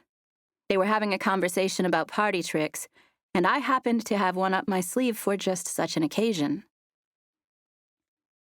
You might want to look away if you have a weak stomach, I warned before I did it. Of course, no one looked away. They never did. I had about 10 pairs of eyes on me, waiting to see what I would do. I took the pointer finger of my left hand and stretched it back where the tip of it touched right at my wrist area. I got my usual cries of pain as everyone watched and then proceeded to try it themselves. No one even got close. No one ever did. I had never met anyone else who could do it. One time I met a girl who said her cousin could do it, but I had never seen it happen in person. I think I'm double-jointed, I said when someone asked me how in the world I'd learned to do it. I used to be able to do it with this hand too, but I'm not quite as flexible in that one anymore. Everyone was still talking about it and other party tricks when Jackson came to stand next to me. "What's the commotion?" he asked. He rested his hand on the small of my back when he came to stand beside me, and I shifted. I pretended it was to show him my finger trick, but really it was because it felt wrong, especially when I was all torn up over Cody. I thought I would be able to flirt with Jackson intentionally just to get back at Cody, but it wasn't turning out like that. It just felt wrong. "You want to head outside?" Jackson asked, smiling at me. "Actually, I need to steal her for a few minutes if that's all right," Evan said. "I needed to ask her advice about something." Jackson gave Evan a slightly awkward look as if he wasn't exactly sure what that meant. "Sure," he said, more like a question than a statement. "Thanks," Evan said, smiling. He stepped forward and put his arm around my shoulder. "I'll see you guys in a bit," he said, mostly to the girls in the group. They appeared slightly disappointed, but smiled and nodded. "Advice?" I asked as we walked to the backyard. "Where'd you guys go?" he asked. "I tried to text Mia and Charlotte, but they didn't answer. I didn't think we'd be out here in time." "In time for what?" "For me to get your advice," he said. "Where are Mia and Charlotte?" "They're fine. We were in one of the locked rooms watching some guys get ready for a fight." He glanced at me with a questioning expression. "On TV," I clarified. "It was the weigh-ins or something." He nodded. "Where are we going?" I asked. "I thought we could check out the bonfire," he said, glancing at his watch. "And you need my advice about something?" "Not really. I just saw that you didn't care about having that guy's hands on you, so I figured I'd help you escape." I laughed and slowed to a stop. We were on the trail by the time he said that, and I didn't want him to leave his new friends for my sake. "I don't need rescuing," I said, smiling. "I'm not afraid to tell Jackson to leave me alone if I want him to." He tugged on my arm. "I wanted to check out the fire anyway," he said. "There was a cute little beach baby out there when we came up. I want to see if I can talk to her." "I guess we can go, as long as it's not for me," I said as we walked. "I'm fine hanging out with Jackson." "You are?" he asked. "What's that supposed to mean?" I glanced at him and he shrugged. "I just can't really see you guys together, that's all. He doesn't seem like your type." I laughed. "What do you know about my type?" "I know it's not him." We continued to walk. The doorman caught sight of us through the gate and he opened it before we approached. "Going to the beach?" he asked. We answered his questions with smiles and nods as we walked by him. "I'm not saying we'll end up together," I said. "I'm not making wedding plans. I just meant I don't mind hanging out with him. He's a nice guy, and I'm not trying to cramp your style with the ladies." "Don't you know that having one hot girl with you attracts more hot girls?" he asked. I put my hand to his chest and batted my eyes at him. "Are you calling me a hot girl?" I asked as if I was flattered. He laughed. "You know you're hot, Paige," he said, putting an arm around my shoulder as we walked. I giggled, but deep down I wasn't so sure. I'd been so depressed all day that it was hard to believe someone would use that word to describe me unless they meant hot mess. "She's here," he mumbled as we approached the fire. There were speakers nearby, pumping the music the DJ was playing. It wasn't as loud as it was in the house, but it drowned out the sound of the ocean. There were logs strategically placed around the fire for us to sit on, and Evan pulled me over to one of them where we both took a seat. "Which one?" I asked. He stared past the fire to the group of people who were standing on the other side of it. "You remember when I said I texted Mia and Charlotte when you guys disappeared?" he asked, still staring past the fire. "Yeah?" I asked, unable to see his point. "I texted my brother, too." "Okay," I said. I didn't understand what he was saying, but the phrase, "my brother," could only be in reference to one guy, and I felt my gut clench at the very mention of Cody. Evan didn't say anything, so I finally said, "And?" "And I told him about the conversation we had on the way over here." I pushed at him. "Evan! Why in the world would you do that? I didn't even want Charlotte to bring it up to you guys. I must have shoved him harder than I thought because he laughed as he tried to regain his balance. I did it because I thought you and Cody needed to talk about it. We already did, I said. I thought you needed to again, he said.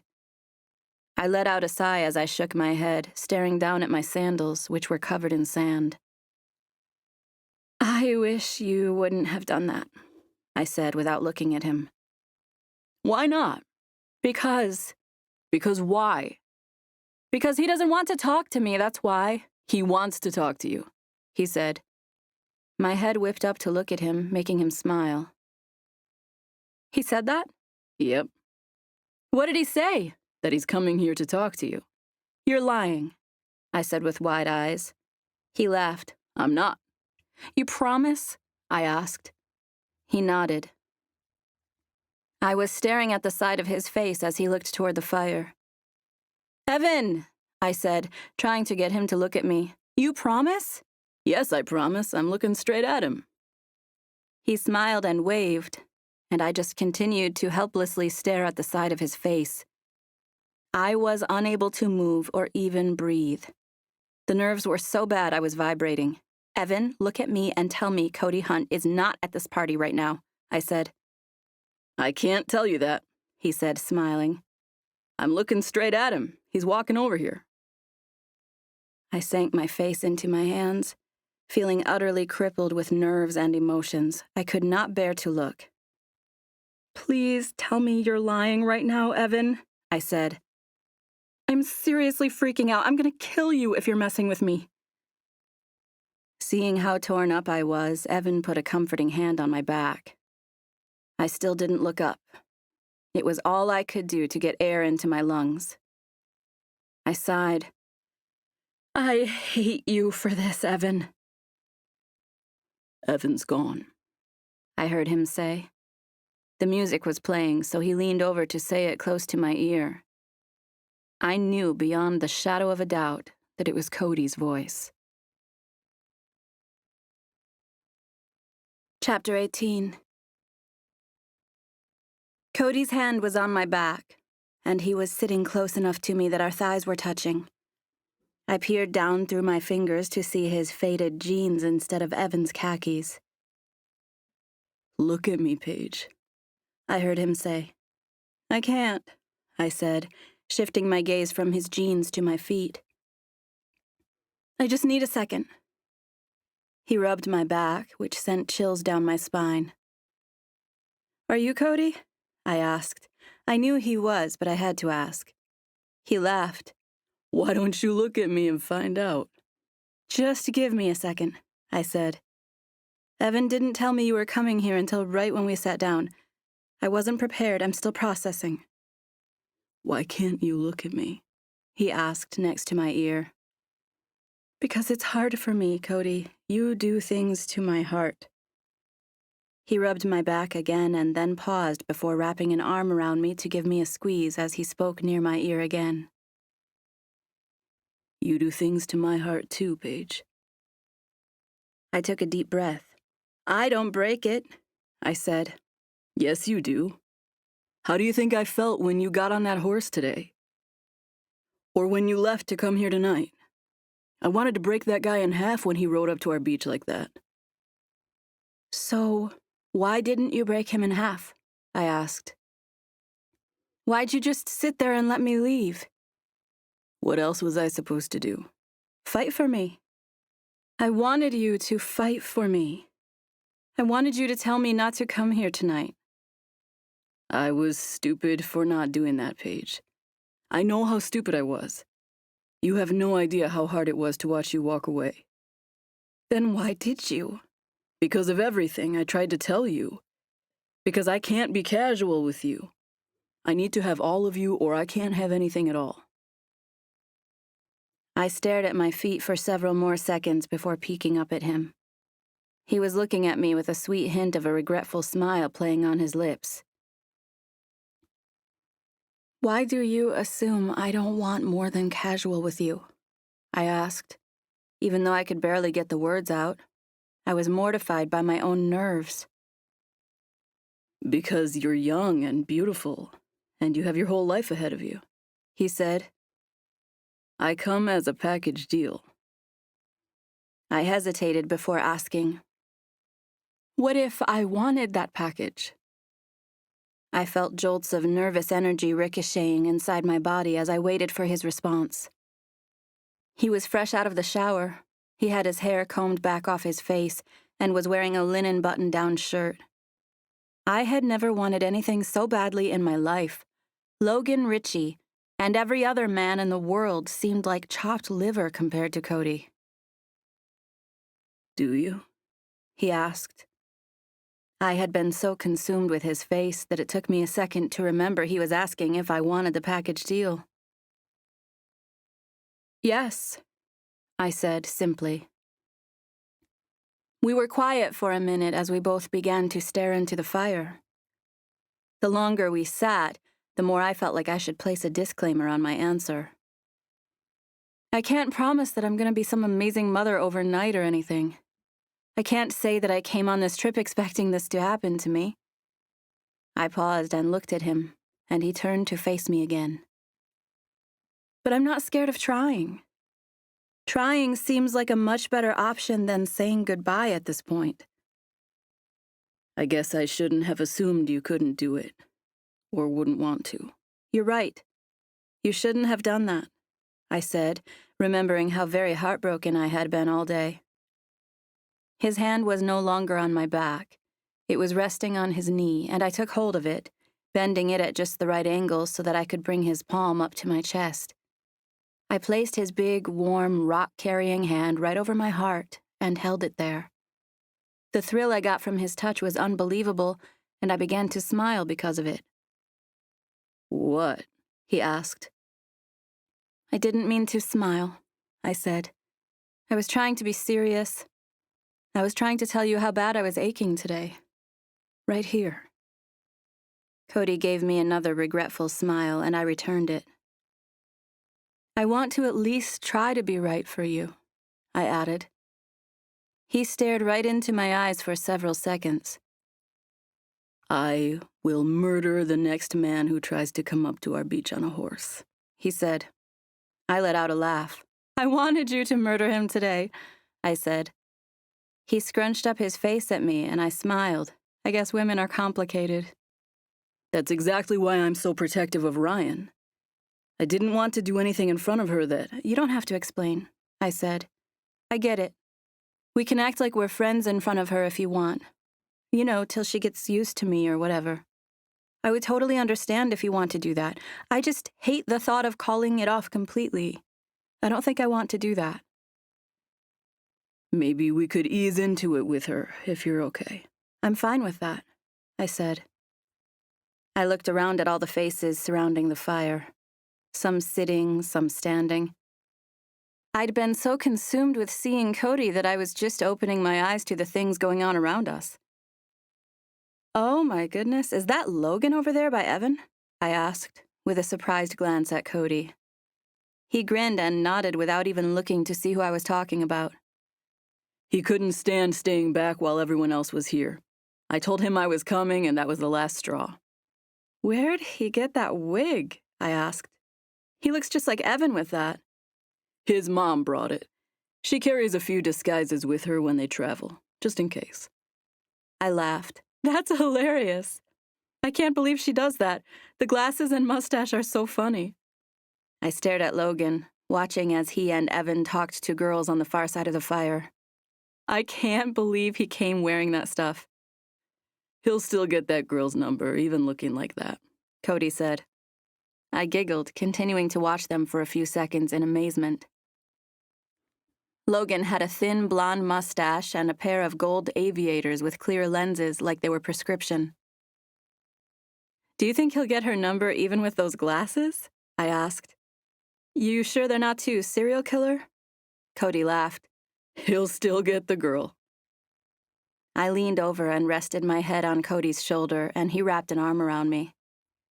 I'm happy you're here, I said. I'm happy you're happy. Did Ryan get her s'mores? I asked. He let out a laugh. She only had one before I left, but I'm sure my mom and Dee Dee are giving her too many right now. You want to go back? I asked. He pulled back a little to look at me. I thought you'd want to stay here. He was smiling when he said it, and I knew he'd be willing to stay with me. I didn't really care to stay, though. The party had nothing to offer me. The only thing I wanted was sitting right next to me with his big tournament-winning arm around my shoulders. It's up to you, I said. I should probably check in with Charlotte and your sister if we decide to go. Where are they? He asked. I stood, pulling him up with me. This way. We had to stop at the gate to get Cody a wristband, but that wasn't a hassle at all. The guy gave it to us as soon as he saw I had one on and we were together. I thought Cody might hold my hand as we walked. I kept anticipating that he'd grab it, but he didn't. We fell into stride with each other and stayed side by side as we crossed the backyard headed toward the pool. There's your sister, I said, noticing Mia, who was standing next to Travis talking to a few other people. Is that the guy who bought this house? Cody asked. I nodded, but didn't elaborate since we were approaching them. What are you doing here? Mia asked, noticing Cody for the first time. What do you think? He asked, barely cracking a smile. She looked back and forth between us and raised her eyebrows a little as she smiled broadly at us. Cody, this is Travis Gwynn. He's the host. Travis, this is my super sweet, caring, sensitive brother Cody. Cody shot her a smirk before smiling at Travis and extending a hand for him to shake. She was obviously teasing him about being mean to her before she left, and I enjoyed seeing how they had a whole unspoken conversation about it with their facial expressions. All sarcasm aside, they loved each other, and that made me happy. Where's Charlotte? I asked. Mia pointed into the house, and I saw Charlotte immediately. She and a few other people were preoccupied talking to Sam and the other Australians. They were laughing and carrying on while Sam was telling a story, using big hand gestures and facial expressions. We had all turned to look at them, so we didn't see when Jackson walked up. I've been looking everywhere for you, he said.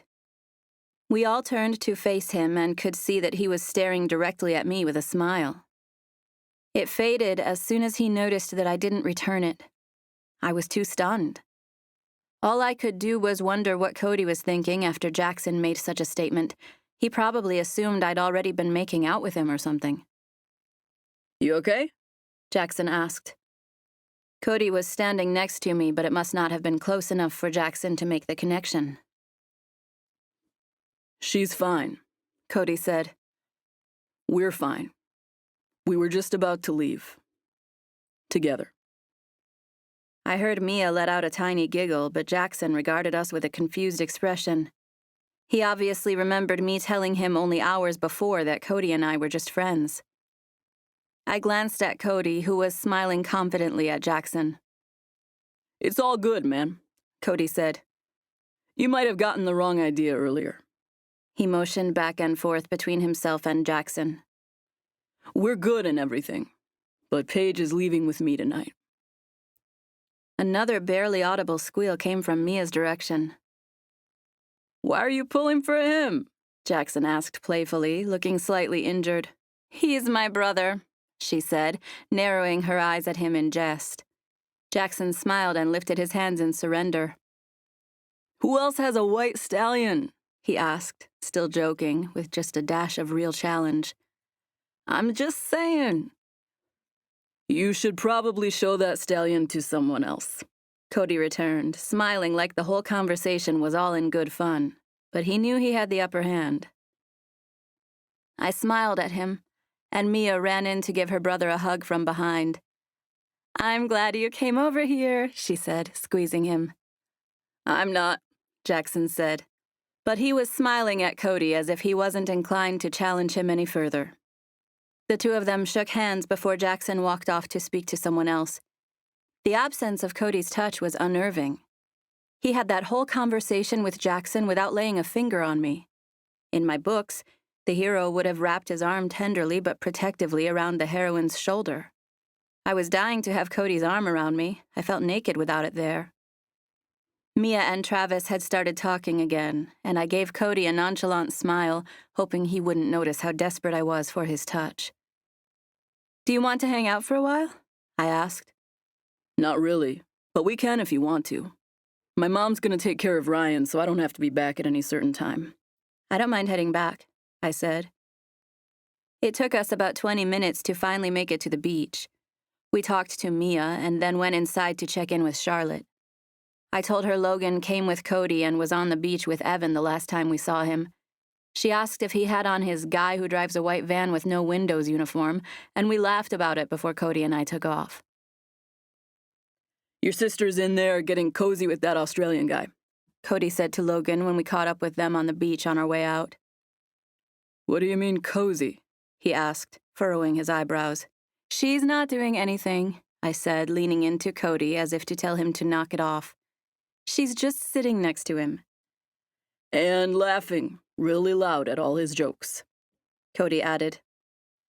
Logan looked at Evan with a serious expression like it was a matter of national security. "We're going in there," he said after a second or two of eye contact. Evan nodded, obviously on board. They turned to walk up the pier as Cody and I left laughing. We walked slowly along the shore. It took us at least 15 minutes to get to Diane's house, and we talked and laughed the whole time. I took my sandals off and let the sand get between my toes as we went. I might as well have been walking on clouds. The only bad part was that he still hadn't touched me. We barely made contact as we walked, just accidental brushes of the arms and hand. I wondered when it would ever happen, and felt like I would go crazy with anticipation. No one was at the fire when we got there. Apparently they all had their fill of s'mores and went in for the night. David came to check on the fire one time not long after Cody and I arrived. He was glad to see that we were there to keep an eye on it, and turned around as soon as he came. Cody and I sat on a log by the fire for at least a couple of hours. We stayed there, talking sometimes, and other times just staring at the smoldering embers. At first, I was sitting next to him, but I grew more and more desperate for his touch, and after what seemed like an eternity, I moved to sit on the ground in front of him. The idea was to lean my back against his legs for support. A little contact was better than none. I did just as I planned, and Cody went along with it beautifully. He leaned forward, wrapping his arms around mine. I felt like I was a letter getting tucked into an envelope. I turned to the side and rested my face against his chest, smiling even though he couldn't see my expression. Chapter 19. After a while, Cody and I decided we had enough of sitting by the fire. Well, it wasn't that we had enough so much as we decided it'd be smart to head inside. It was 1 a.m. and he had to wake up at 5 to go fishing with his dad. He helped me up since I was sitting on the ground, and he never let go of my hand. I almost pulled my hand from his so I could dust off my bottom, but once I noticed that his intention was to keep a hold of me, I opted for dusting off with one hand. Holding hands, we walked across the yard, up the stairs, and onto the deck. "Shoot," I said as we passed the ring toss game. "I wanted to make you play this with me earlier, and I forgot." "And now we can't?" he asked. "It's late. You need to get to bed." "It's never too late for a little friendly competition," he said. He reached out and grabbed the swinging ring, handing it to me. "The one who rings the most wins. You get 10 shots and I get 3. "The thing is, I forgot that trick you showed me," I said. We both knew I was trying to get him to stand behind me again in that hot way guys did when they were showing you something sports-related. He smiled. "Oh, you forgot?" he asked, knowing what I was up to. "Yes, and I barely even know where to stand." I shrugged with a fake worried expression. "I pretty much remember nothing about what you showed me." His smile broadened. "It's hard for me to believe you forgot everything." He stepped behind me and took a hold of my waist. He pulled me back a step, showing me where to stand. He was standing so close that I turned my head so that my face rested against his chest, the same as I had done by the beach. He smelled good, like woodsy cologne mixed with campfire. I could have nuzzled in and stayed there forever. "First step is looking at the hook," he said. I put my hand up to meet his and grab the ring, but I waited a few seconds before I bothered facing the hook. Okay, I'm ready, I said. He explained again about using finesse and approaching the ring from one side or the other. I barely listened. I was just in it for the feel of his hand on mine. Cody made 2 out of 3 of his shots. He went first, so I knew I had to make at least 2, but the advantage wasn't enough. I made 1 out of 10, but laughed about it and threatened that I'd practice while he wasn't watching. We took turns using the shower when we got upstairs. I went first, and by the time Cody was done with his, I was cuddled into my spot on the couch. The first thing he did was go to the closet and pull out some bedding. I watched curiously as he came over to my couch carrying a couple of blankets. I thought maybe he assumed I was cold and was giving them to me, but he spread them out on the floor right next to my couch. "What are you doing?" I asked. I feel like sleeping right here, he said. Is that okay with you? Well, of course it's okay with me, I said. But I don't want you to have to sleep on the floor. I'm comfortable, he said, and I only have a few hours to close my eyes anyway. Are you sure you don't want to take one of the couches? I asked. No, but I will if you'd rather me not sleep right here. He slid into the blanket and covered halfway with it as if he knew I'd tell him to stay. I love you there, I said. I flopped my head onto the pillow and sighed contentedly. Night, he said. Night. Cody? I reached up and turned off the lamp that was on an end table near the couch. It was mostly dark, but I could still see his outline.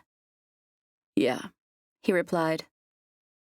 I guess you should probably kiss me goodnight. He sat up without the slightest hesitation, which made me giggle. I thought you would never ask, he said.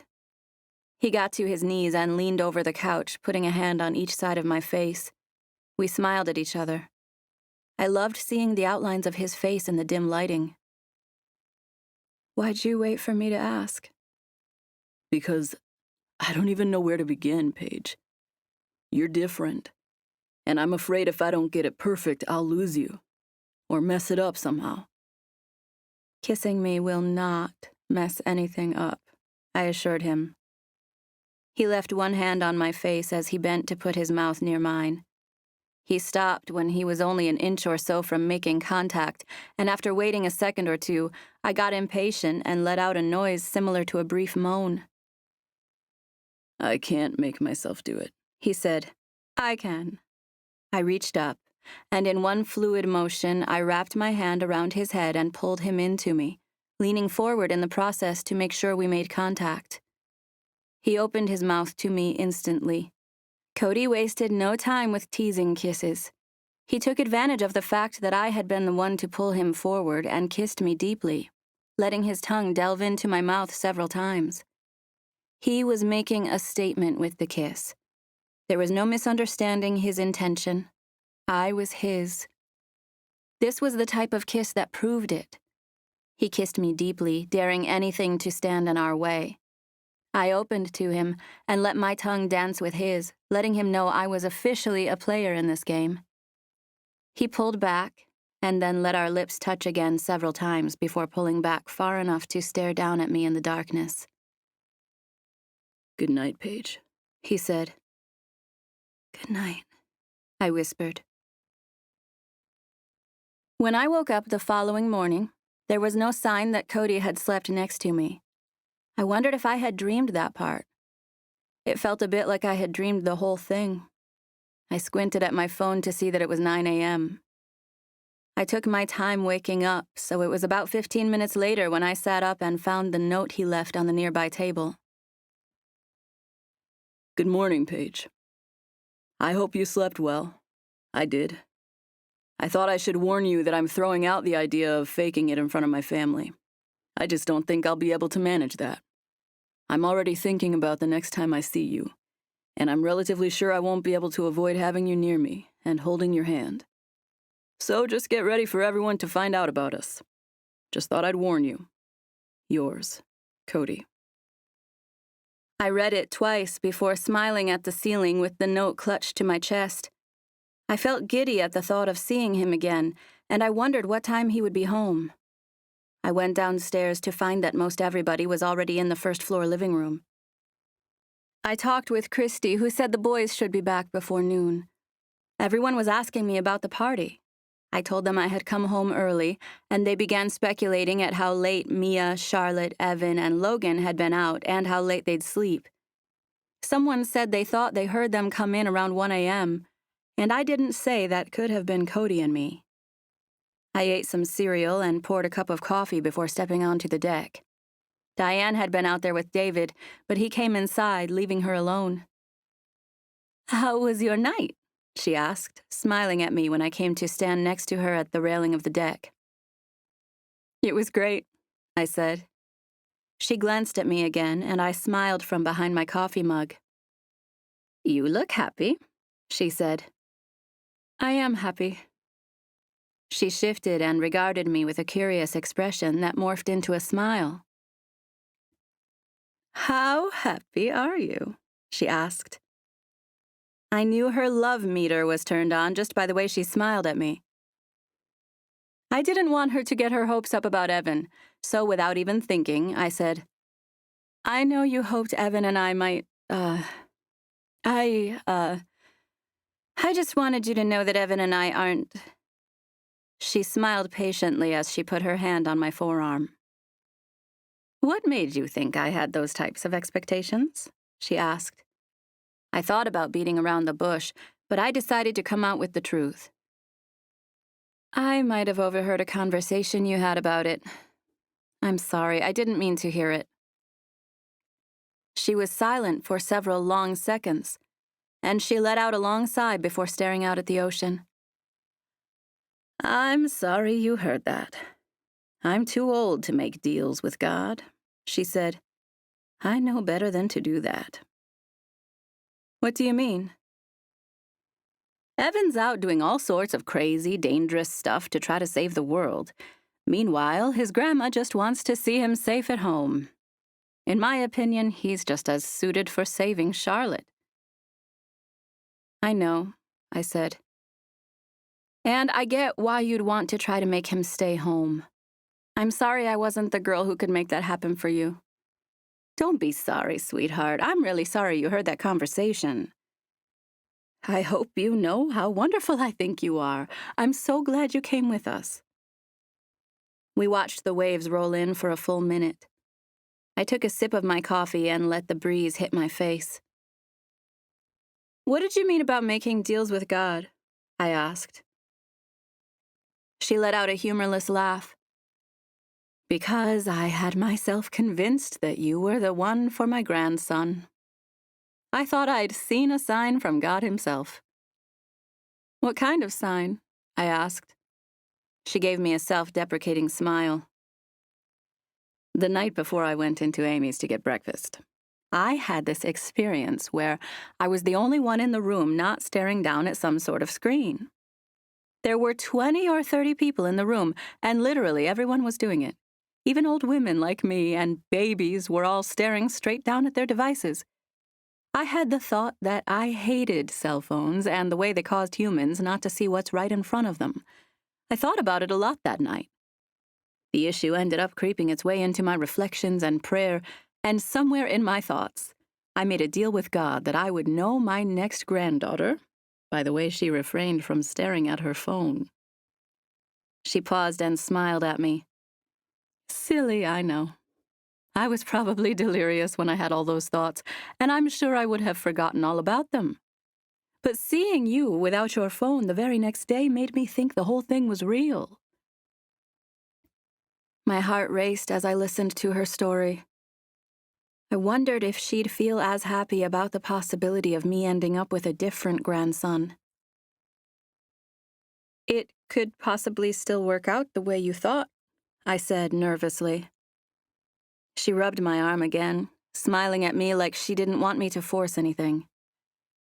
"You can't make yourself try to feel something that isn't there," she said sweetly. "Neither can Evan. That wouldn't be fair to either of you." "It wouldn't be Evan," I said. She tilted her head, trying to understand what I was getting at. Andy, Willow, and Ava came out of the house and greeted us before they headed down the stairs toward the beach. We smiled and waved at them, but Diane's expression shifted to serious as soon as they were gone. "What are you saying?" she asked. "Cody," I said simply. Another pause while she registered what I was saying. "You and Cody?" she asked with a serious, unreadable expression. I nodded. "You and Cody?" she repeated slowly. This time, her voice was an octave higher. I could tell she was on the verge of tears. I nodded again. Her chin quivered and tears started welling in her eyes, but she just stared at me like she couldn't believe it.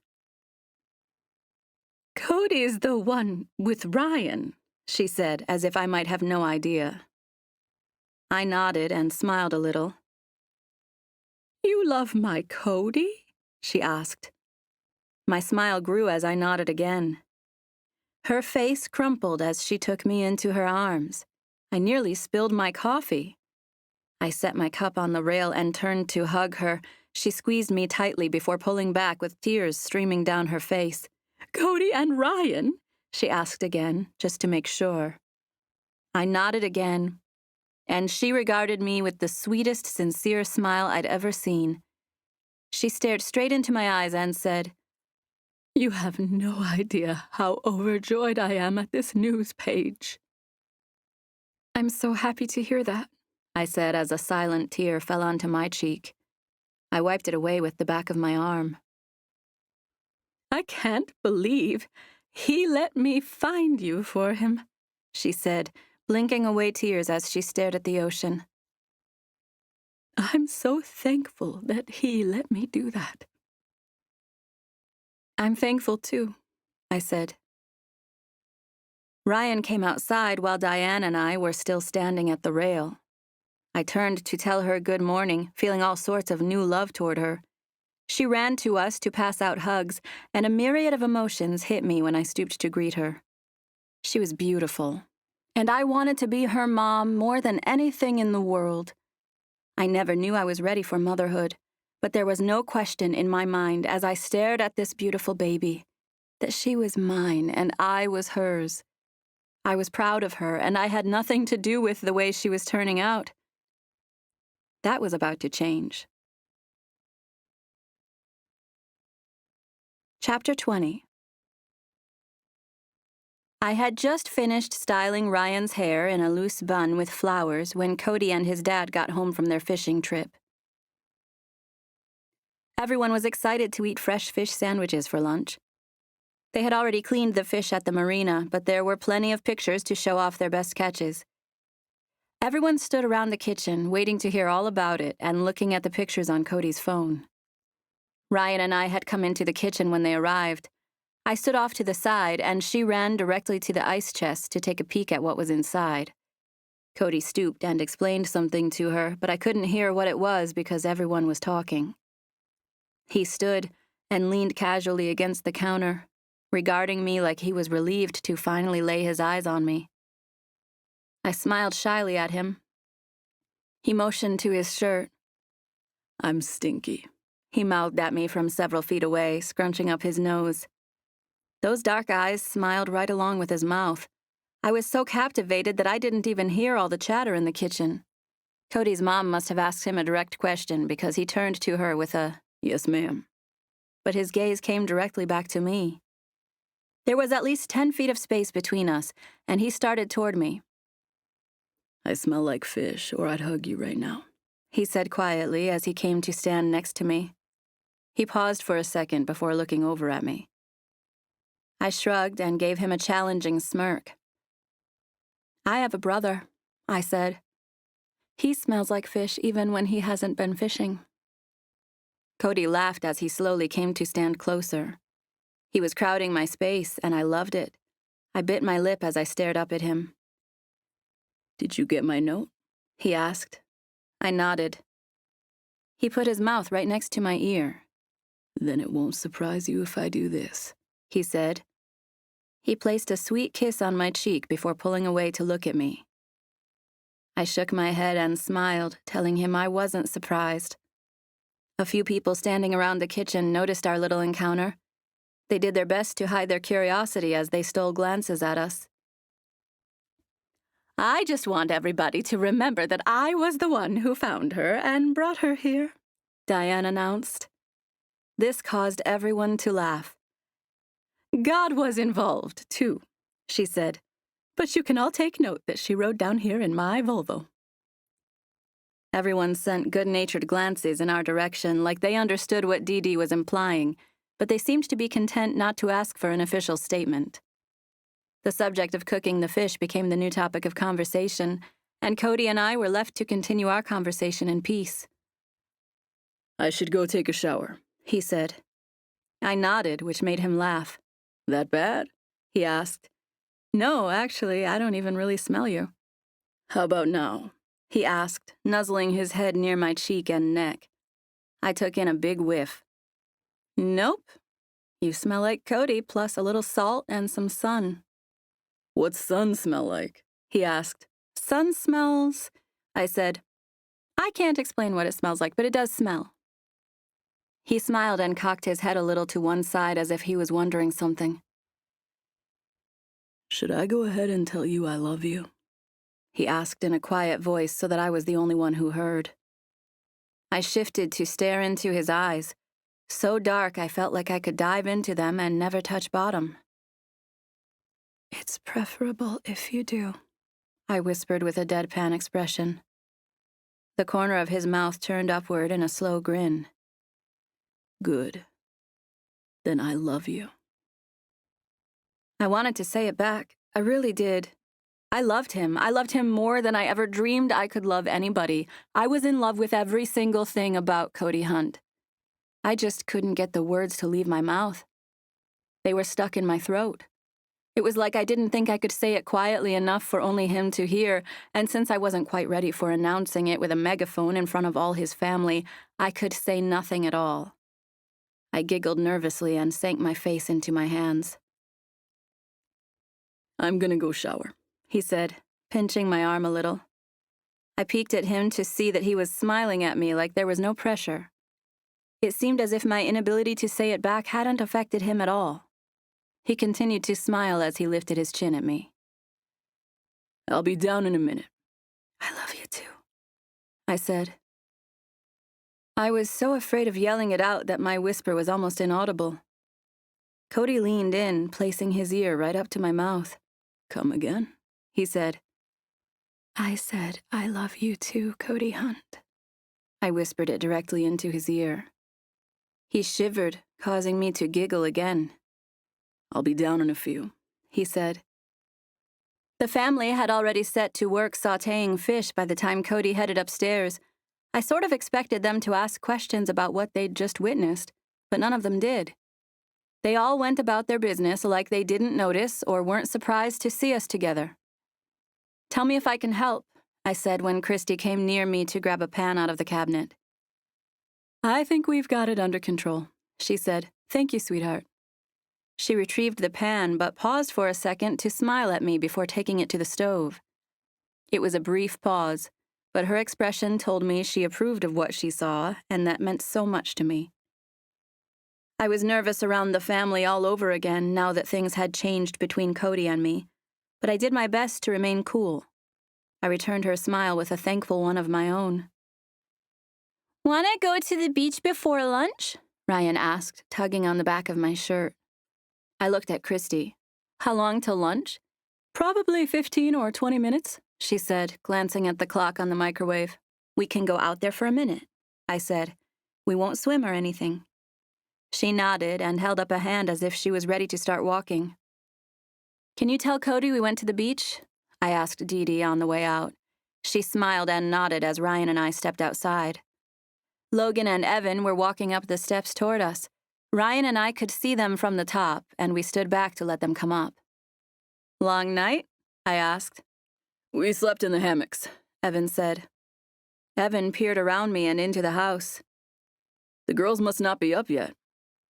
Nope, I haven't seen them. I thought maybe you guys stayed at Travis's. We were there pretty late. Coffee, Logan said in a groggy voice. My dad caught some fish, Ryan said.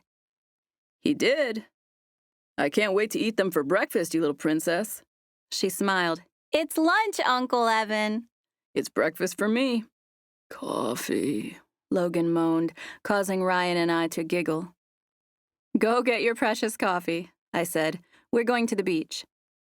She and I held hands on the way out there, but didn't say anything to each other. She pulled me to her sandcastle tools, which had been left outside from the last project. Wanna dig? She asked. Yeah, but we only have a few minutes. And I'm afraid I wouldn't be as good as your dad even if we did have more time. We found a spot and started filling our first pail, shovel by shovel. You love my dad? She asked. Or maybe she said it. Her tone was an exact mix of a question and a statement, and I didn't know how to respond. Maybe I was just too nervous to respond. I do love your dad, I said after a few seconds' hesitation. Do you love me? She asked without looking up at me. Again, I hesitated, feeling the weight of her questions and knowing I couldn't say the words irresponsibly. I do love you, Ryan. Are you gonna be my mom? She asked. I almost choked. There was a burning sensation in the back of my mouth that made me feel like I needed to cough. I cleared my throat. I'd like to be, I said. I've never tried to be a mom before, so you might have to be patient with me while I try my best. She shrugged as she continued to shovel sand. It's not hard, she said casually. All you have to do is give me lunch and snacks and brush my teeth and read me stories and stuff. She looked at me as she reached back to grab her bun with sandy hands. You already know how to do my hair, she added in all seriousness. I let out a relieved giggle. I guess that's a start, I said. Yep, she said as if it was going to be a piece of cake.